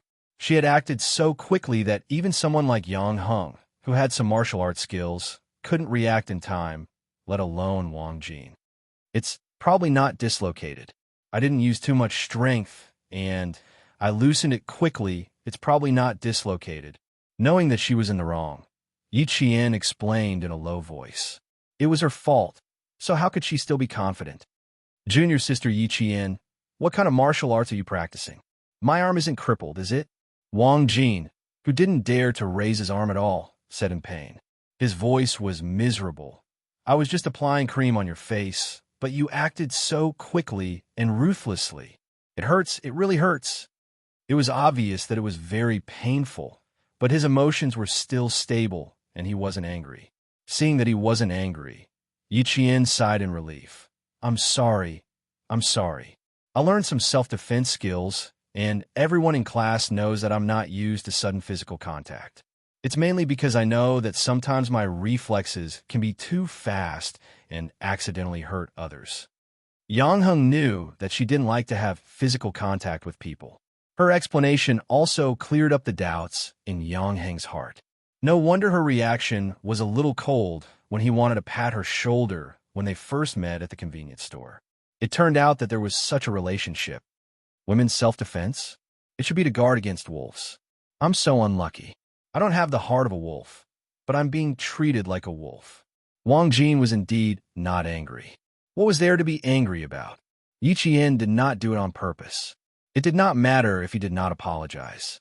The boys next to him patted their chests and put their palms together. They said to Wang Jin, who had sacrificed himself for everyone, "Brother, we will thank you. Otherwise, I don't know how many arms will hurt tonight. I can't thank you enough. If your arms really break, we'll feed you for breakfast, lunch, and dinner next week." So close, so close. Wang Jin had risked his life. They were just laughing and talking about how they had to put more cream on Yi Qian when they saw her later. Now, there was no need. They didn't dare. Yi Qian's awkwardness dissipated a lot when he joked about the pain. I've learned my lesson tonight. I'll be more careful next time. I definitely won't let you suffer like this again. I'll learn my lesson too. Next time, I'll only talk to you and won't touch you. Wang Jin didn't dare to move his arm. He said to Yang Heng, "Come on, brother, help me lift my arm." Chapter 838. Yang Heng gently touched Wang Jin's arm and carefully held his wrist. He used his eyes to ask Yi Jian if he could lift it up. Seeing Yi Qian nod, he slowly lifted Wang Jin's arm. As he did so, he asked softly, "How is it? Do you feel anything else? Is it painful? Is it bone pain? Or muscle pain? Don't move, don't move. Let me rest, let me rest." Wang Jin felt pain in his shoulder. He moved slightly and smiled. "My shoulder joint is not dislocated and my arm is fine. It's just pain. I think it's a muscle sprain. I've never had a muscle sprain before. Now I know what it feels like. It doesn't feel good, especially. We agreed to fight together, but I ended up fighting alone. You guys are too disloyal." Yao Jing walked out of the banquet hall and happened to hear Wang Jin's words. Her eyes lit up as she looked carefully at the boy who spoke. Seeing him holding his arm in pain and saying, "We agreed to fight together," Yao Jing raised her eyebrows slightly. She immediately scanned the hall and saw that Luo Ran and the others were not there. Only Yang Heng and a few other boys were surrounding Yi Qian. Yao Jing smiled coldly. It seemed that Luo Ran and Yi Qian had indeed fought tonight. Just as she thought about it, her heart skipped a beat and her expression changed. She jogged over and grabbed Yang Heng's arm, asking anxiously, "How are you? Are you hurt?" Yi Qian's gaze suddenly turned cold and landed on Yao Jing's face. She seemed to think that Yang Heng had gone to fight. His clear eyes narrowed slightly, and he immediately took the initiative to speak. "Other than Wang Jin, everyone else is fine.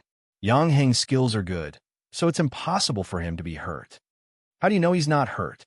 "Some injuries are more serious than external injuries." Yao Jing's voice suddenly became extremely sharp. She glanced at Yi Jian with a fierce gaze. "Don't act like you know everything all the time.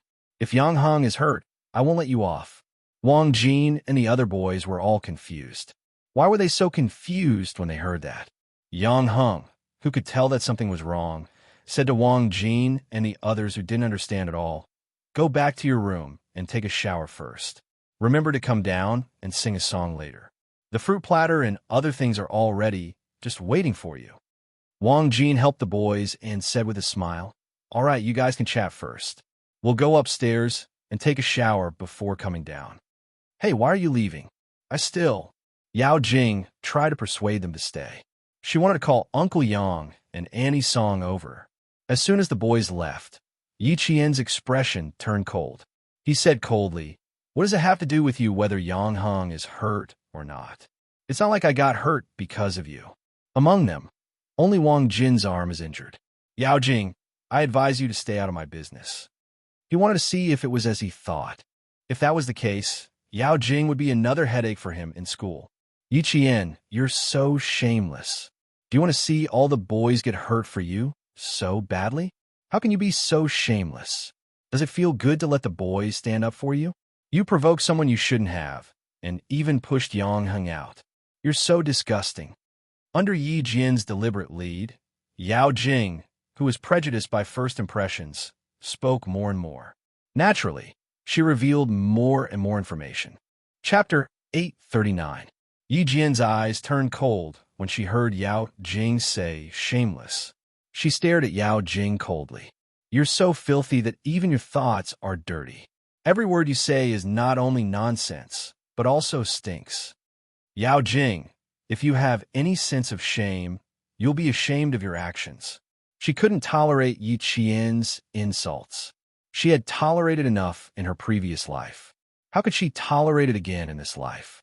Being scolded in front of Yang Heng made her so angry that her lungs were about to explode. Just as Yao Jing was about to retort, she saw Yang Heng looking at her coldly from the corner of her eye. It was as if a basin of cold water had been poured over her, drenching her completely. He was angry with her. He was angry with her because of Yi Qian. He was angry with a friend whom he had known since childhood. Yao Jing, whose heart had turned cold, was fuming with rage. "Yang Heng, how could you do this to me? How could you do this to me?" Yang Heng's handsome face was covered in dark clouds. He looked coldly at the girl who had said that she was thinking for him, but had slandered Yi Qian under the guise of caring for him. Not only was there coldness in his eyes, there was also deep disgust.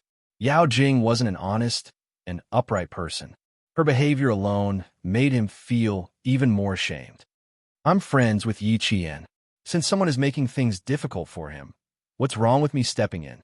He didn't know what Yao Jing knew, but judging from what Yi Qian had said, Yao Jing had done something very sinister tonight. As for what it was, he could only slowly tempt her to say it herself.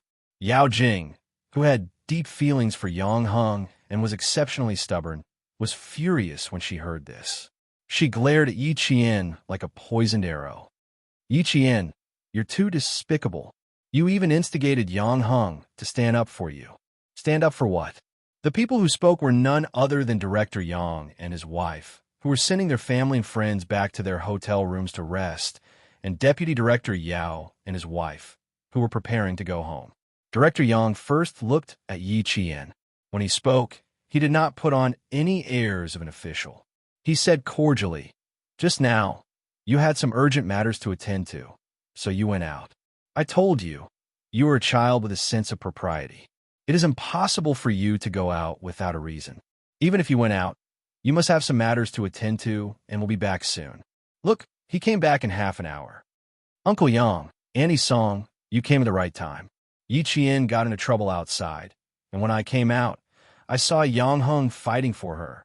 There are also a few boys from their class who play darts." Yao Jing had been worrying about how to inform Chief Yang and his wife. So how could she let go of this opportunity? She quickly reported everything to them. Director Yang was clearly asking Yi Qian, but she beat him to it. Director Yang's expression turned a little cold. Little girl Jing is really much more active than before. She's also more impatient. "Old Yao, girls shouldn't be like you. That's why I'm worried. The older she is, the livelier she is." But she said something about Yang Heng fighting for her. "I think this girl is anxious. She's afraid that Yang Heng will get hurt." Deputy Director Yao, who was on his daughter's side, spoke even more eloquently. His daughter didn't follow the rules and interrupted others, so he made it sound like his daughter was worried about Yang Heng and was impolite in the heat of the moment. In other words, she wouldn't usually act like this. She would only act impolitely when it came to Yang Heng. Chapter 840. Director Yang, who still had a smile on his face, said coldly, "Come on, Jing, tell me what's going on." "Uncle, I don't know what happened. I only heard that it was because of Yi Qian. They fought for her. I saw that one of the boys' arms was injured. I was afraid that Yang Heng would be injured, so I came to ask." Yao Jing was indeed smart. She didn't insist that Yi Qian asked Yang Heng to fight.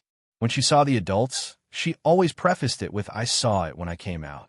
This sentence meant, "I saw it, but I don't know." She didn't know, which meant that she wasn't sure. If she was wrong, it was because she only saw it and didn't know. Yi Jian's lips curled into a smile. Yao Jing was such a scheming person.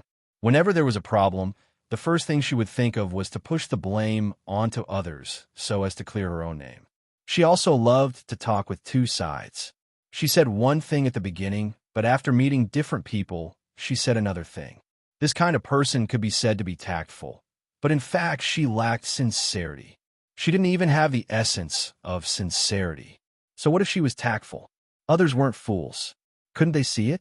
Mother Yang was more and more displeased with Yao Jing's way of handling things. No matter how much she disliked her, she was still someone else's child. She wouldn't care. At most, she would treat her indifferently. She smiled and walked to Yi Qian's side. She said kindly, "Annie wants to apologize to you. I said something I shouldn't have said at the banquet. I hope you can forgive Annie this time. Tomorrow, Annie will cook a table of good dishes at home and apologize to you."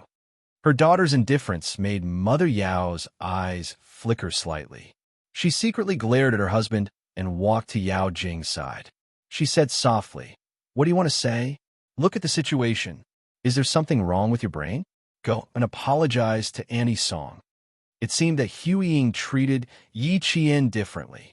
The more it was like this, the more she couldn't let her daughter be disrespectful. She only had one precious daughter. As long as she married into the Yang family, who was tolerant and generous and wouldn't mistreat her baby, she could truly be at ease. Therefore, she absolutely could not let Yi Qian stand in her daughter's way. "Auntie, I'm sorry. I was too anxious just now and spoke without thinking. Please don't be angry." Yao Jing's reaction was so fast that she realized that she had made a big mistake. She immediately hugged Mother Yang's arm and acted like a spoiled child. "Annie Song, can you forgive me? I was really anxious. I was afraid that Yang Heng would get hurt. Mother Yang wouldn't do anything to a child." She smiled and said, "Jing girl," and he is talking to Yi Qian. "If you interrupt, Yi Qian will also be unhappy. Be good and go home with your parents. It's getting late. Rest early." Hearing this, Yi Qian immediately shot a glance at Yang Heng, who was suspicious of Yao Jing. He wanted him to make Yao Jing stay for the time being. "Mom, Yao Jing said that I was fighting for Yi Qian. I haven't asked her how she found out." Even without Yi Qian's signal, Yang Heng would let Yao Jing stay. He hadn't asked clearly, so how could he let her go? Yi Qian also said to Mother Yang, "Auntie, I'm not unhappy. We just talked to Yao Jing about something. If it's convenient, you can listen. If it's not convenient, you can go back to your room and rest. I promise that Yang Heng and I won't do anything that will make you worry." Chapter 841. Seeing Yi Qian's calm expression and not afraid of what her daughter had said, Mother Yao's heart sank. Her many years of experience in politics made her have a vague premonition that if she continued, it would be very bad for her daughter. With such a premonition, she made a prompt decision and said, "In my opinion, it's not a big deal. Maybe it's just a quarrel between children." Jing, why are you butting into other people's business? Your Annie Song and Uncle Yang know how to deal with it. Quick, say goodbye to them. We have to go home. Last time at school, the couple couldn't get off the stage. This time, they couldn't let a child do the same in front of Huiying and her husband. Mother Yao was afraid of Yi Qian. Deputy Bureau Chief Yao always listened to his wife on family matters. When he received the hint, he laughed and patted Bureau Chief Yang's shoulder. "Boys are much more mischievous than girls. Ask them what happened." Jing won't say anything out of concern for Heng Heng. "It's getting late. Let's go home." Deputy Bureau Chief Yao. "This matter has something to do with Yao Jing. It has nothing to do with Yang Heng," Yi Qian said calmly, but it made the Yao family's expressions change. Yao Jing stared at Yi Qian with a piercing gaze. "What does it have to do with me?" You caused Yang Hung to fight, and you still have the face to say that? She even knew that she went out to fight. It seemed that Luo Ran didn't appear at the hotel because Luo Ran found out that she was here, but because Yao Jing tipped them off. Although he wasn't afraid of a snake that showed its fangs from time to time, it still affected his mood. Yi Qian narrowed his eyes and said guiltily, "How did you know that we went out to fight? Now you know you're guilty? It's too late. You've messed with someone you shouldn't mess with. Don't even think about having a good time in school." "How can I not know? That senior brother Wang, Jean, already said it." Yao Jing sneered. Her gaze towards Yi Qian was filled with disgust. Senior brother Wang Jin said, "We clearly agreed to attack together, but in the end, I'm the only one who's going. You guys are too disloyal." "Yi Qian, Wang Jin has already said it himself. Are you still trying to deny it? A girl like you actually lured a few boys to help you fight. You have no shame at all."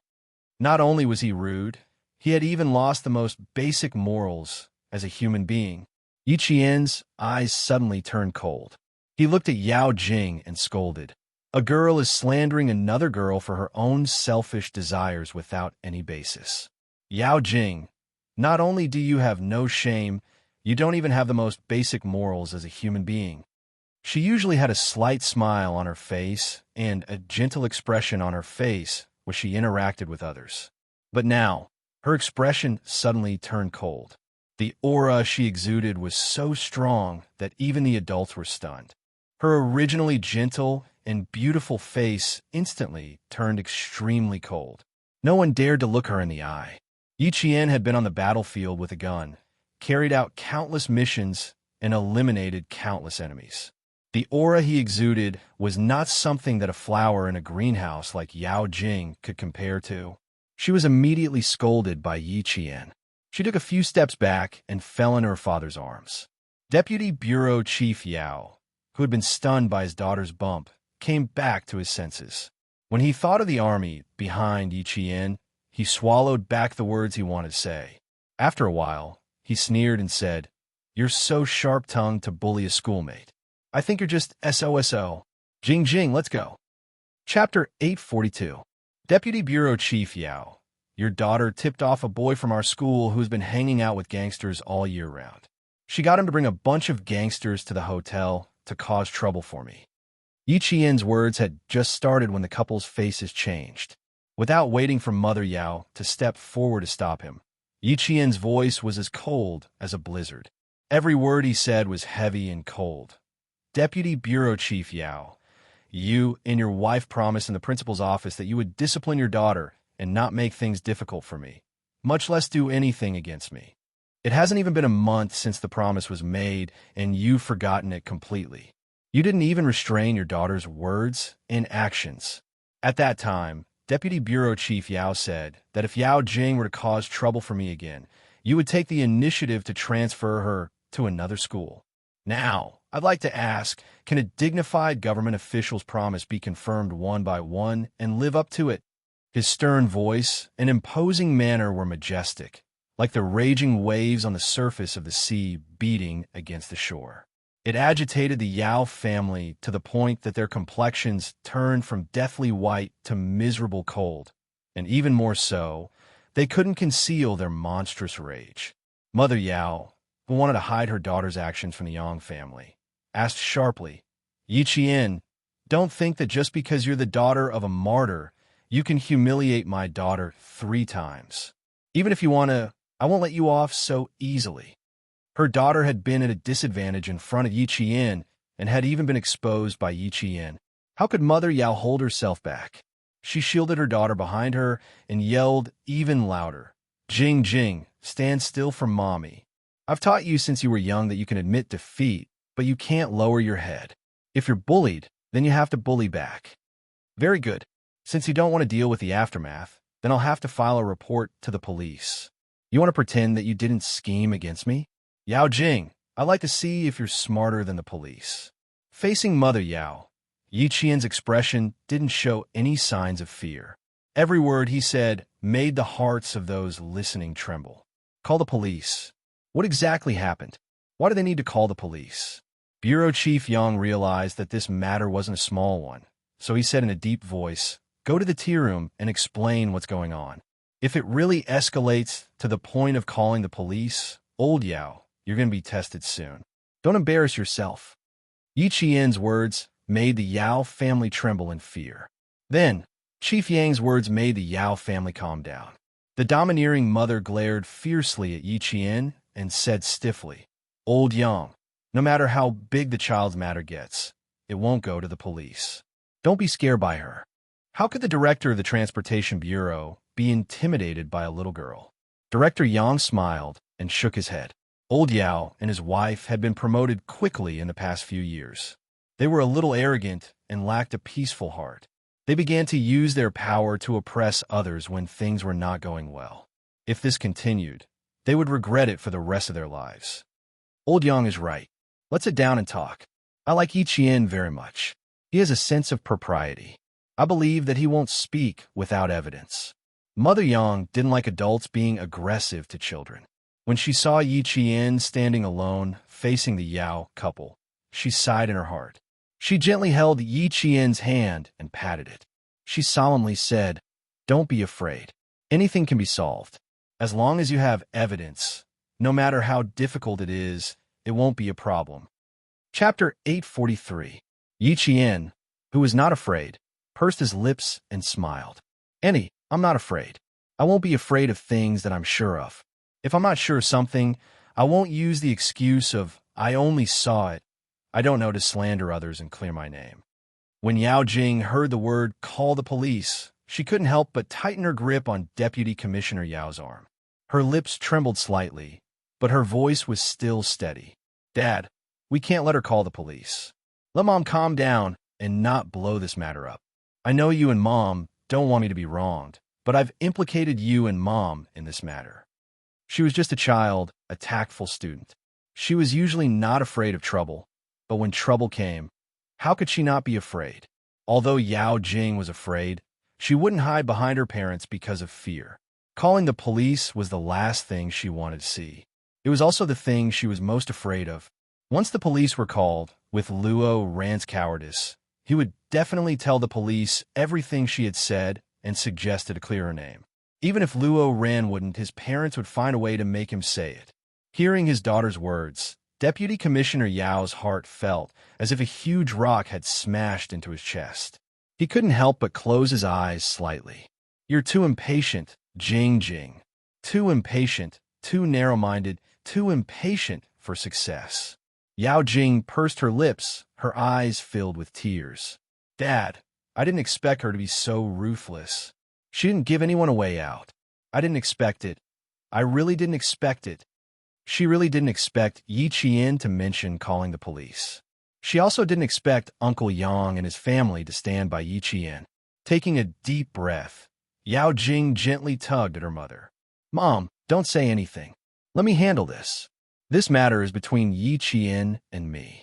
I can't let you be implicated. This is my own matter.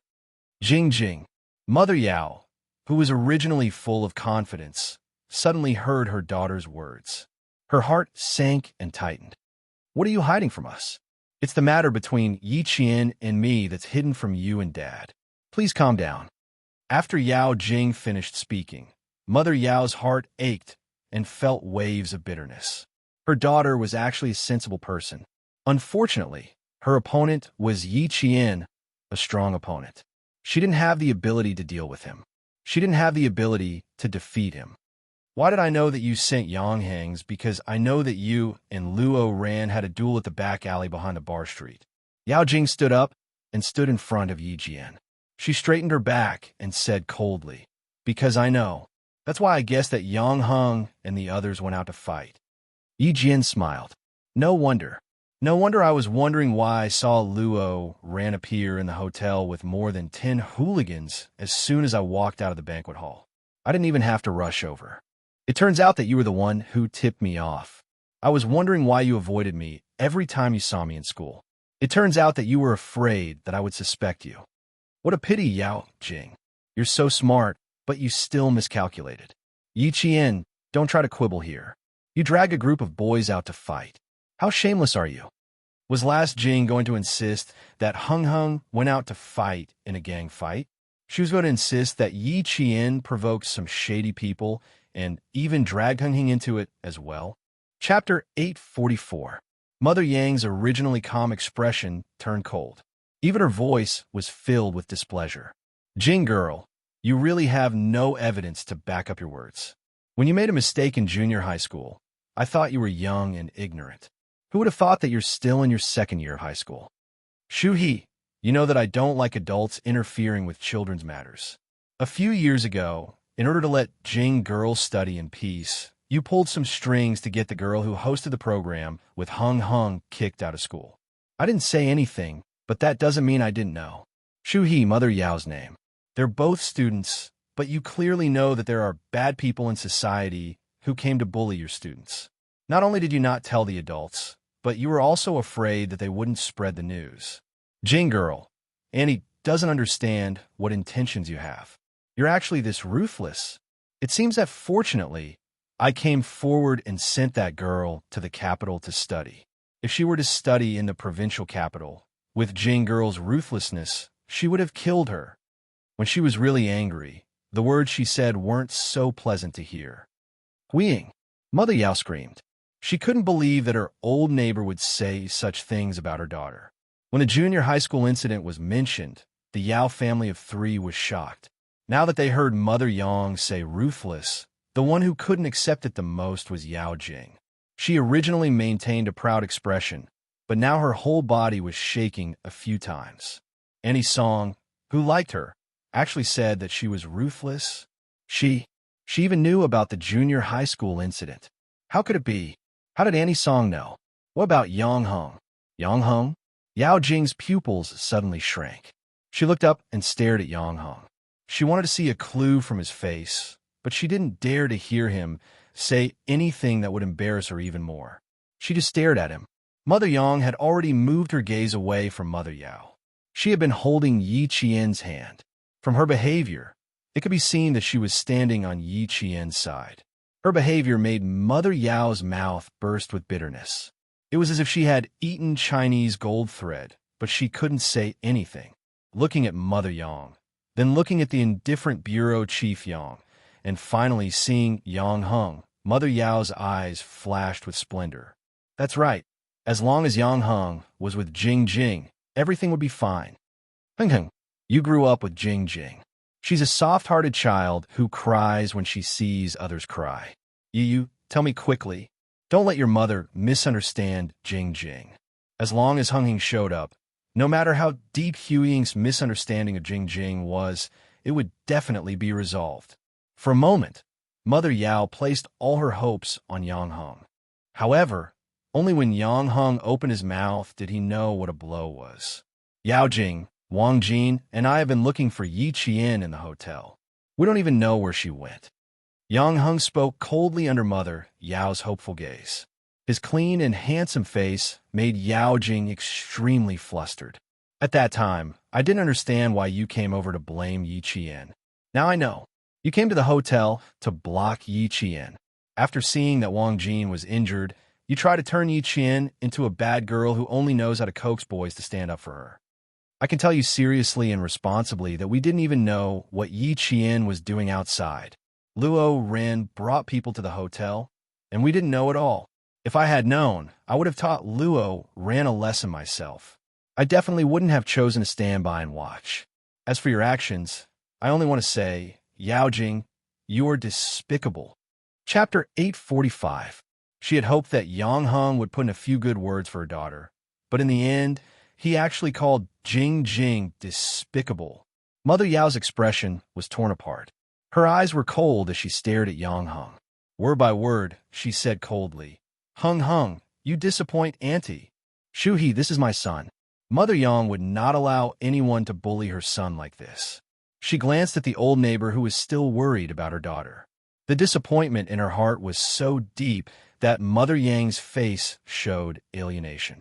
After Yang Heng finished speaking, Yao Jing felt as if she had been struck by lightning. Yang Heng said she was despicable. In order to protect Yi Qian, he heard her like this. Her face was pale as she stared blankly at Yang Heng. She didn't hear anything. She didn't hear anything. Yang Hung wouldn't say that about her. He wouldn't say that about an outsider. Why would he say that about her for an outsider? Who does Yi Qian think he is? She had only known Yang Hung for less than 2 months. She had grown up with him and had known him for more than 10 years. Yao Jing clenched her fists as she stood beside her mother. Her mind was blank. The more she tried to calm herself down, the more she couldn't control her urge to cry. She didn't understand. She really didn't understand why Yang Hung would help Yi Qian. Why? Yang Hung, why are you doing this? Tears fell from her eyes. She had never shown weakness in front of others, but now she was crying because of the boy she liked. Moreover, she was crying in front of Yi Qian. Yi Qian, what bad things did Yi Qian say to Yang Hung to make him hate her so much? Was it because she secretly warned the students who tried to get close to Yang Hung? Was it because she had once begged her parents to kick out the girl who practiced her lines with Yang Hung every day and chased Yang Hung out of school? Why didn't he say it before? Why didn't he stand up and say that he hated her? If you don't like it, why didn't you say it? Since you don't like it, why didn't you tell me yourself? At this time, Yao Jing only wanted to ask Yang Hung why, but Yi Qian put it aside. Everything she did was for Yang Hung. Now that he said that, she was not reconciled. Mother Yao saw that her daughter's attention was on Yang Hung, but Yang Hung was helping Yi Qian to bully her daughter. She glared at Yi Qian anxiously and angrily. Yi Qian, what did you say about Yao Jing to Hung Hung? You're just a girl, but you're actually so vicious. For your own despicable motives, you didn't hesitate to abandon the most basic morals of a human to frame Yao Jing. Tell me now, Jingjing's father and I are listening. What do you want to achieve? What do you want? Tell us. As long as we can satisfy you, we will satisfy you. I only ask that you be magnanimous and let my Jingjing go. I will be forever grateful to you. Mother Yao's words were a disaster. She wanted to put all the blame on Yi Qian, but she had seen Yi Qian's ability to deal with every move, so she spoke quickly and hurriedly. She wanted Director Yang and Mother Yang to hear her words and stop Yang Hung from standing up to criticize Yao Jing. What she wanted now was for someone to stop Yang Hung and stop him from saying things that her daughter couldn't accept. Her daughter had already been wronged by Yi Qian, so how could she bear Yang Hung's criticism? Chapter 846. She didn't want her daughter to be wronged and Yi Qian to be accused of something he didn't do. Yi Qian's eyes darkened as he stared at the heartless Mother Yao. His tone was flat as he said, "Vicious people always judge others by their own standards. They always think that others will do the same bad things as them and live in fear. Once something really happens, they will immediately jump out and righteously accuse them of being the vicious ones." Facing Mother Yao's accusation, Yi Qian's expression was indifferent, as if he was looking at an unreasonable scoundrel. He didn't care much about it, but he didn't let it go either. Although his tone was light, his words were sharp enough to make Mother Yao's heart wrench in pain. You. Mother Yao's heart wrenched in pain for a long time. Her face was ashen as Mother Yang frowned. She finally said, "Even an adult like me can't win against you.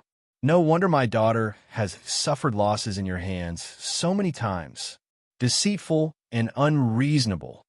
Mother Yang was highly educated and a very gentle intellectual. When she heard this, she flew into a rage.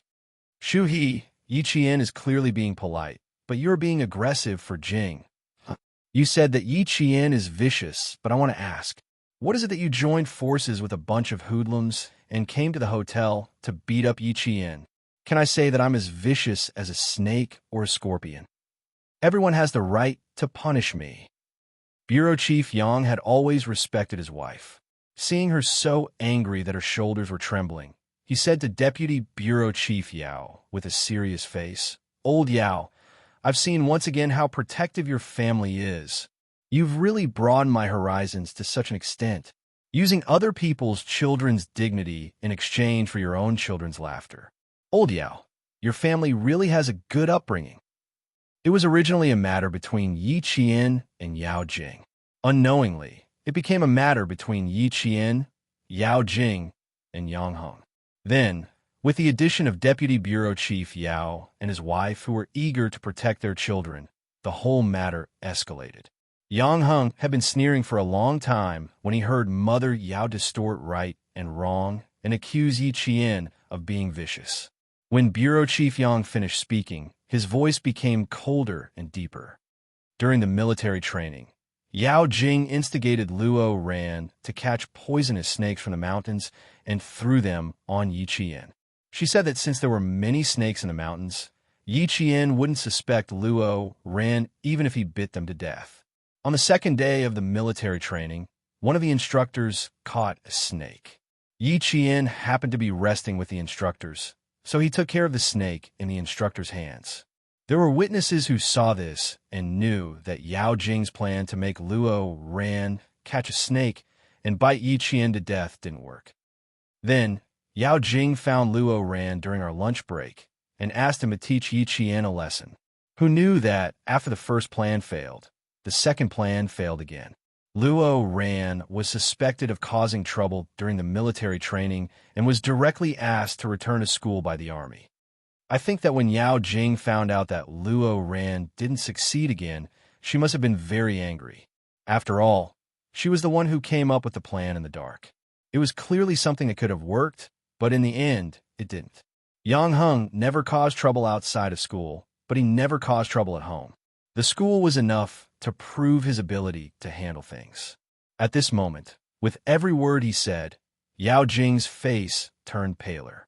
Even her lips were gradually turning pale. How could it be? How did Yang Heng know? How'd he know? That's right. Yang Heng knew everything. Yi Qian was looking at him.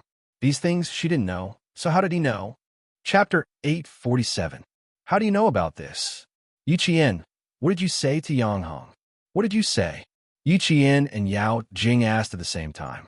It was such a coincidence that when Yao Jing heard Yi Qian ask the same question, she leaned into her mother's arms. She was a smart person.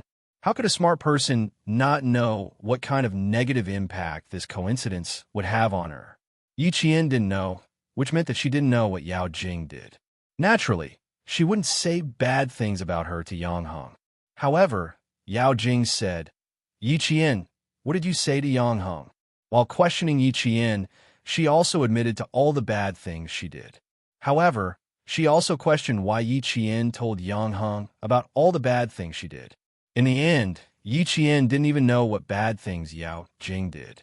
Facing Yao Jing's accusations, Mother Yang could clearly see how vicious Yao Jing was. Not only did she not admit to her mistakes, but she also turned around to bite others.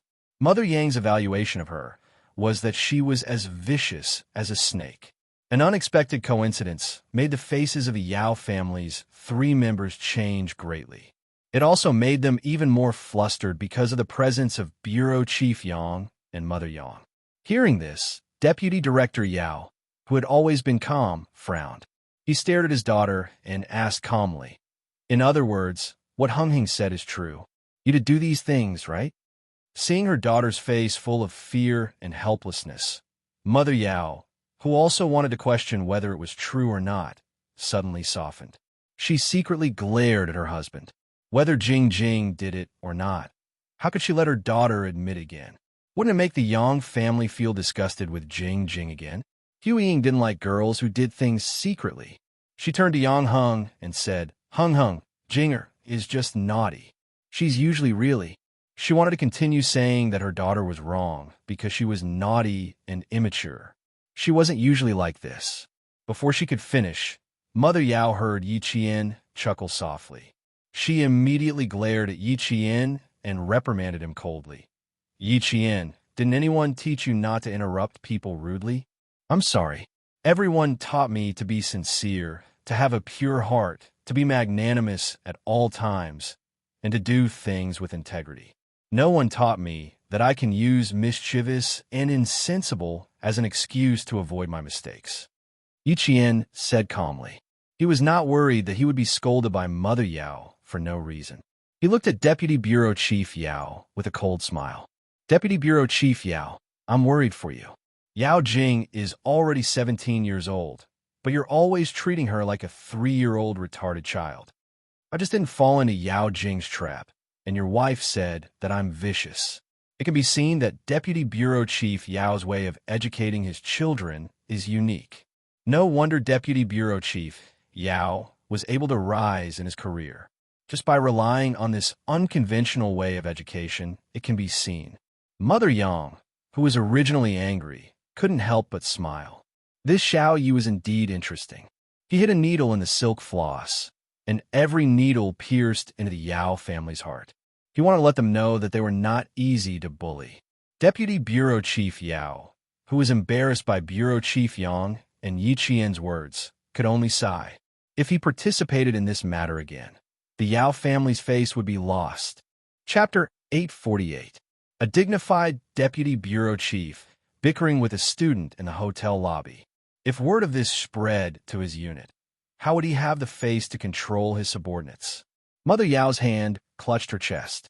Pain. Her heart was in so much pain right now. This Yi Qian was so eloquent that she, a dignified office director, couldn't do anything to him. Yao Jing saw that her parents were forced into silence.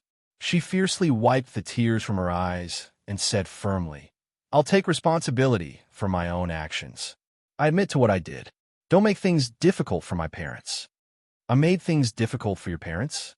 Yi Jian looked as if she had just heard the biggest joke in the world. Her cold gaze swept over them. Why don't we invite Director Yang, Annie Song, and the staff who are still in the hotel lobby to testify and ask everyone if I was the one who made things difficult for your parents? Yao Jing immediately raised her eyes and looked around. After looking around, she retracted her gaze in panic. Someone was secretly looking at them. Someone was looking at her family. No, she couldn't talk here. She had to find another place where others couldn't see her. How could she let others think that her family was bullying Yi Qian? It was clearly Yi Qian who was bullying her. Yang Heng. Yao Jing held back her tears and looked at Yang Heng pitifully. She didn't dare to beg Bureau Chief Yang and his wife anymore. Ever since Yang Heng revealed what she had done, she didn't dare to. She didn't even dare to look at Yang Heng's mother. Yang Heng's heart didn't waver at all when he saw her tears and her pitiful expression. He glanced at her face and turned to the embarrassed and angry mother. Auntie, you just said that Yi Qian humiliated Yao Jing and accused Yi Qian of being vicious for no reason. As a junior, I can't say that you don't know how to distinguish right from wrong, but there are some words that I have to say regardless of whether you are happy or angry. In your eyes, you only see Yao Jing's grievance. You don't know that the reason why she was wronged was because Yi Qian didn't jump into her trap. So, she felt wronged and failed. She felt that she couldn't even deal with a classmate who had no parents. She felt wronged, angry, and unhappy. You and Uncle Yao, on the other hand, think that it's someone else's fault that your daughter was wronged, angry, and unhappy. She instigated a boy to throw a poisonous snake at Yi Qian. Do you think this is kindness or evil? Letting a boy hit Yi Qian on the road. Do you think this is kind or evil? Calling the hooligans of society to surround Yi Qian in the hotel. Do you think this is kind or vicious? Yi Qian didn't do anything. He didn't even know what Yao Jing was doing in the dark. Yet you're saying that she's vicious. Then, let me ask you, Yao Jing has done so many things. Is her heart evil or kindness? Mother Yao, who was blushing from Yang Heng's words, was speechless for a long time. She clutched her chest and took deep breaths. This child really did not let go of her mistakes. After a long sigh, Mother Yao said earnestly, Heng, Jing is still young and doesn't know anything. As a parent, I can't bear for her to be wronged. Annie believes that your parents are the same. So that's what Annie thinks. You can't let your own child be wronged. It doesn't matter if someone else's child is wrong to the point that they have to transfer to another school. In any case, it's not your child, so you don't feel bad. After Yang Heng said so much, even Yi Qian retreated to the side. She wanted to say something, but Mother Yang pulled her and smiled. Let Yang Heng come forward. He knows how to deal with it. Chapter 849. Without his parents' support, Yang Heng wouldn't have been able to face the Yao family. Now that things had escalated to this point, if he didn't draw a clear line between himself and Yao Jing, he wouldn't be able to get rid of her in the future. Thus, he might as well tell them everything that was on his mind. The boy's voice was crisp and clear.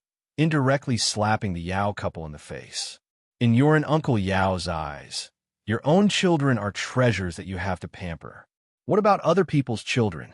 They are born to be trampled on. Not only should you not be angry after being taught a lesson by Yao Jing, you should instead thank her for thinking so highly of you. You and Uncle Yao think that other people didn't jump into Yao Jing's trap because they didn't know what was good for them. They shouldn't have not jumped into Yao Jing's trap and made her unhappy. Sentence after sentence, Mother Yao, who was about to faint, couldn't stand steadily. Fortunately, Yao Jing, who was standing beside her, supported her and grabbed her daughter's arm. The corner of Mother Yao's mouth twitched, and she squeezed out a smile. Hung hung, isn't it because Jing Jing? Yang Hung gently interrupted Mother Yao's words and smiled politely. What you want to say is that it's because she likes me, right? Just because she likes me, she can ask Uncle, and Annie to come forward and kick that girl out of junior high school? Just because she likes me, she can attack Yi Qian as she pleases? Just because she likes me, she can secretly warn all the girls who have come into contact with me? Just because she likes me, she wants to catch a poisonous snake to bite Yi Qian when she sees Yi Qian walking close to me. She also wants to get some hooligans to beat up Yi Qian. Auntie, don't let her like me. I can't bear her terrifying love. I don't have the right to scold your daughter, but I can tell you that if she continues to use the excuse of liking me to make enemies for me and hurt my friends, I won't care how close you are to my family, and I won't give Yao Jing any face. Although he was laughing, the mockery in his laughter made Deputy Director Yao and his wife's ears turn red. They wished they could disappear immediately. Mother Yao was a woman, and as the director, she had real power. Usually, she was treated with respect, and no one dared to say anything to her. Now that she was being mocked by a child that she had watched grow up, her face completely lost, and her face turned to the color of a pig's liver. His face was burning with pain, and his heart was twisting in pain. He had completely lost all his face. Hung hung, you really don't give Annie any face. Yes, you're right. Auntie spoiled Jing Jing. It's Annie's fault. It's Annie's fault. To do.